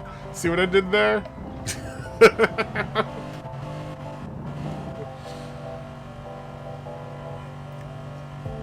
think I'm gonna go slam some aspirin. My shoulder's killing me right now. I'm gonna go slam some aspirin and go to the bathroom. I will be back in a second.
Here we are.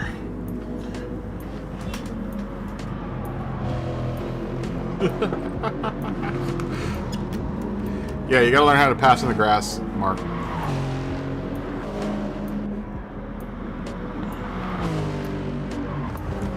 You gotta learn how to pass in the grass. That's Scott's new name is pass in the grass.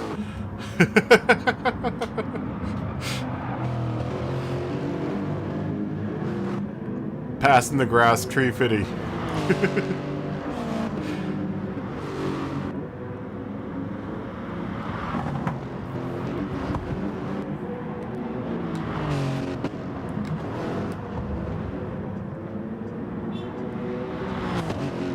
Man, Air Groove's fast. Let's see what Air Groove's compiled time will be this time around.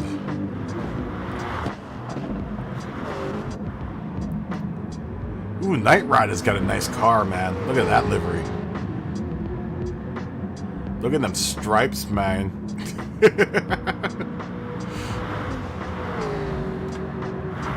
Scott's already up to 8th, behind Renato Correa, 142, who is behind Go Gretty in 6th in that SLS, working in his area. TMKR77 is right in front of him.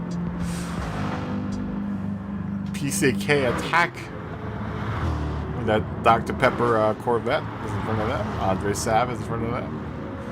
Matty Ferrari 458 is in front of them, driving an 8.6. And Air Groove is number 1. 1 second ahead of everyone else. 1.5 seconds next in front of everyone else. Uh-oh. Here come the Germans.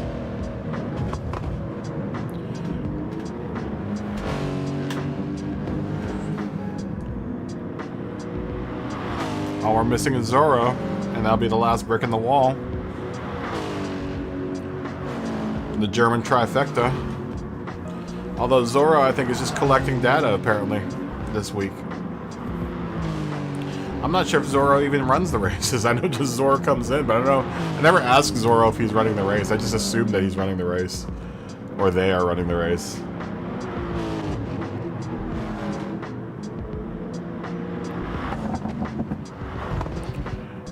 Let's say hi to the Germans.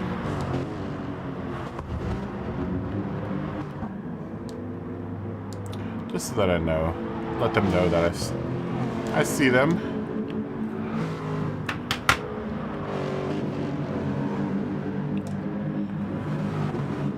I'd like to let everyone know that I'm aware that they have entered the room. Let's go to the car mode. This isn't very informative for people at home that are watching that might be running the race tomorrow. I will not be running the race tomorrow, once again. We're going to spy on Go Gretty. You can't do nothing about it.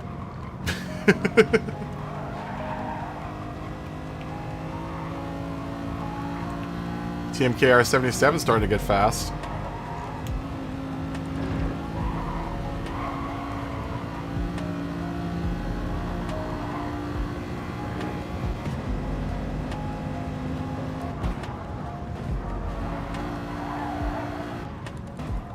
Then SLS.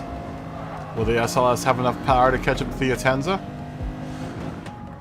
We aren't even done with lap 1 yet, so we shall see.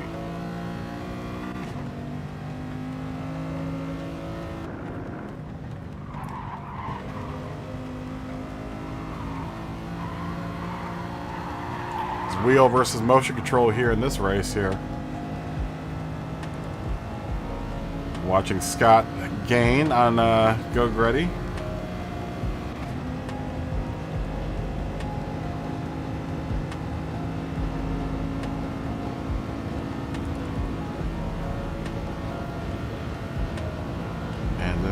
TMKR looks like they're holding ground. If they slip up, Go Gretty is just going to whiz right by them.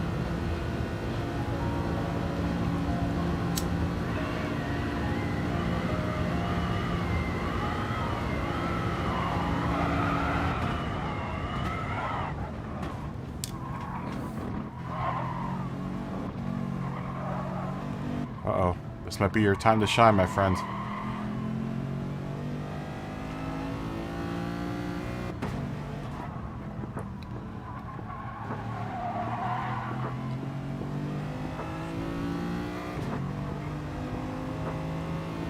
It's Louisiana versus South Carolina. Wheel versus motion control. And here comes D-pad with passing the grass tree fitty. No. Gap is now growing again. Not by much.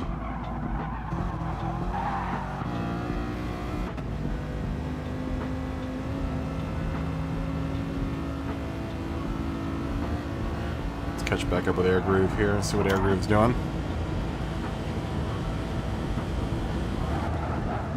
Two seconds in front of Matty Ferrari, 458.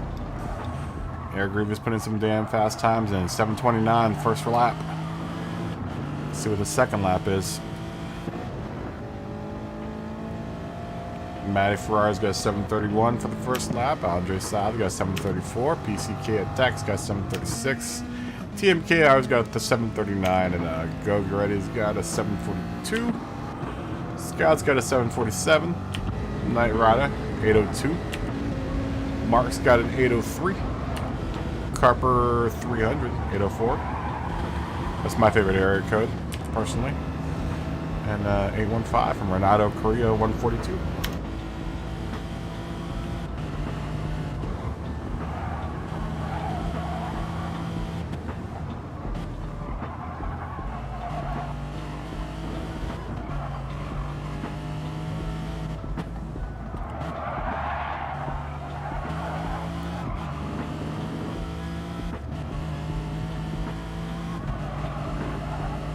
I'm up in Jared. He's gotten his rig. He's assembling his rig right now. That new monitor hopefully has arrived at the Freeman residence. And a new simulator rig is being built right now.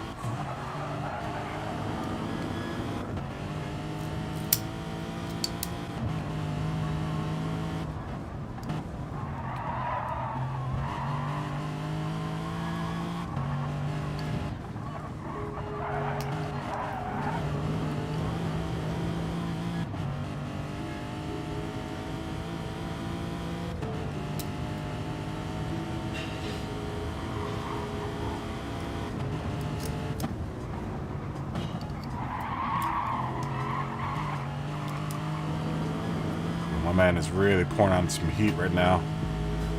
The gap is almost 3 seconds here.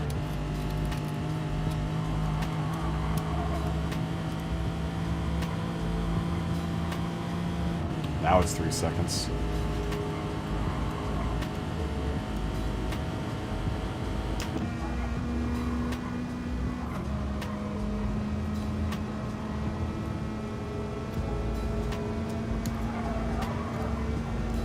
TMKR is getting faster now.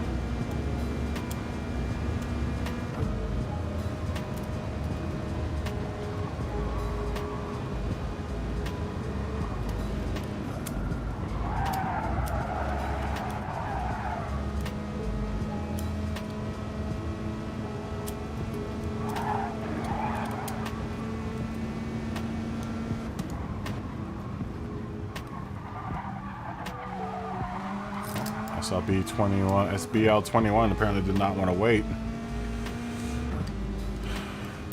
That is your loss, my friend.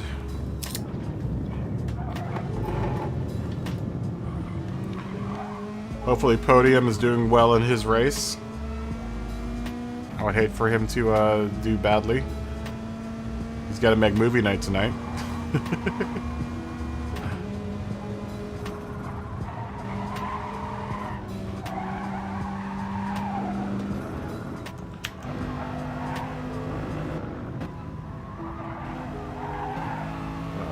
Scott really closing that gap.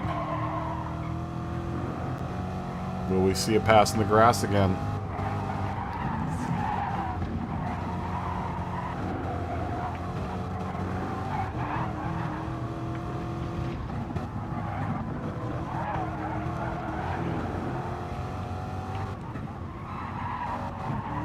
That would have been a perfect opportunity for a pass in the grass, but you're not close enough for it.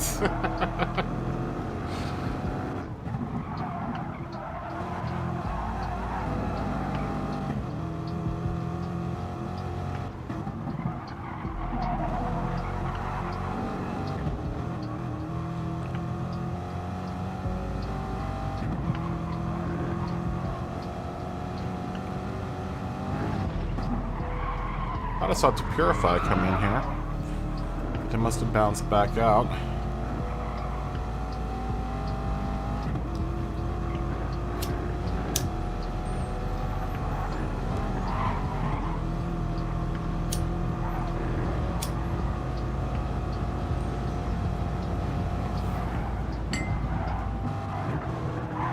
Oh! Gray makes a failed move.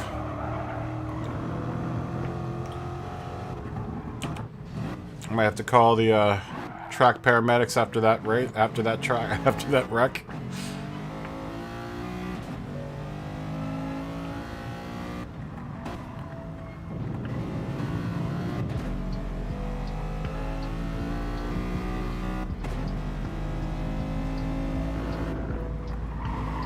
Oh, that's a shame. But we've all seen it happen here before. It will get you. This track will bite you when you least expect it.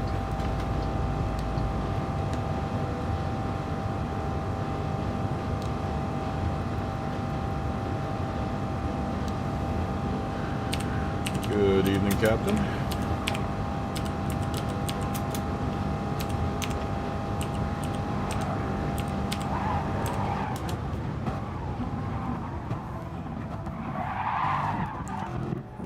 With Air Groove 707, 741. Matty Ferrari's 739. Andre Sav 742. 749 for PCK Attack. TMKR is 751. Scott, you're at bad math. 756 or 1456. I'm sorry. Whew. These are our 14s. It shouldn't be 7s. They're 14s. I'm bad at the maths. No, I'm actually pretty good at the maths. Very simple maths.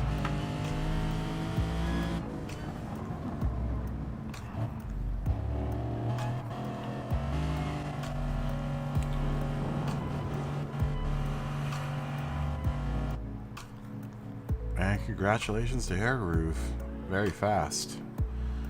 It's that anime. It's the anime on the side of your car, my friend. It's making you faster.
Good night, Air Groove.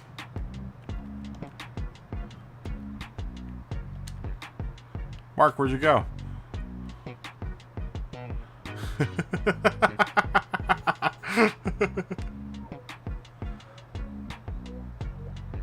Good for you.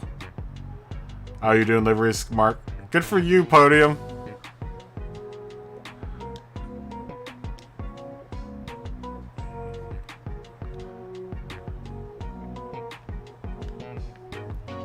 That's awesome, dude.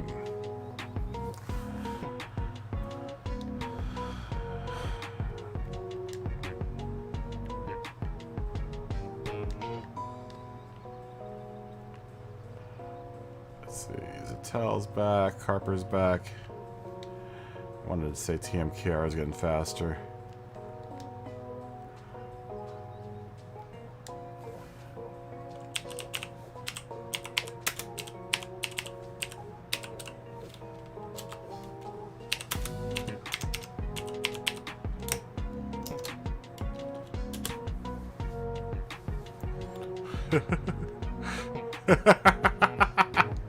Yeah.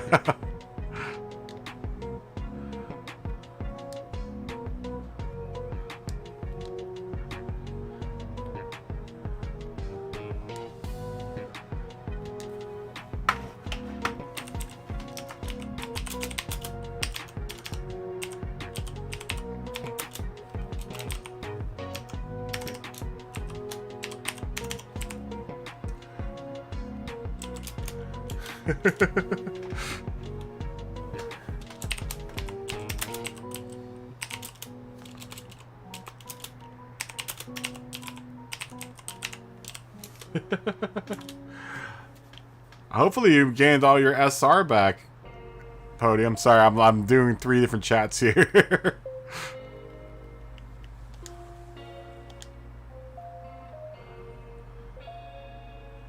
Oh, nice. You got a GTI. That's dope. I've gotten a couple of those. Those are the only ones I won't get rid of.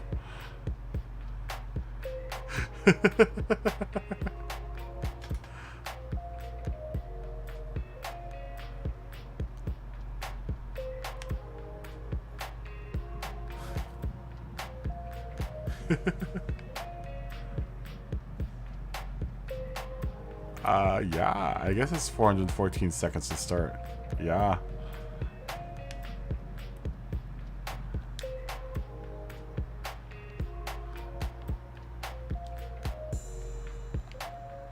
Oh, that sucks. You're gonna do it again? Dude. You are a man possessed. You are a man possessed.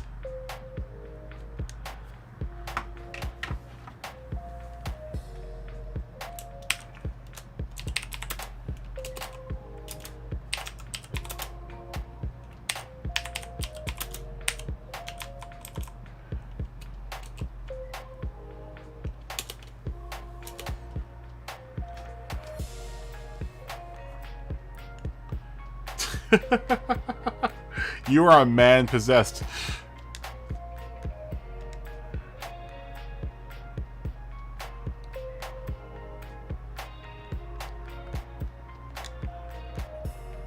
See. Yeah, I think so.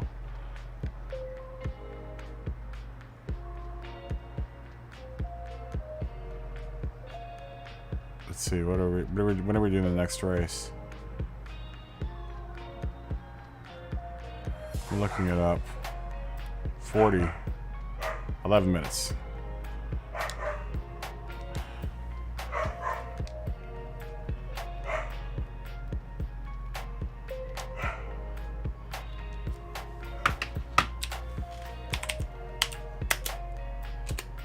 I think it's Zulf. 11 in German. Is it Zulf? 11. German. Pretty sure it's Zulf.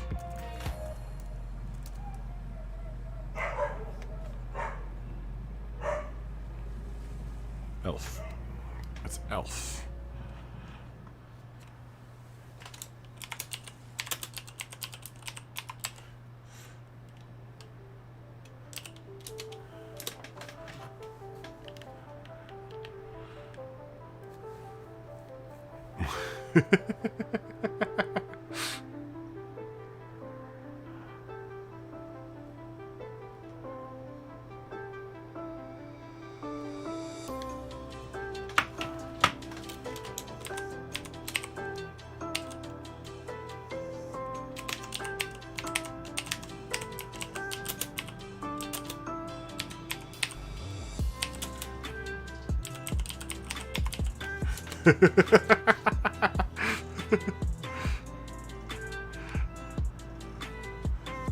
Good luck tomorrow, TMKR.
To purify. Yo. Yo. Norse 10 pool. What? I don't know what your name is, but good evening. Nice to meet you. They're qualifying in 8 minutes.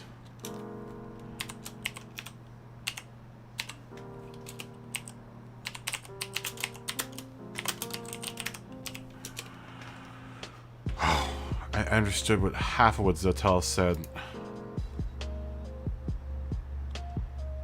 You're on the pole position again?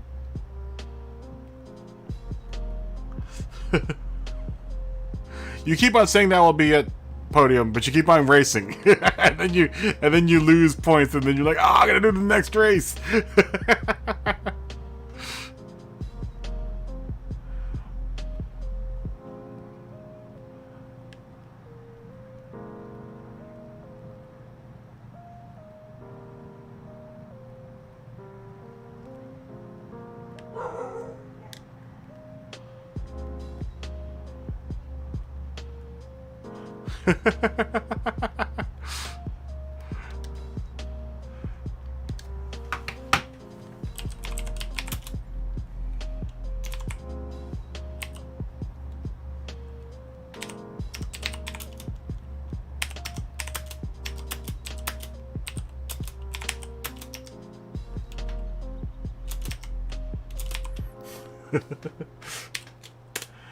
Good luck, podium. You better win this one.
Where is everyone going?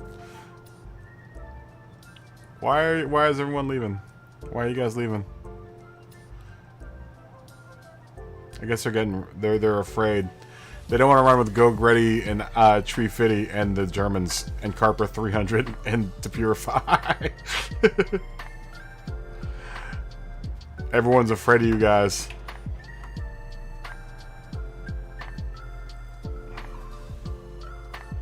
Norse 10, PW White 69. I'm not sure what the name is supposed to. Norse 10, P White 69. He's from Italy. They're from Italy. I don't know what that's supposed to mean.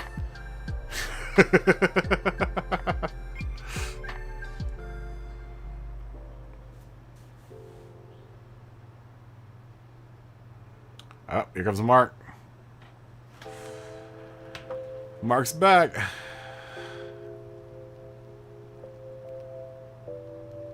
Yeah, we're all practicing for a race.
Say what you're gonna say.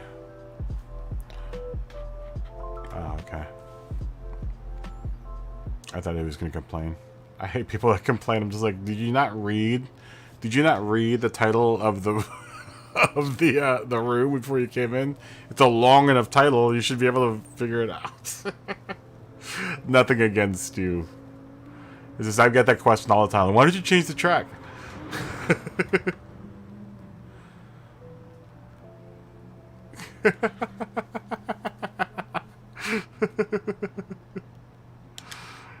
JWP Texas is in the room. I know, too long didn't read, right? Come on.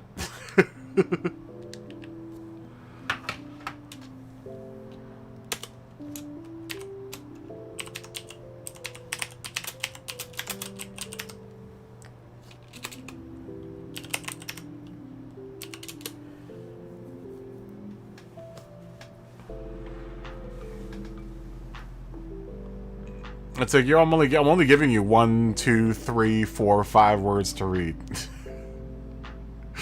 I guess people when they come in, they just click on whatever track they want to race on, and they don't read what the title of the room is. It's too bad because there's some good titles out there. My favorite room was No Monica. So I was figuring it was a route, and I looked at what was racing, and it was like it was open for like N900 class. So I would imagine it was a bunch of Acuras and Hondas in there. I think it was a drag racing room. Honestly, I think they had it set up for drag racing, and it's hilarious. It's a great name for a room. No, Monica.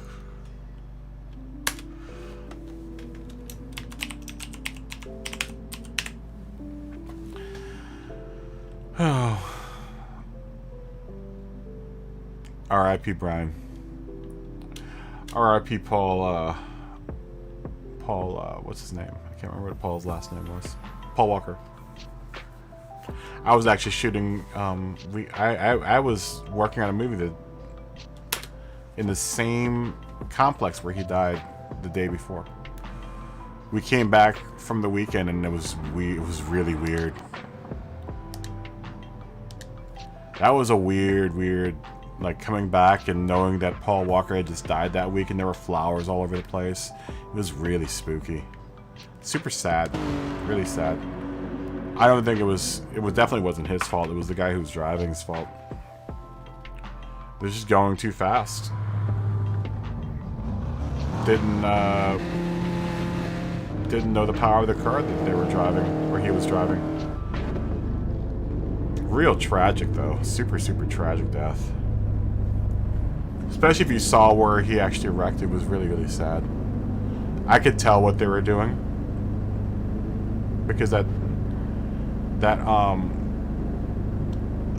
parking lot's set up like kind of like a racetrack. It's a big parking lot.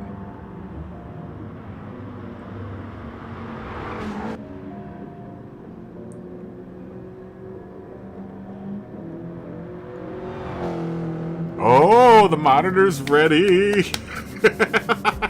How is it, Jared? Is it cool? I've been waiting for you all night. I want to know what the outcome of the monitor is.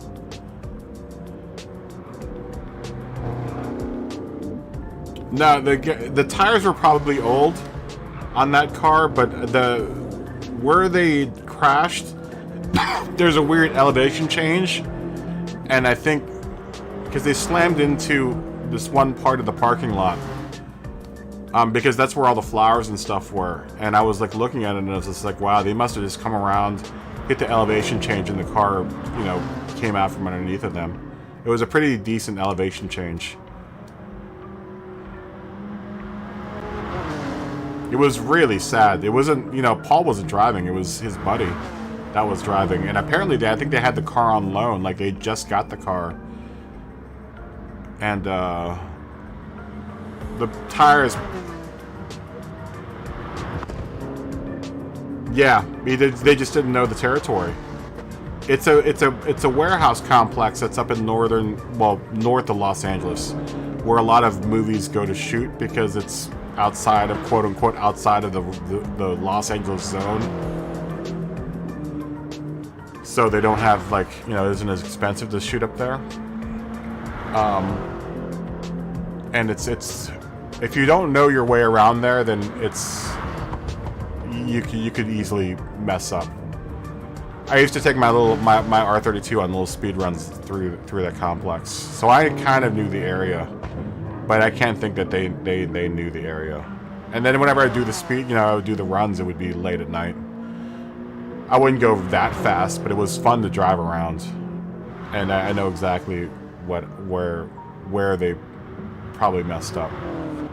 They hit like a guardrail on the outside, and it was, yeah, this is a bad spot to hit. Yeah, the tires were probably crap on the car, I would imagine. The tires on the car were pretty bad. But I'm sure the driver didn't know. That was probably the biggest culprit, is the driver didn't know about the elevation changes.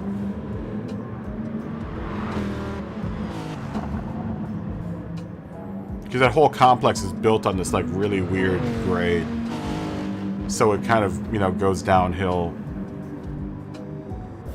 I mean, and there's no one around there. On the weekends, no one's there. You know, it's just a bunch of production trucks and, you know, whatever else is in the parking lot at the time. It's a really big parking lot.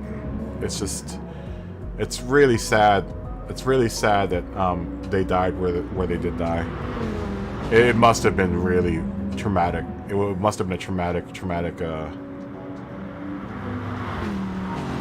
No, it was. That site has been used for a while. That year is when Hollywood started shooting there. Yeah, the tires were degrading. We started shooting up there that year. So the reports were that the area hadn't been used for a while. Those are sort of true, because the area used to be like a warehouse, like a loading warehouse, and then, like I said, it went through you know, a period where no one used it, and then Hollywood started using it as oh, the car. Okay.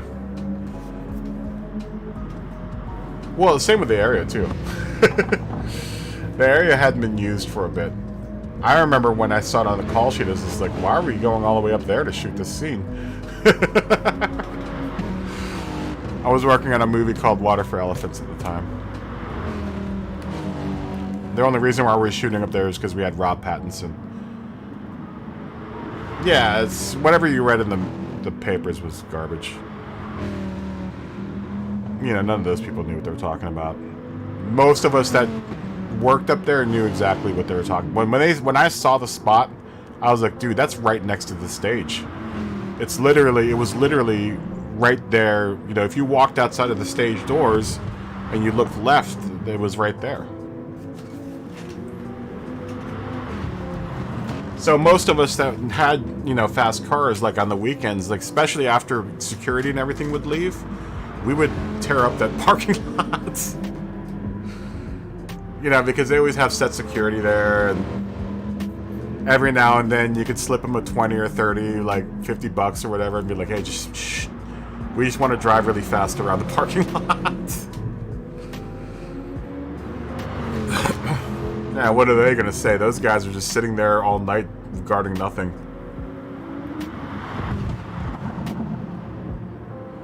I want to see pictures of this thing, man. How's the monitor? Is the monitor dope or what? Is it a good size for your viewing distance?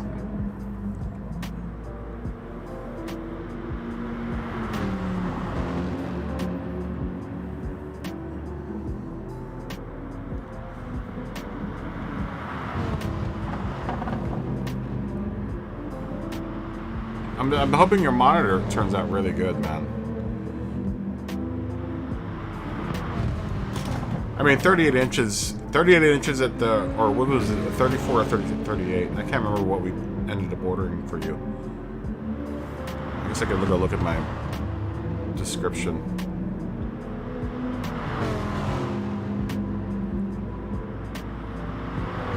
Image should be ultra crisp, yeah. And it's curved too. You got a curved monitor, which is going to make it even cooler. And it's an ultra wide.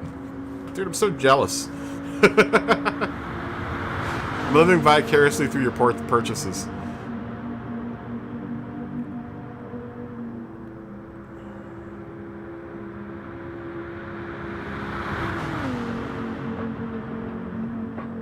Yeah, it was a really tragic day to go back to work.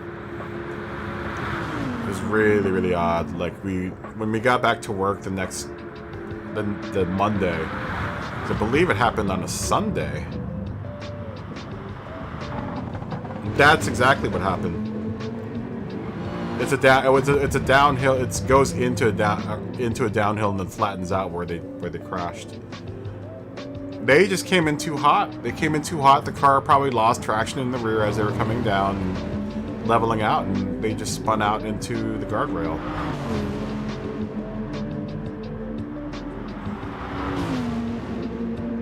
Paul Walker was a really nice guy. I never got the opportunity to work with him, but I've had lots of really good friends that worked with him, and he said he was a really, really stand-up dude. Like I said, most actors are really, really cool people. The only ones I remember are the ones that are pains in the butt.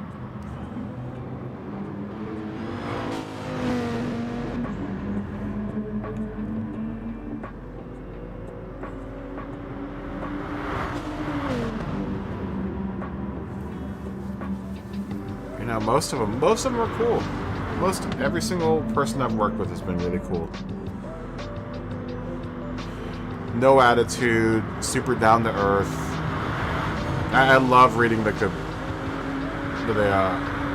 rumor mags, all the dirt rags about these stories about actors. I'm just like, this is such garbage. It's like such utter trash, written by people that obviously need to, meet some sort of quota. 90% of what you see out there is garbage. Controller, stop. Stop, controller. Are you serious right now?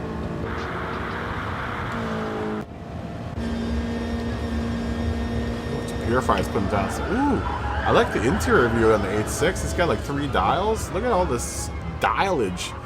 This is nice. There's so many dials and numbers going on inside this cockpit. I like it. What happened?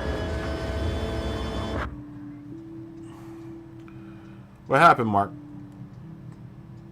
Did you get taken out? Or did you take yourself out? Your car looks like it's breathing right now. It keeps on going forward and then back.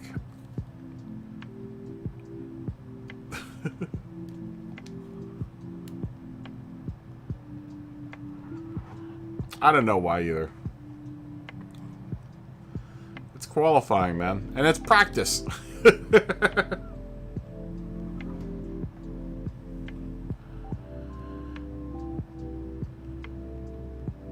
Really? What set was that on? What movie were they on together? I doubt that happened. Unless that happened recently. I've worked with Jamie. Jamie can be has a little bit of an attitude, but I can't see that happening. What movie was that supposed to have happened on? I gotta look this up now.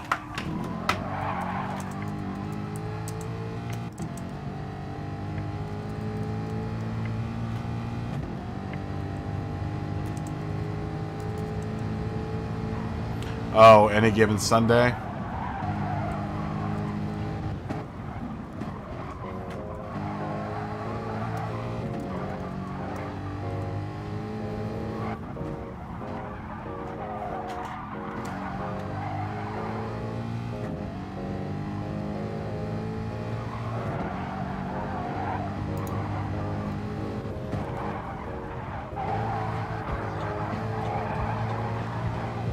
Okay, well I can see that. Hold on.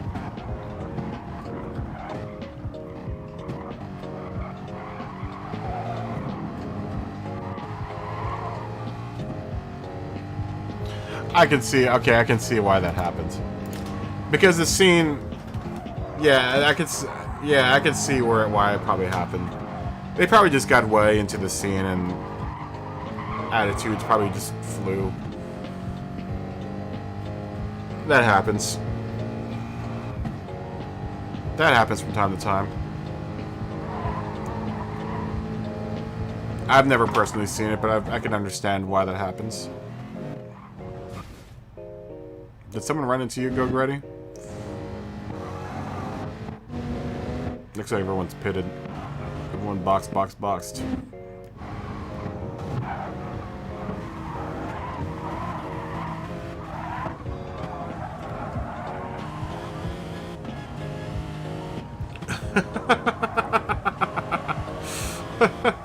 That's funny.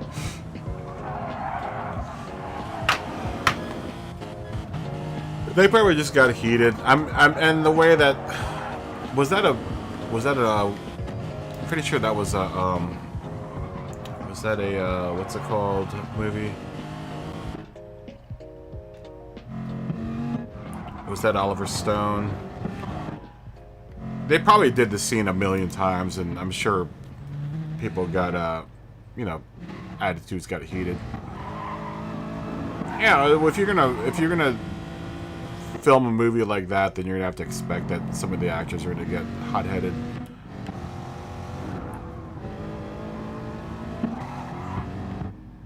That's funny. That's funny.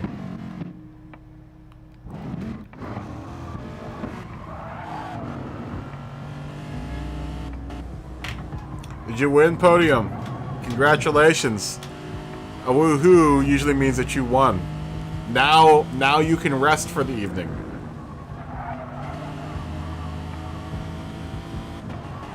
No. I've never worked with Steven Seagal. Dude, Steven Seagal was so out of the game by the time I got into the business.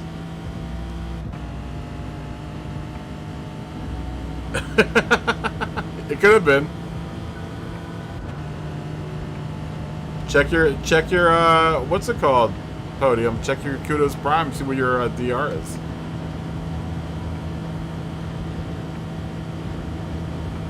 Don't keep going. You are a man possessed. You gotta stop. You have to stop.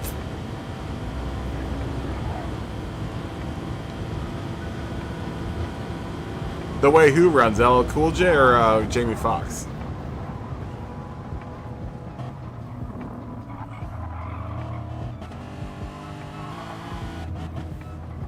Stop playing, Podium. Go play another game if you're gonna play a game. Play Need for Speed or something. Go load up NASCAR Heat. Go load up NASCAR Heat or something, man. Seagal. Waiting for the game to confirm. No, I've never seen Seagal run. I didn't even know Seagal actually ran. You know, it's funny, if you ever look at all of Steven Seagal's movies, there are always most of all of them are three words. Hard to Kill.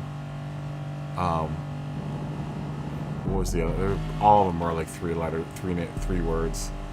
So stupid. I heard that dude's a total crackpot. Oh, and you got a clean race too, tight. And you got pole position too for that. Right? You got a bunch of stars for that race. Finish first. No, he didn't. Did he? No. That dude's a black hole, man. Anyone that works with him ends up in the black hole with them. Have you seen him lately? The dude is just like, oh, he's a mess. That's like Jean-Claude Van Damme, though. Jean-Claude Van Damme used to be like legit. And then he went bad, and then now he's apparently on the mend again.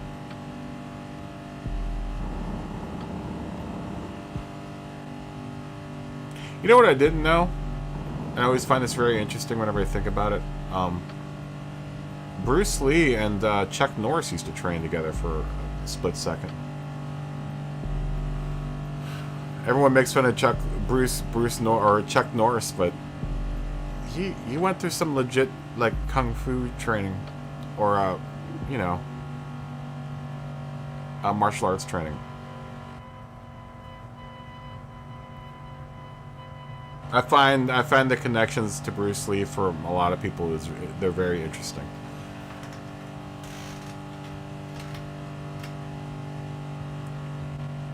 Oh, that's right. I remember that. That dude kicked him out. He knocked him out. Did Chuck Norris and Bruce Lee do a movie together? Which one? Which movie did they do together? I remember reading comic books back in the day, and Chuck Norris had something that he sold in the comic books called kicking jeans, where it had an extra wide groin so you could kick, you could do high kicks. And always make fun of it. Chuck Norris's kicking jeans. It was always on the back page of comic books. Back in the day when they used to put ads in ads in the back of the comic books. Way of the Dragon, that's right. I almost forgot about that movie. I totally forgot about that movie.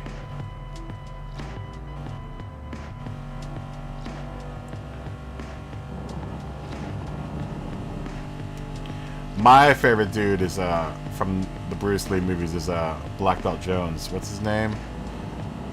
Mr. Handman, you come straight out of the comic book. What was that guy's name?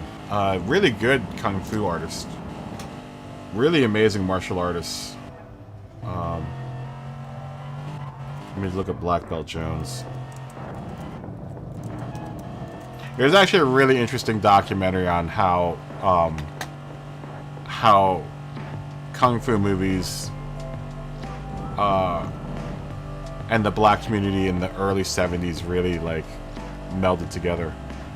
And the black community is actually the community that made kung fu movies popular today. Robert Klaus. That's it. Or not Robert Klaus. What's his name? Jim Kelly. No. This is the wrong guy. Jim Kelly.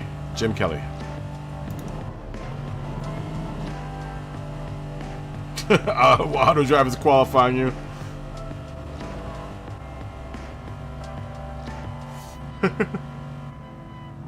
Yes, Jim Kelly. Are you really qualifying with auto drive? Is Greggy, are you qualifying with auto drive too?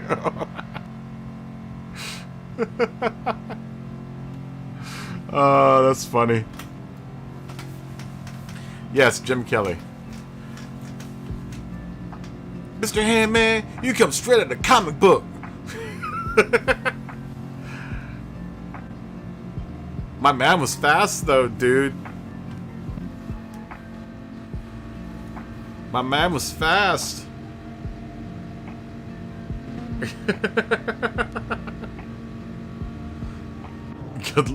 Good lap auto drive.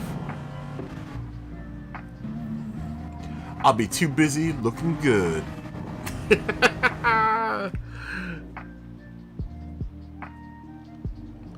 Good for you, Podium. That's dope. That's dope. Good for you, man. You're almost up in A+ territory. You only got another 3,000 points or so. Not even 3,000. You got 2,200 and some odd points. It doesn't matter. At least you didn't lose points. That's what matters. You didn't lose any points, my friend.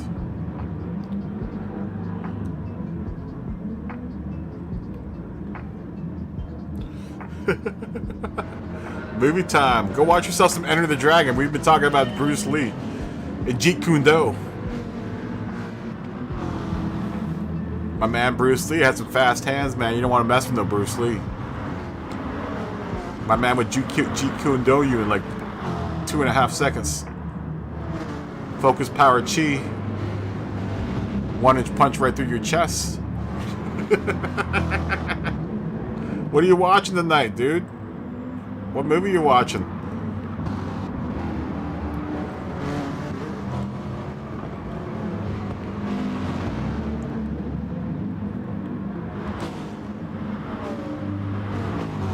Hey, you live like a king. You got a projector and everything. You got a projector. What do you not have?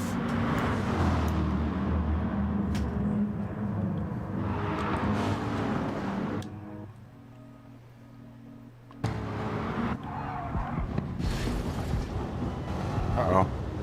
Time in the grass. Time in the grass. We're passing the grass.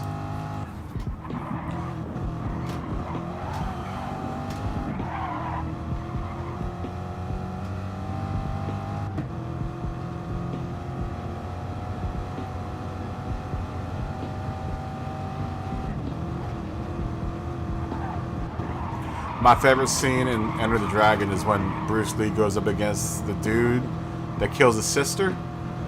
Oh, the pass in the grass! There's the pass in the grass!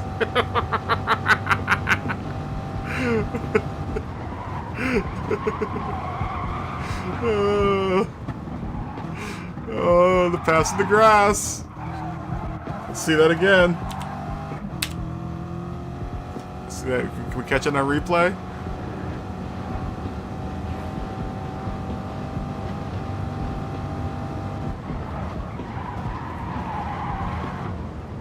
Oh!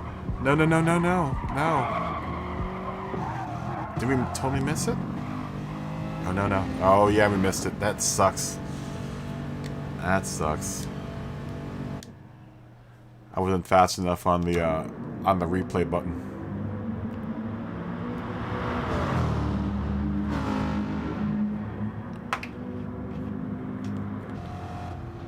Nah, I was saying my favorite part of that movie is when Bruce Lee goes up against the dude that kills his sister. He's got those fast punches. Oh, it's so dope. My man was super fast. I will argue that footage was not sped up. I bet you that's what how fast Bruce Lee was in real life. If you watch that scene again, I bet you that's how fast he was in real life. Every time I watch it, everyone's like, oh, no, that's sped up. I'm like, that isn't sped up, man. That's Bruce Lee being super fast. God, how scary would it be to be a stunt double fighting Bruce Lee? That must have been terrifying. Like, I know because you gotta be macho and everything, people probably didn't show it on screen. But I bet you them dudes that he would fight against would be scared, be like, oh man, I'm going up against Bruce Lee today.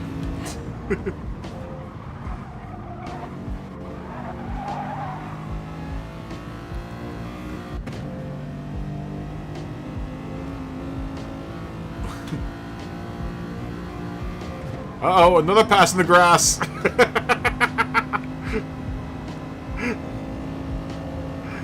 Was that another pass in the grass?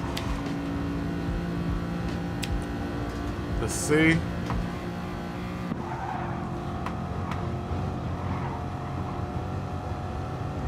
Yeah, it was almost a pass in the grass. Oh, but you got a penalty for that. Old pass in the grass, Fitty.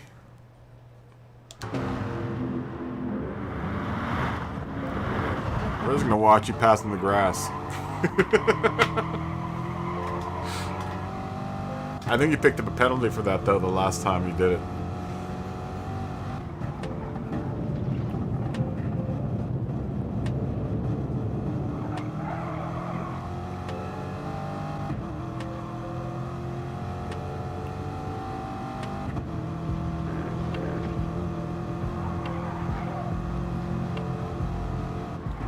Man, I love Bruce Lee.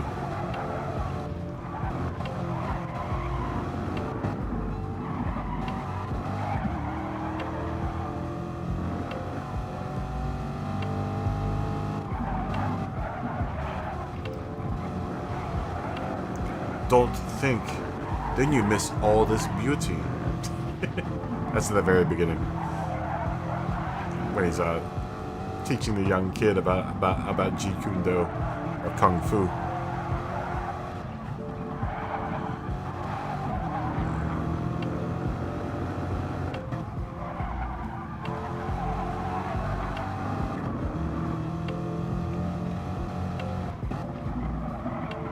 I feel bad though, man. Like Bruce Lee really got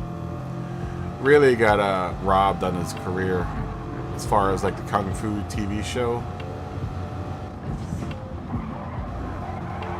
I don't think there was any hard feelings between him and David Carradine, but there was definitely hard feelings between him and the studio.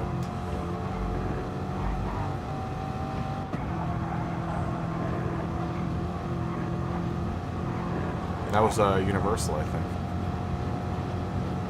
Was it Universal or Warner Brothers? I can't remember.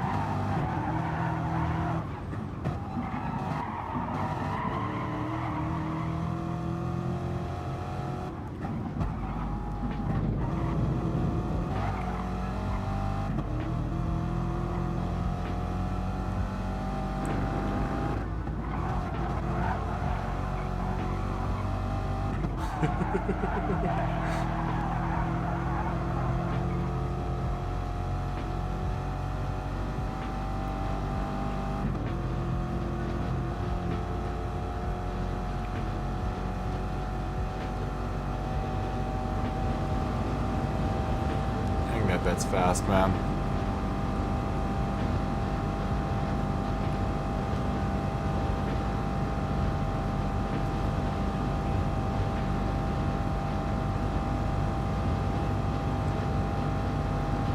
Bilstein Bridge.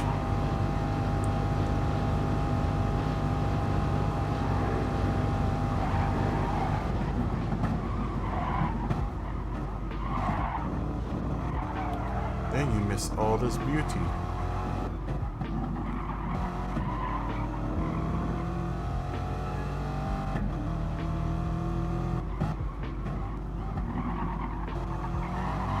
Yeah, I would have hated being Bruce Lee's spark partner.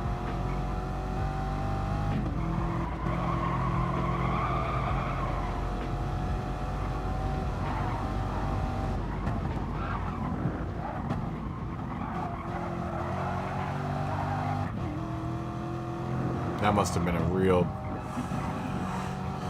pain in the butt.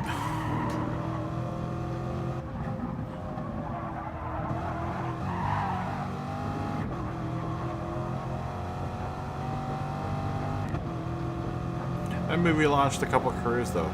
Bolo, the Chinese Hercules, launched his career from there. He was also in Bloodsport. He was the guy that fought against Jean-Claude Van Damme in Bloodsport. What other movies did he do? He did a bunch of other movies. I think the one that he would be the most notorious though was for would be Bloodsport. Your Ness.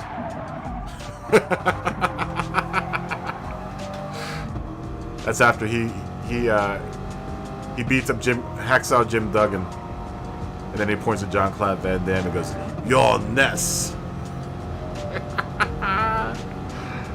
Forgot how Hacksaw Jim Duggan was in that movie. Hacksaw Jim Duggan. Yeah, that's right, guys. I watched my fair share of WWF growing up. My dad used to take us to cage matches on Sundays. It was great.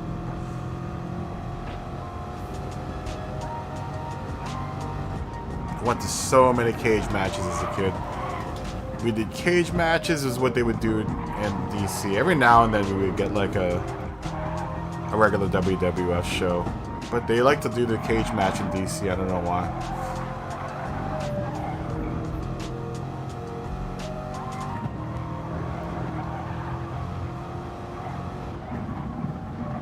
My dad took us to some stuff that we probably shouldn't have taken us to as a kid. Aliens, The Fly. I remember that summer. That summer was a very, very horrifying summer. That was when the NC-17 rating came out. It was The Fly, wasn't it? Was The Fly one of the first? I know 9.5 Weeks was one of the very, very first NC-17 movies. But The Fly may have been another very early NC-17 movie. The Jeff Goldblum Fly. Brundle Fly. Where he throws up on everything and melts it. It's great. That movie probably still stands up today. I haven't seen The Fly in a really long time. But I would imagine that it would still gross me out. Just like The Exorcist still grosses me out and still freaks me out. I still have to hide under the covers when I watch The Exorcist. It's a little confession I have to make. The Exorcist still scares the living crap out of me. The Exorcist, and for some reason, the Prince of Darkness, the John Carpenter movie. That movie's freaky deaky.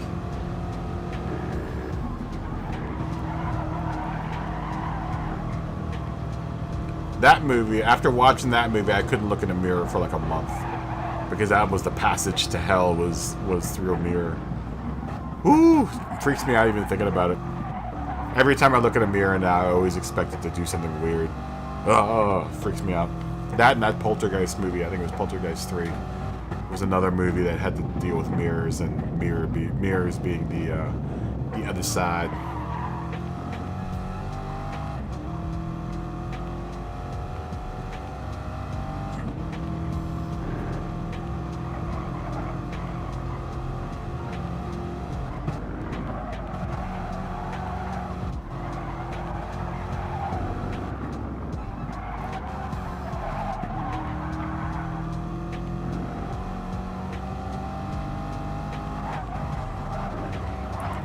You got a wall of German in front of you, Scott. Hopefully you can make it through it.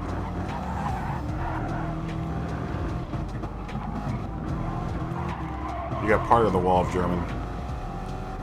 Zora wasn't that fast this week, but I don't think Zora knows this track as well as Alfredo and Zattel. Here.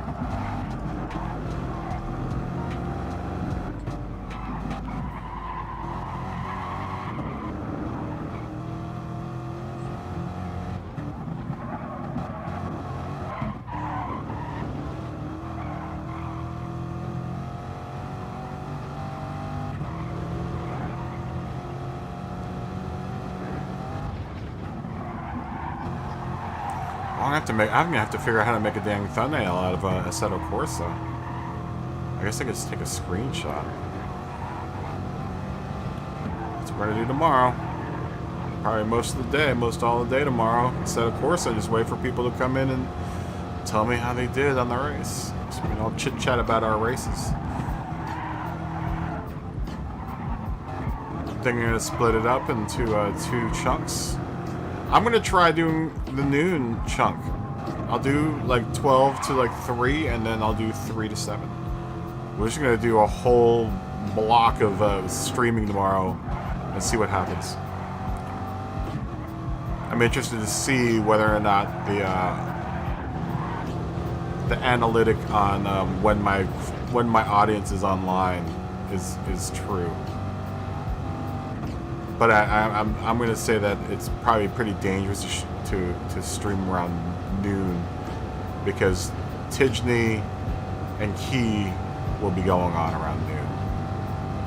I honestly think that's why YouTube is telling me to stream around that time. And like I said, who's going to want to watch my stream if those guys are running?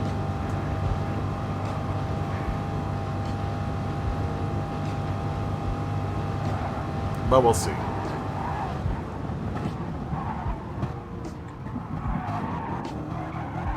We shall see.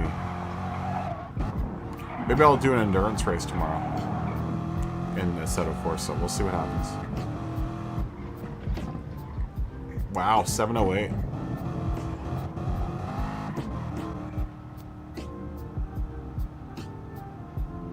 So it's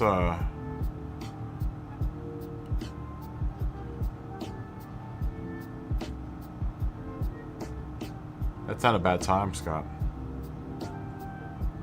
14:55, right? 14. 1340. I don't know if any of these times are right.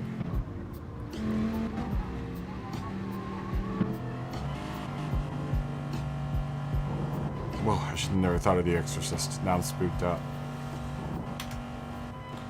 That movie still scares me. Still scares the living crap out of me to this day. Yeah, you start from the back too. This hotel's got the COVID car though. You ain't gonna beat that.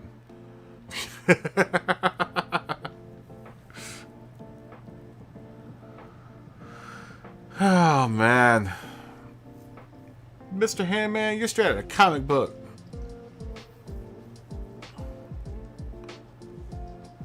Good job, guys. Do we want to do another one? What are we at? 5:13 for stream time? Who needs another one? Anyone else need more practice?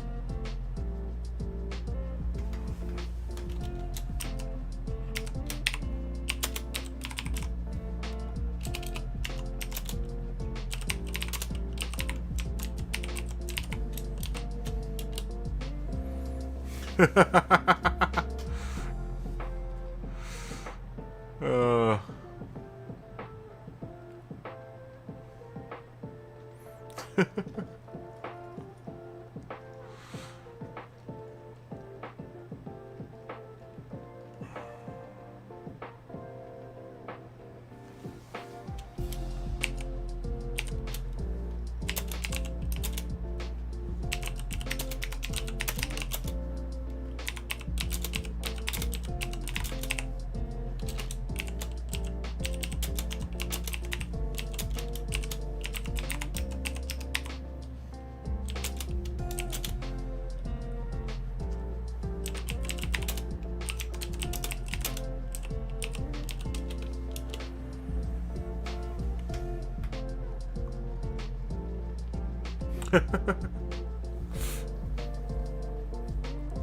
Dank Gong Jay. Do you need more practice, Mark? I mean, I'll stay open.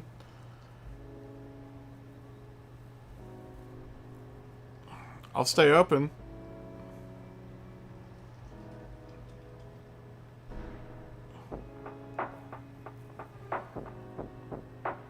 Word.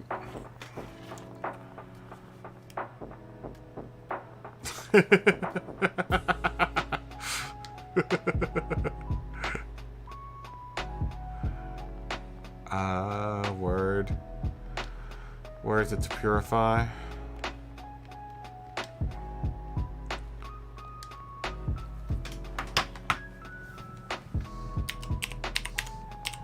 Word. Word to you, Mark. If you want to run another one, we will. You guys need a break?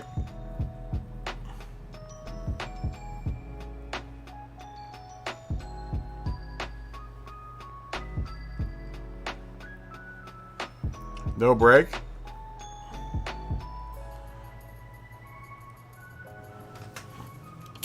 Let me see if anyone else needs a break.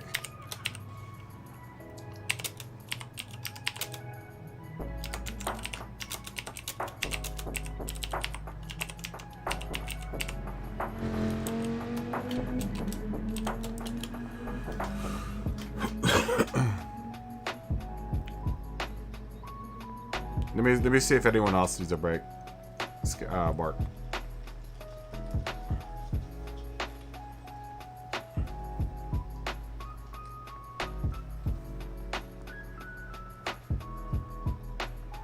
Good night, my friends.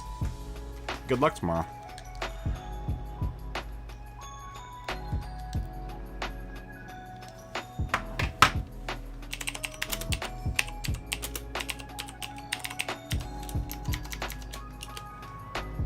Oh, why did I do it all caps? Christ.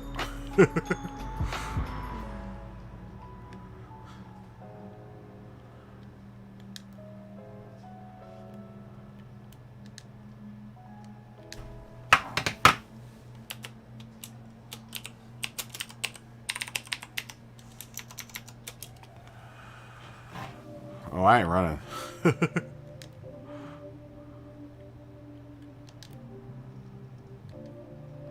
I ain't running tomorrow.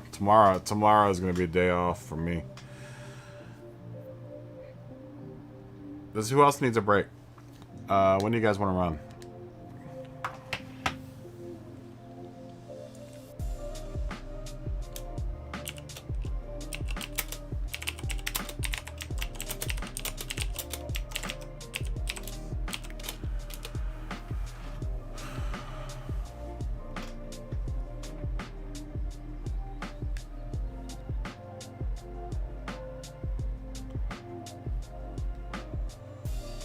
I think people are going to take a break, I think. We'll give people some cool down time. We'll say like in another 7 minutes mark. What was 30, right?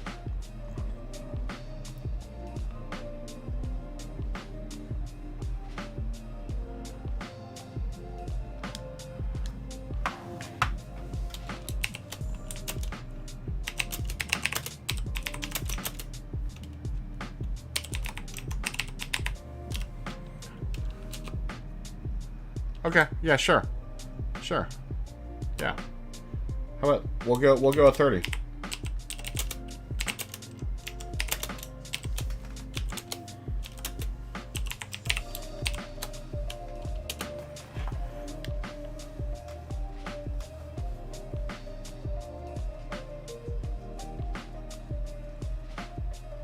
One more for Babel set of 4. We'll do 35. 35. Next. Mark, go walk around. I'm not gonna be held responsible for your video game injury.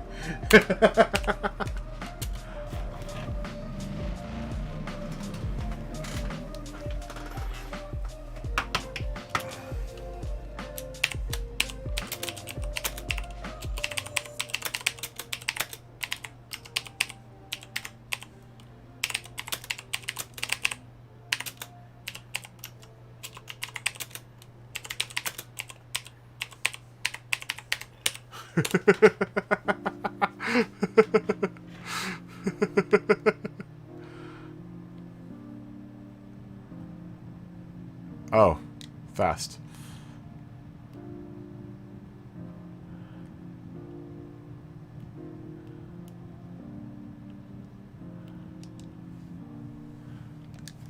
Word for immediately in German. I don't think German has a word for immediately.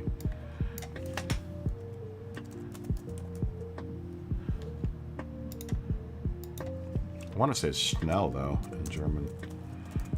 Schnell is fast. Sofort. That's right. Sofort.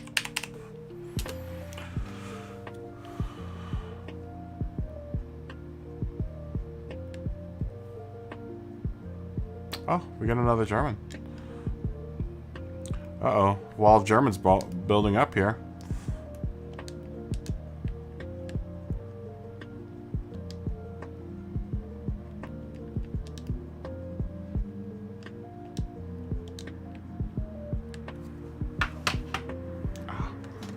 Muscle spasm in the finger.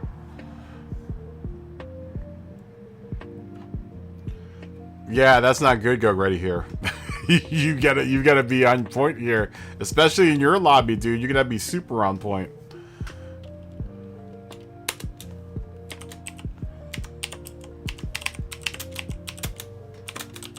That would probably go in my C lobby, and in definitely in the D lobby it would definitely go, but it's not gonna. That ain't gonna play on in your lobby. You're dealing with like the Einsteins of racing in your lobby, so.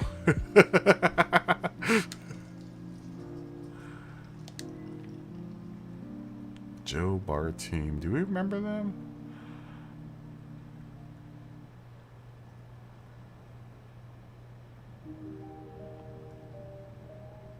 You had to switch liveries to mellow out. I don't think we remember them.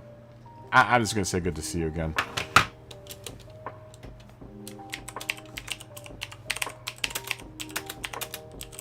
Mr. Handman, you're straight out of a comic book.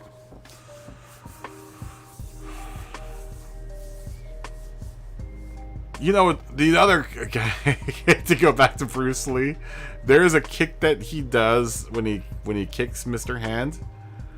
When he first does, like, he does a side kick with Mr. Hand, and he kicks the dummy so hard. I swear it's amazing. This is definitely going to be a DR race set race for a lot of people, I think. That's exactly why I'm not doing it. This is exactly why I'm not doing this race, because this is going to be a DR reset for me. I just got into C, man. I don't want to be bumped back down to D. I'm going to play Assetto Corsa tomorrow while you guys tell me what you did in the race. Hey, did you ever post up your race from last week, Go Grady? I want to check it out, dude. Did you finish that? Did you finish that video or what? I want to check your video out, Mr. Handman. Oh, another fast Japanese guy. Yeah, did you ever finish your video for last week or what? I'm gonna check it out, man. I want to see your race. 103 videos. What? 103 views? Oh, what? I'm gonna watch you get 104 views tonight, buddy. I'm gonna watch that while I eat my bowl of chili. Whoop, whoop. Look at y'all's with 100 some odd views, man. I've only had like a couple videos that had 100 some odd. No, that's not true. That's not true. God, I had a stream last week.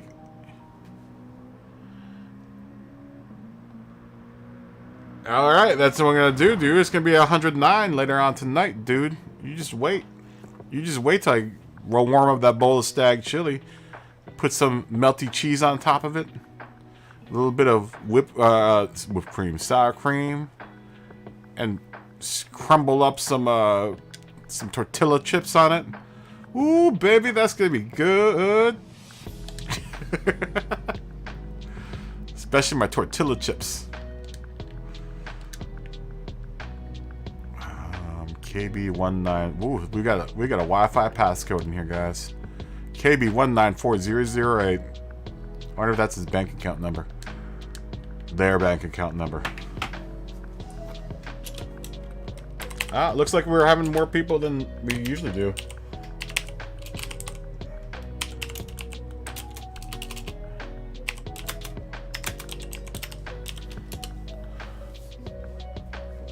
Yeah, I'm gonna watch that joint, dude.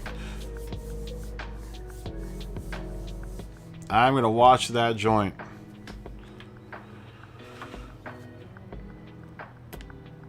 Yeah, I'm not gonna do this race, man. I'm gonna play Assetto Corsa from noon until like 3 or 4, and then I'm gonna do SnowRunner from 4 to like 7. 4 to 7 or 8. According to YouTube, my prime time to stream is between 12 and 6 o'clock on Saturdays. It's got a deep purple all the way down from 12 to 6. So I'm gonna try it out and see what happens. I might even open it up. I might open it up with SnowRunner. We'll see. Since everyone else is gonna be doing Gran Turismo, I might do SnowRunner, and then when everyone gets out of Gran Turismo, then I'll go to Assetto Corsa. We'll see what happens. We'll see what happens.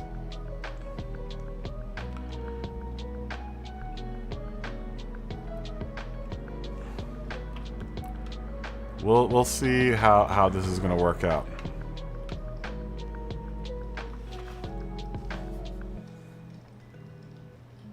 Yeah, you know what? You need to go here. I'll walk you through it. If you go on to the left side and you scroll all the way up, there's a welcome box. You need to click that you've. Hold on. Let me see. Let me make sure. Okay, now this is what you got to do. Go down below welcome. You want to go to rules, and you want to click. You got to click, I think, the thumbs up. Oh no, you did. Oh, you know what? You have to go down to roles right underneath of that, and then you assign yourself a role. So You would be like a YouTube sub or a Discord sub, either one of those, or FIA contestant. Any of those will get you, you know. We still haven't figured out how we're gonna work that out yet, but I mean, just give yourself like a YouTube sub role or something. You have to assign yourself a role. Oh, you did the YouTube?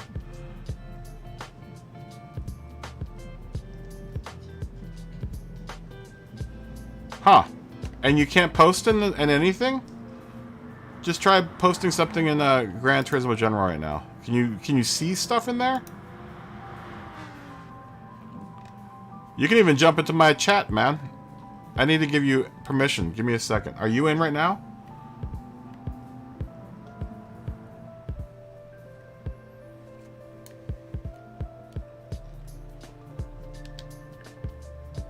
Oh no, we've got 2 Japanese guys in here. Y'all's better get really fast.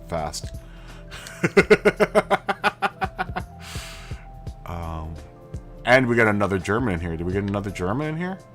Holy smokes. We done just became the international house of fast here. I am 45 T. Where are you? I don't unsee where you are. Alright, well, we're gonna qualify here soon. What? I'll give you permission. Give me a second. Give me a second.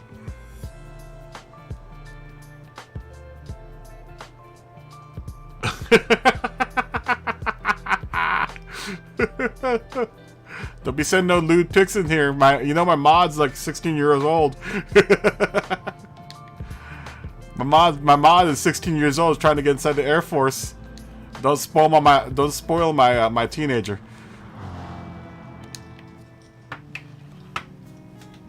I'm just joking.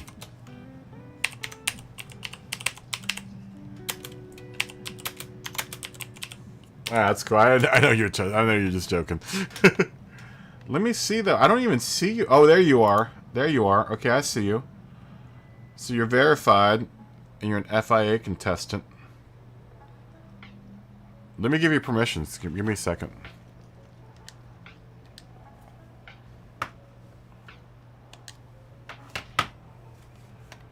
What permissions do you have, though? I'll work on it on this race here.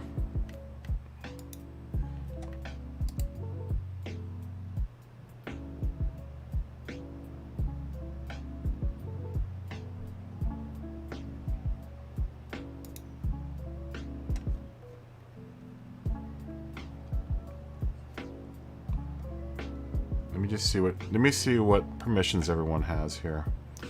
Mark, you need to join this thing too. I know you haven't gotten it working yet, but hopefully you can get it working. This way we can voice chat through this thing, and you know my mic on my PlayStation's busted, so that way when we play SnowRunner or whatever, we can just use the Discord to talk.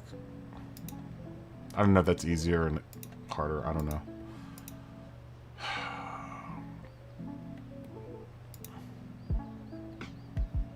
Permissions. Oh, okay. I see what's going on here. Okay. I get it. I get it. We just haven't set it up for you guys yet. Hold on.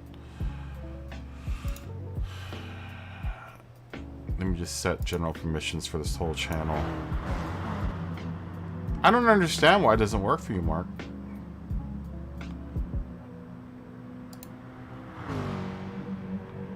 Edit category. Permissions. That's why. That is why. Alright. We can fix that right now. FIA contestant. And Patreon should be in there. And YouTube subs. And Discord member subs. Patreon's in there.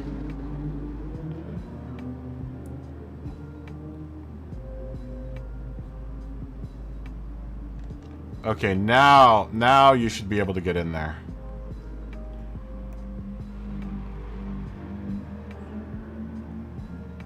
Okay. Sounds good. Same with you, Scott. You need to get into this dang thing. That way we can all chat and stuff in between the stream and stuff. Sometimes they like put my dreams and what my weird dreams that I have in here. Like the dream the other night where I thought of all I could remember from the dream was people chanting popcorn shrimp over and over again. Popcorn shrimp, popcorn shrimp.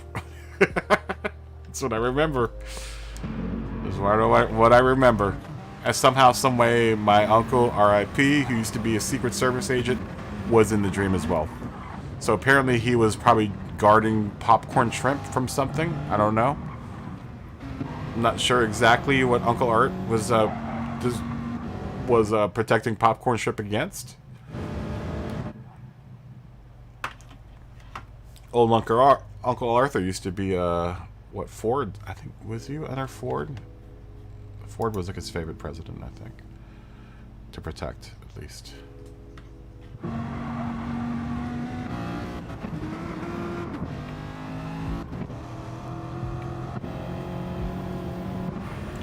R.I.P. Uncle Arthur.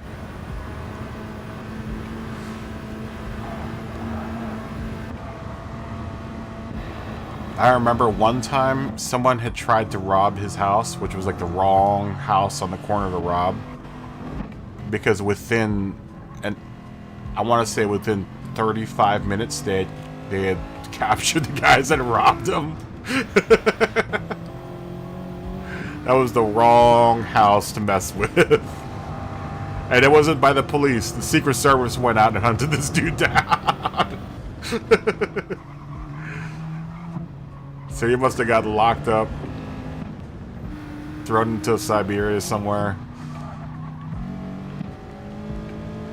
You didn't want to mess with Uncle Arthur. Uncle Art had some serious friends in high places.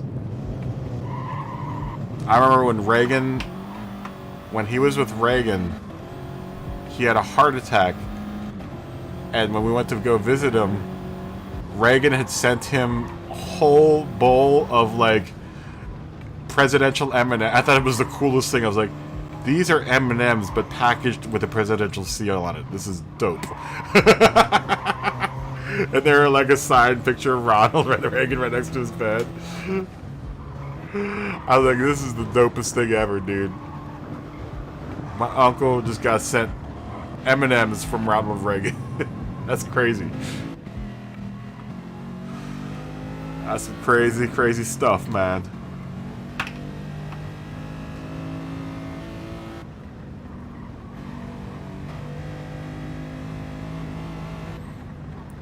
Popcorn shrimp. Popcorn shrimp. Ooh, popcorn shrimp would be good right now. With some hush puppies. And bottomless Mountain Dew. That is a dinner that is things that dreams are made of. Maybe a piece of catfish on the side. I'll take a piece of catfish on the side. Definitely the hush puppies. I'm not sure if you have those in your country, Scott. Hush puppies are fried balls of cornbread, and they're delicious.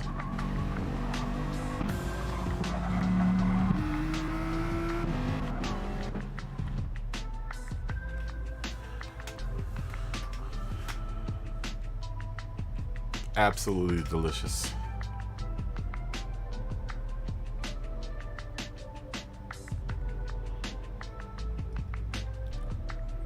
Popcorn shrimp. Actually, popcorn shrimp and frog legs and a piece of catfish. Fried frog legs. I do like shrimp, regular peeled, steam peeled, boiled shrimp. That's good too. Ain't nothing wrong with a big old shrimp broil. Big old jumbo shrimp, some corn, sausage. With a bunch of hush puppies. We don't got hush puppies in Los Angeles. I always have to bring that up whenever I talk about hush puppies. You know what else we don't have here? And we do have it here, but it's very hard to find is grits. There's something basically wrong with the state where you don't get no grits.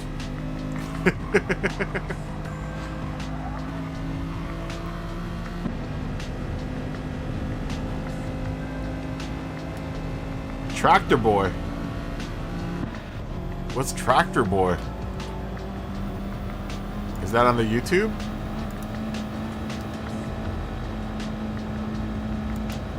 Popcorn shrimp. I can't watch it though during the stream, because then my bits uploaded go down like crazy.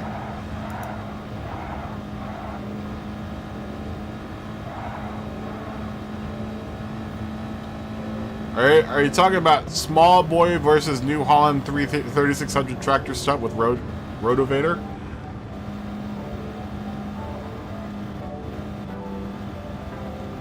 I see lots of Tractor Boy here. Ooh, Bruder RC Tractor Deutsch Stock. John Deere Tractor RC action video. That looks interesting.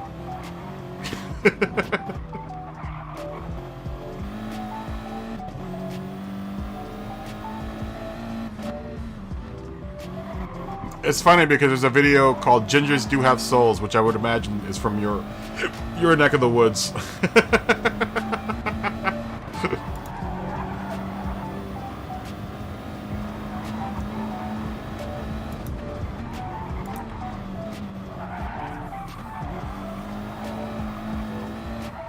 I don't see it. I just looked up Tractor Boy. I can't find it. This one. Okay, I see it. It must be this first one. It has 14 million views. There's a Tractor Boy Racer, the original and the best, which has got 1 million views.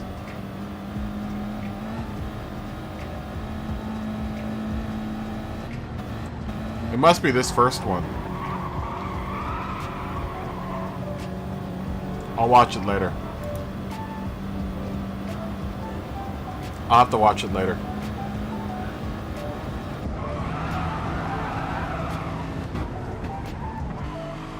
Popcorn shrimp. Ooh, look at V1 Hamishan 44. He's got one of the most interesting liveries I've ever seen. It's one of those anime liveries. Is that Taylor Swift? No, it looks like a K-pop girl on the hood. Wow, that's got a lot of stuff on it. My man, you have gone overboard with your livery. I like it though.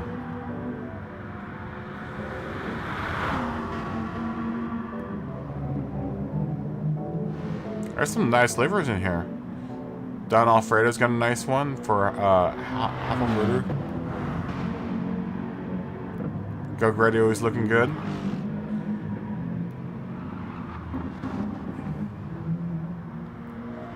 So we got that big old BBS livery.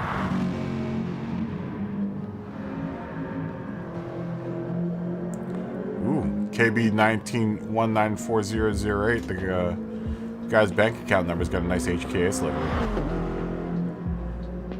Zattel probably still has the same COVID livery. Yep. Been trying to decipher that one. Mark's still got his Ron John livery. And we're gonna make a new livery for Scott. The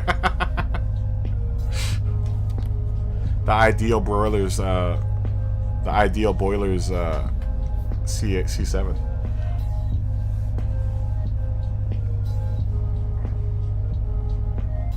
I'll make you a Man U livery for Manchester United, since you only live 20 minutes away from Manchester.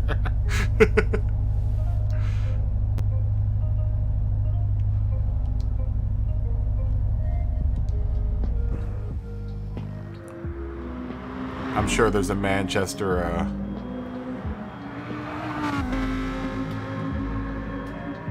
You want me to do Turtle Wax for Group 4? Okay, I can do that.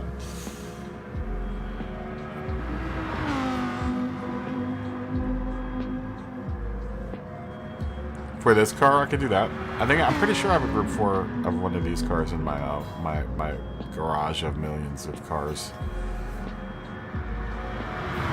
really like this V1 Hamishan 44's livery. There's just so much going on in it. It's like I'm mesmerized by the colors. I've seen that K-pop girl though before. It's either a K-pop girl or a J-pop girl. I'm willing to bet it's a J-pop girl though. Either way, they're J-poppy cute.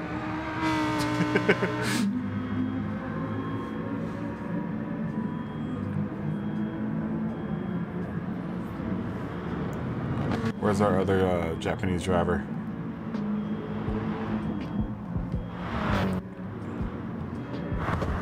Well, I'm glad we waited another 5 minutes or so, because now, like, we've got completely full. Uh-oh. Hatsu 5217 might be really fast. We'll see. They're just hanging out in the pits with Scott. There's David Hasselhoff again. See? Do you see guys watching? Look, David Hasselhoff is in the same spot. So apparently David Hasselhoff likes the first stall. Go Grady, I'm not sure if you know about this, but David Hasselhoff is in this game. He is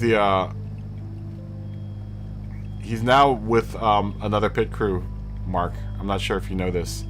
David Hasselhoff has jumped ship from your crew and is now part of this crew. The Fat Hoff. He's a rather large fella too. I'm looking now. It's stall 2. Stall 2, David Hasselhoff likes to be part of.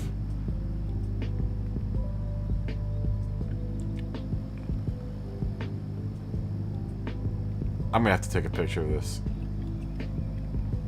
He's a pretty thick fella. I'm counting many chins on Hasselhoff here. Here, we're taking pictures. There we go. That's a good one of the Hoff. That's a real good one of the Hoff. He's got these like Oakley blades on. He's just bobbing his head around. Y'all don't believe me. He's on the screen right now. Oh, you're talking about the Turtle Wax car? Did David Allison ever drive for Turtle Wax? Did he?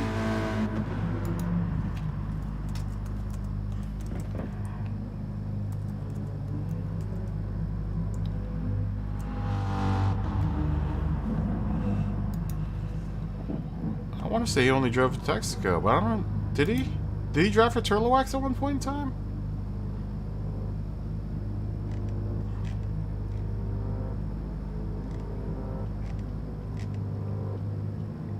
Dang, this is a really long history of Davey Allison.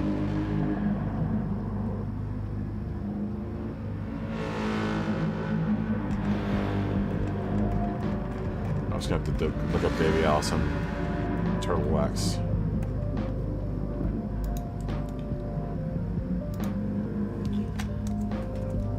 Turtle Wax. Davey Allison Turtle Wax. Oh, okay. Oh, yeah, okay, I remember this car.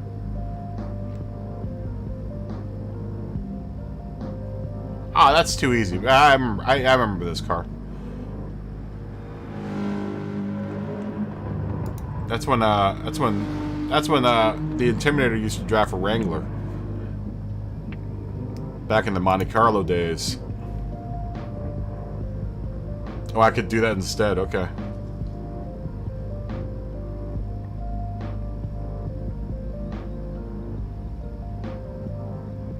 How did you not get a qualifying lap, Mark?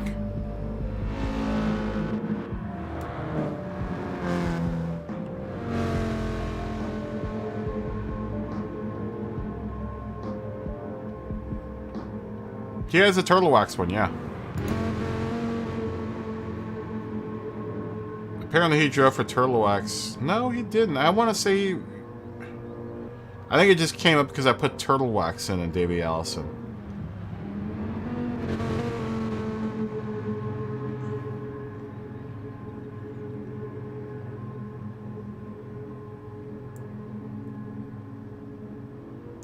I could do something like the Texaco Havoline car.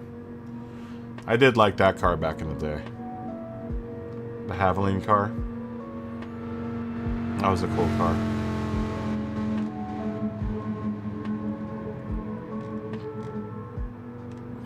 Ooh, I missed the Monte Carlo Wrangler car. God, that was a long time ago, man.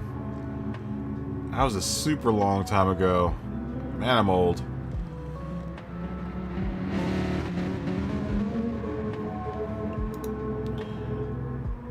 Y'all don't know nothing until you met Dick Trickle.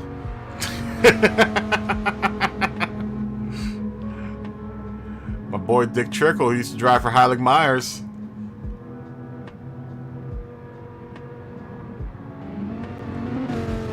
Did you make 659? Who makes 6? Oh yeah, look at. I told you, man. The Japanese guys are fast, dude. I'm telling y'all, these Japanese guys are super fast. Look at that, 659, 607. Wow. Go J-pop, man. Maybe I should make you a J-pop car so you can be as fast as Hamishan here. Wow, he just bent time and space and all in one fell swoop. That's fast. That's the fastest we've seen so far.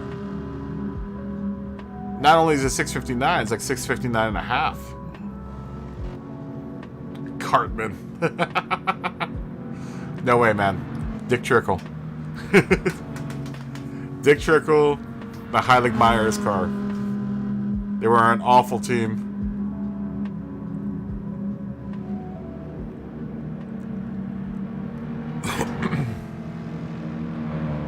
And they were also from my home state, so I always got to give it up for it, Dick Trickle. He came from the city that I went to college in. It's Richmond, Virginia. And he drove for a local Richmond, Virginia furniture company called Heilig Myers, which is a very German name for an American Southern company.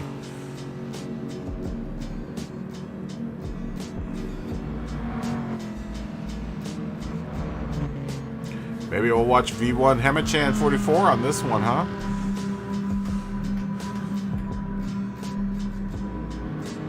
Wow, and the nearest person to him is Don Alfredo, who did it 4 seconds slower. Oh yeah, the Vagisil car, my friend. Did you forget the Vagisil car? I remember that car. I always had the bone to pick though with the people that designed the little blue pill. What do you call the little blue pill? The where's the pill? Viagra. The Viagra car is always so like boring looking. I don't get it. Like if you're trying to stimulate someone, the Viagra car is the least stimulating car out there.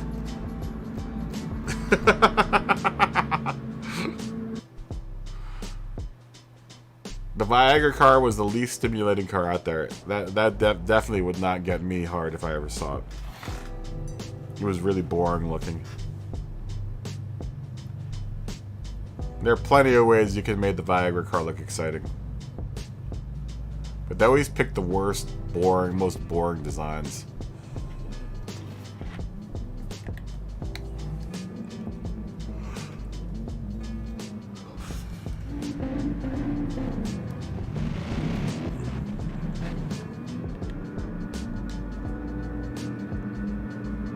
The Vagisil car. Oh, that's funny.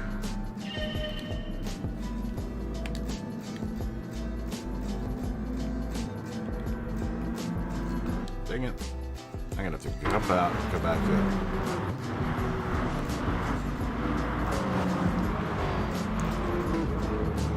Look at everything that's going on the track here. Just make sure everyone's doing a thing.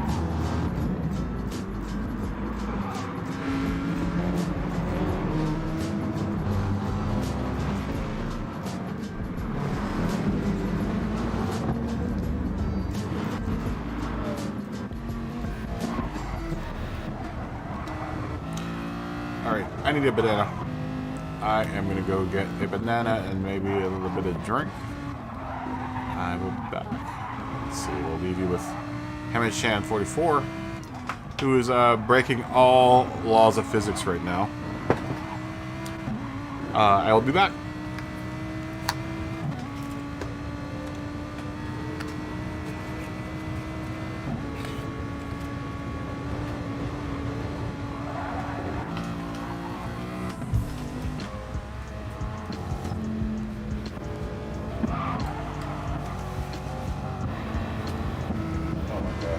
Really?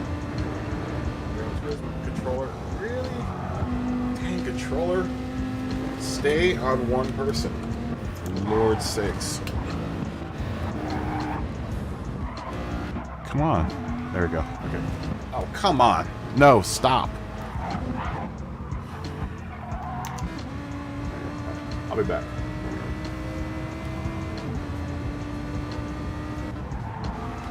There it goes again.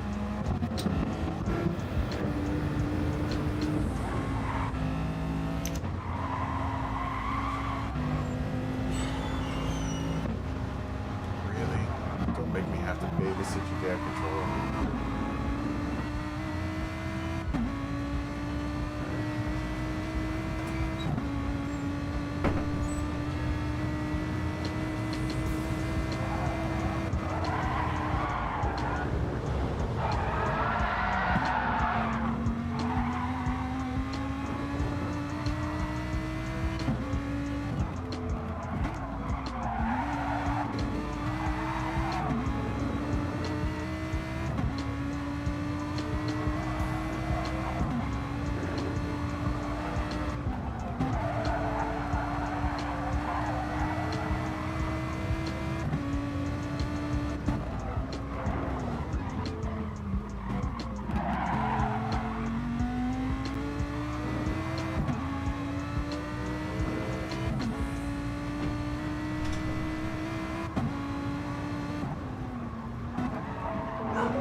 banana.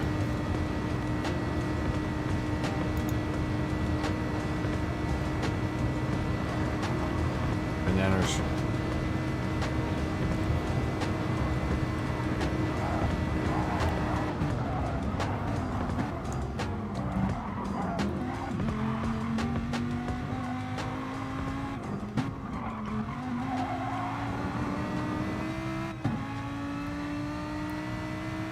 Whew, 7:27 first lap.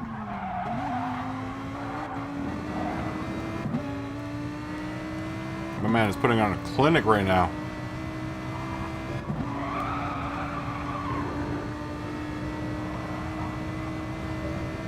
It must be a pain in the butt racing in the Asias on this game.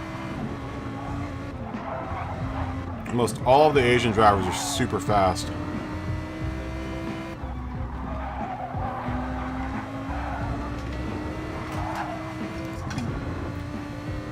Let's look up the deets on Hamilton 44.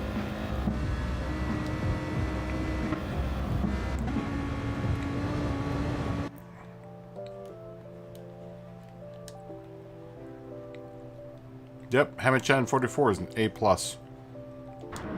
That's what I thought.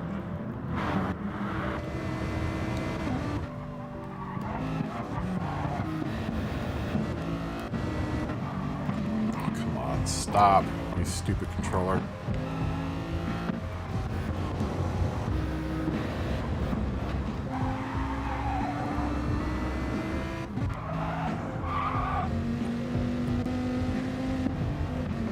You want me to kick Hatsu?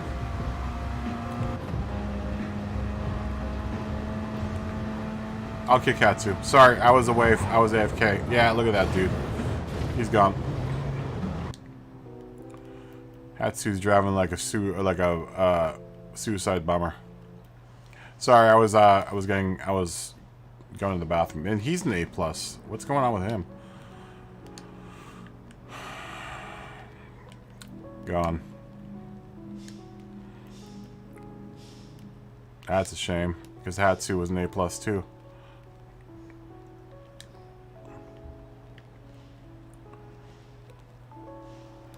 Sorry about that. I was away. I didn't even see your message. I was getting myself something to eat before I passed out.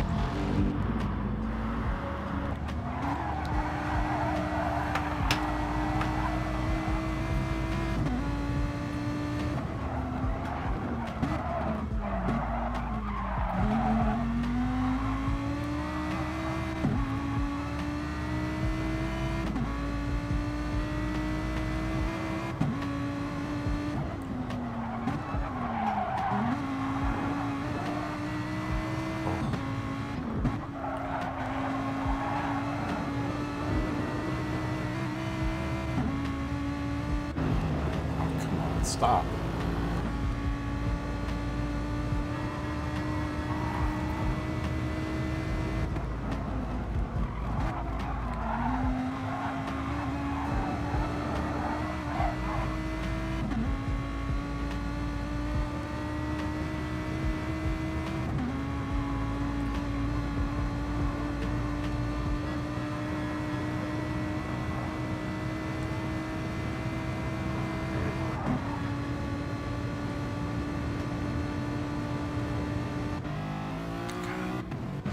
Controller.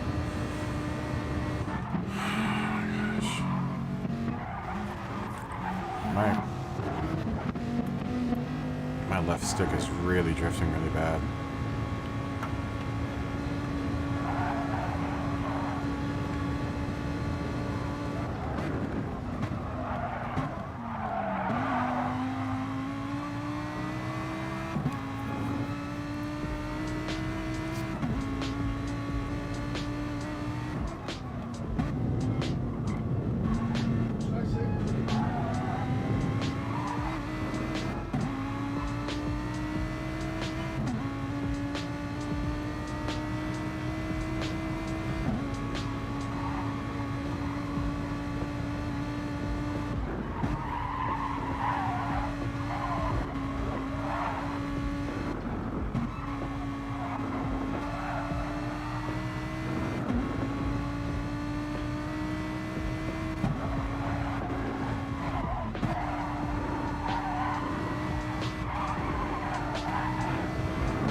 forward 730.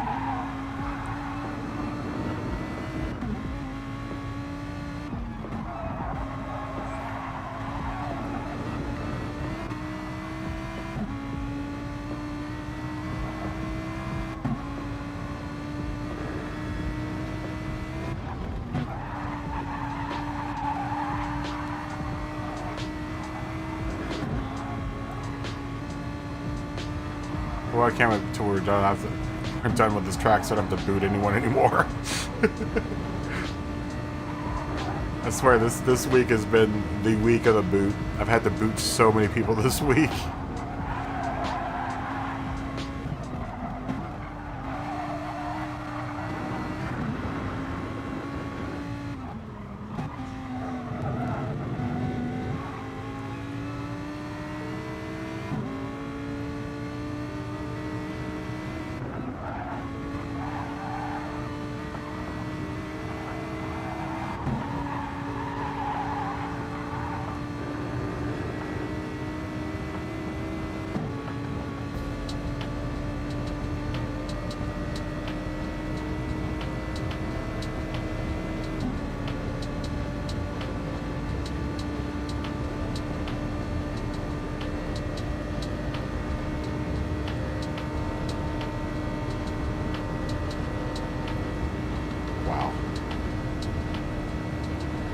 Going to the second bridge at 640, it looks like 641.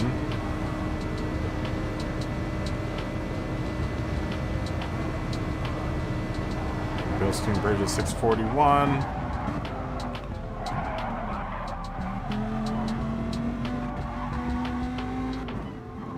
Gantry at 658.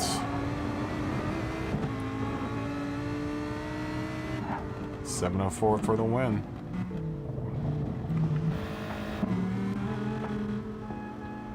1431 in the Huracan. That's seriously fast. Closest we get is the German down Alfredo. It's at 1436. And then after that goes 10 seconds. Yeah, it gets increasingly slower.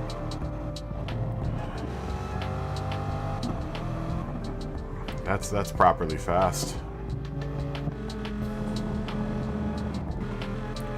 That might be the fastest we've seen all week. 1431.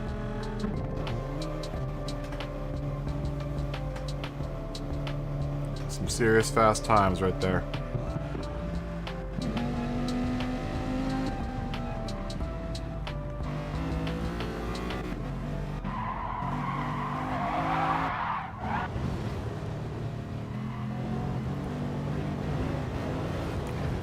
Go Grady doing some lawn mowing here. Making sure that the we got some good lawn there. Did you get wrecked into by the Japanese guy too? Go Grady. I think it seems like everyone in the back end here got smashed up by the Japanese dude while I was gone. Nice. Nice. See some burnouts here, bro.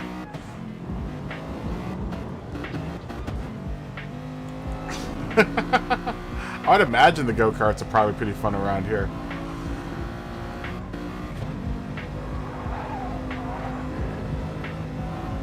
It must take forever to go around in the go-karts, though. I know someone had the Beetle race where they did the Beatles on this, and I'm like, oh my gosh, are you kidding me? That must have taken an age. Mayu Sophia, that's who it is. Apparently she's a YouTube star.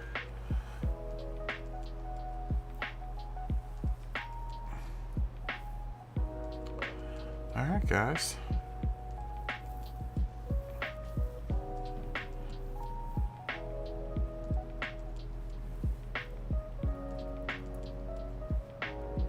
Yeah, that's fast. They are fast.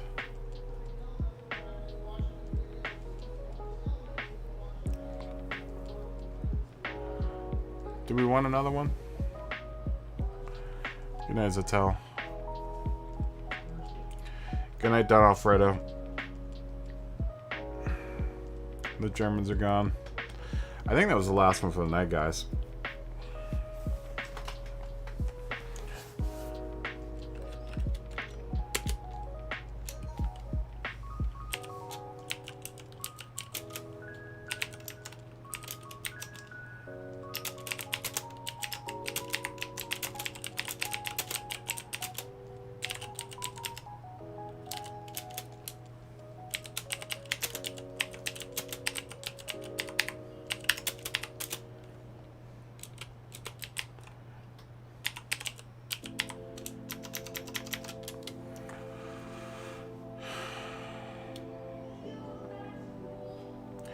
Put her into put the room into mode.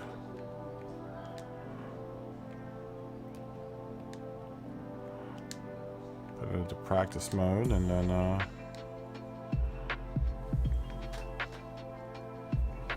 think that's it for the night. Oh man, long stream. Yeah, man. Of course, Mark.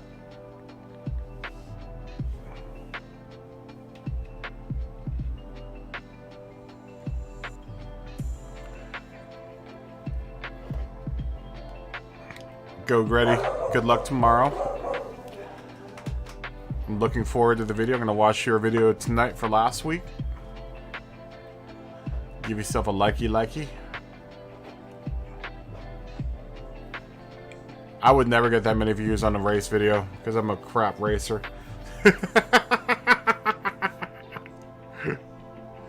I can just scrape views out of my out of the stream. That's the only time I'm gonna ever get that many views.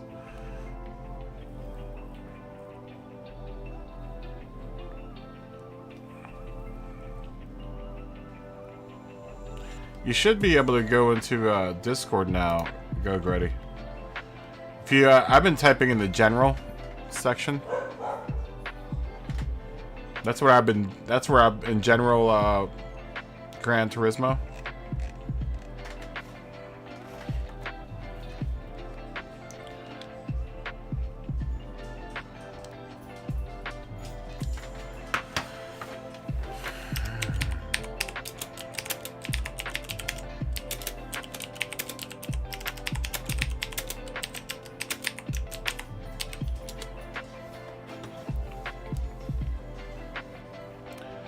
Yeah, good luck to everyone tomorrow. I hope everyone does get well tomorrow. Scott, I think you're going to be okay. I think you're going to be okay too, Mark, even though you got rammed every time you've been on track.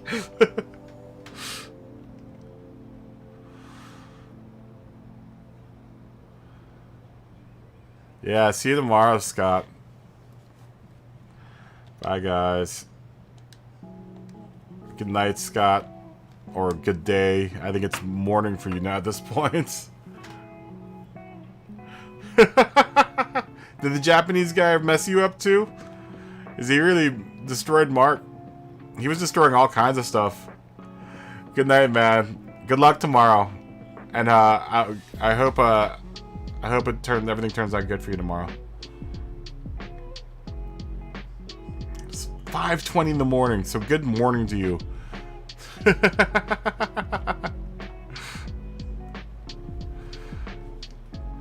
Man, dude, go to sleep, Scott. Oh man, yeah, Mark, you just messed up. I was gonna watch it. I was gonna watch this race. Now I know what's gonna happen. Oh man. At least now I'm not gonna have any surprises. That's okay. I'll still watch it as intently as I didn't know what happened.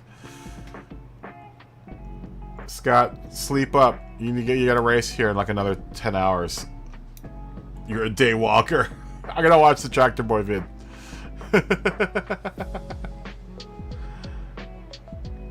Okay. Okay. Good. I wanna be surprised when I watch the race, the video.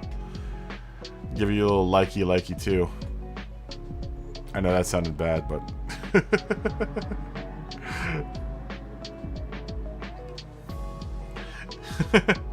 good night, my friend. Good luck tomorrow. I'll probably be on for like 6 hours tomorrow. We'll see what happens. Good night, Mark. Good luck tomorrow, my friend.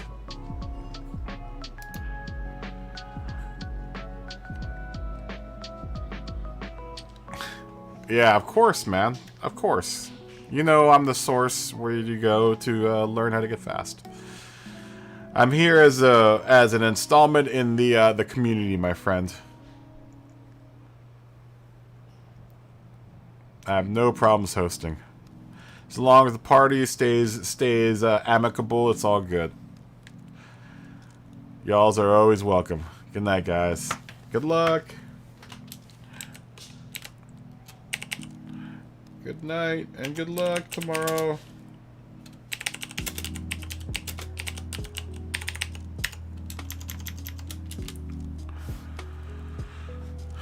Alright, Mark. I'm vacating the room.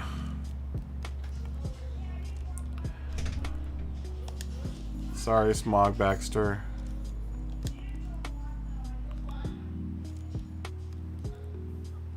Uh-oh, I don't get enough fun cards either for winning, for... I should get something for hosting the damn lobby. Give me something cool at least. Alright, guys. I am done for the evening, too.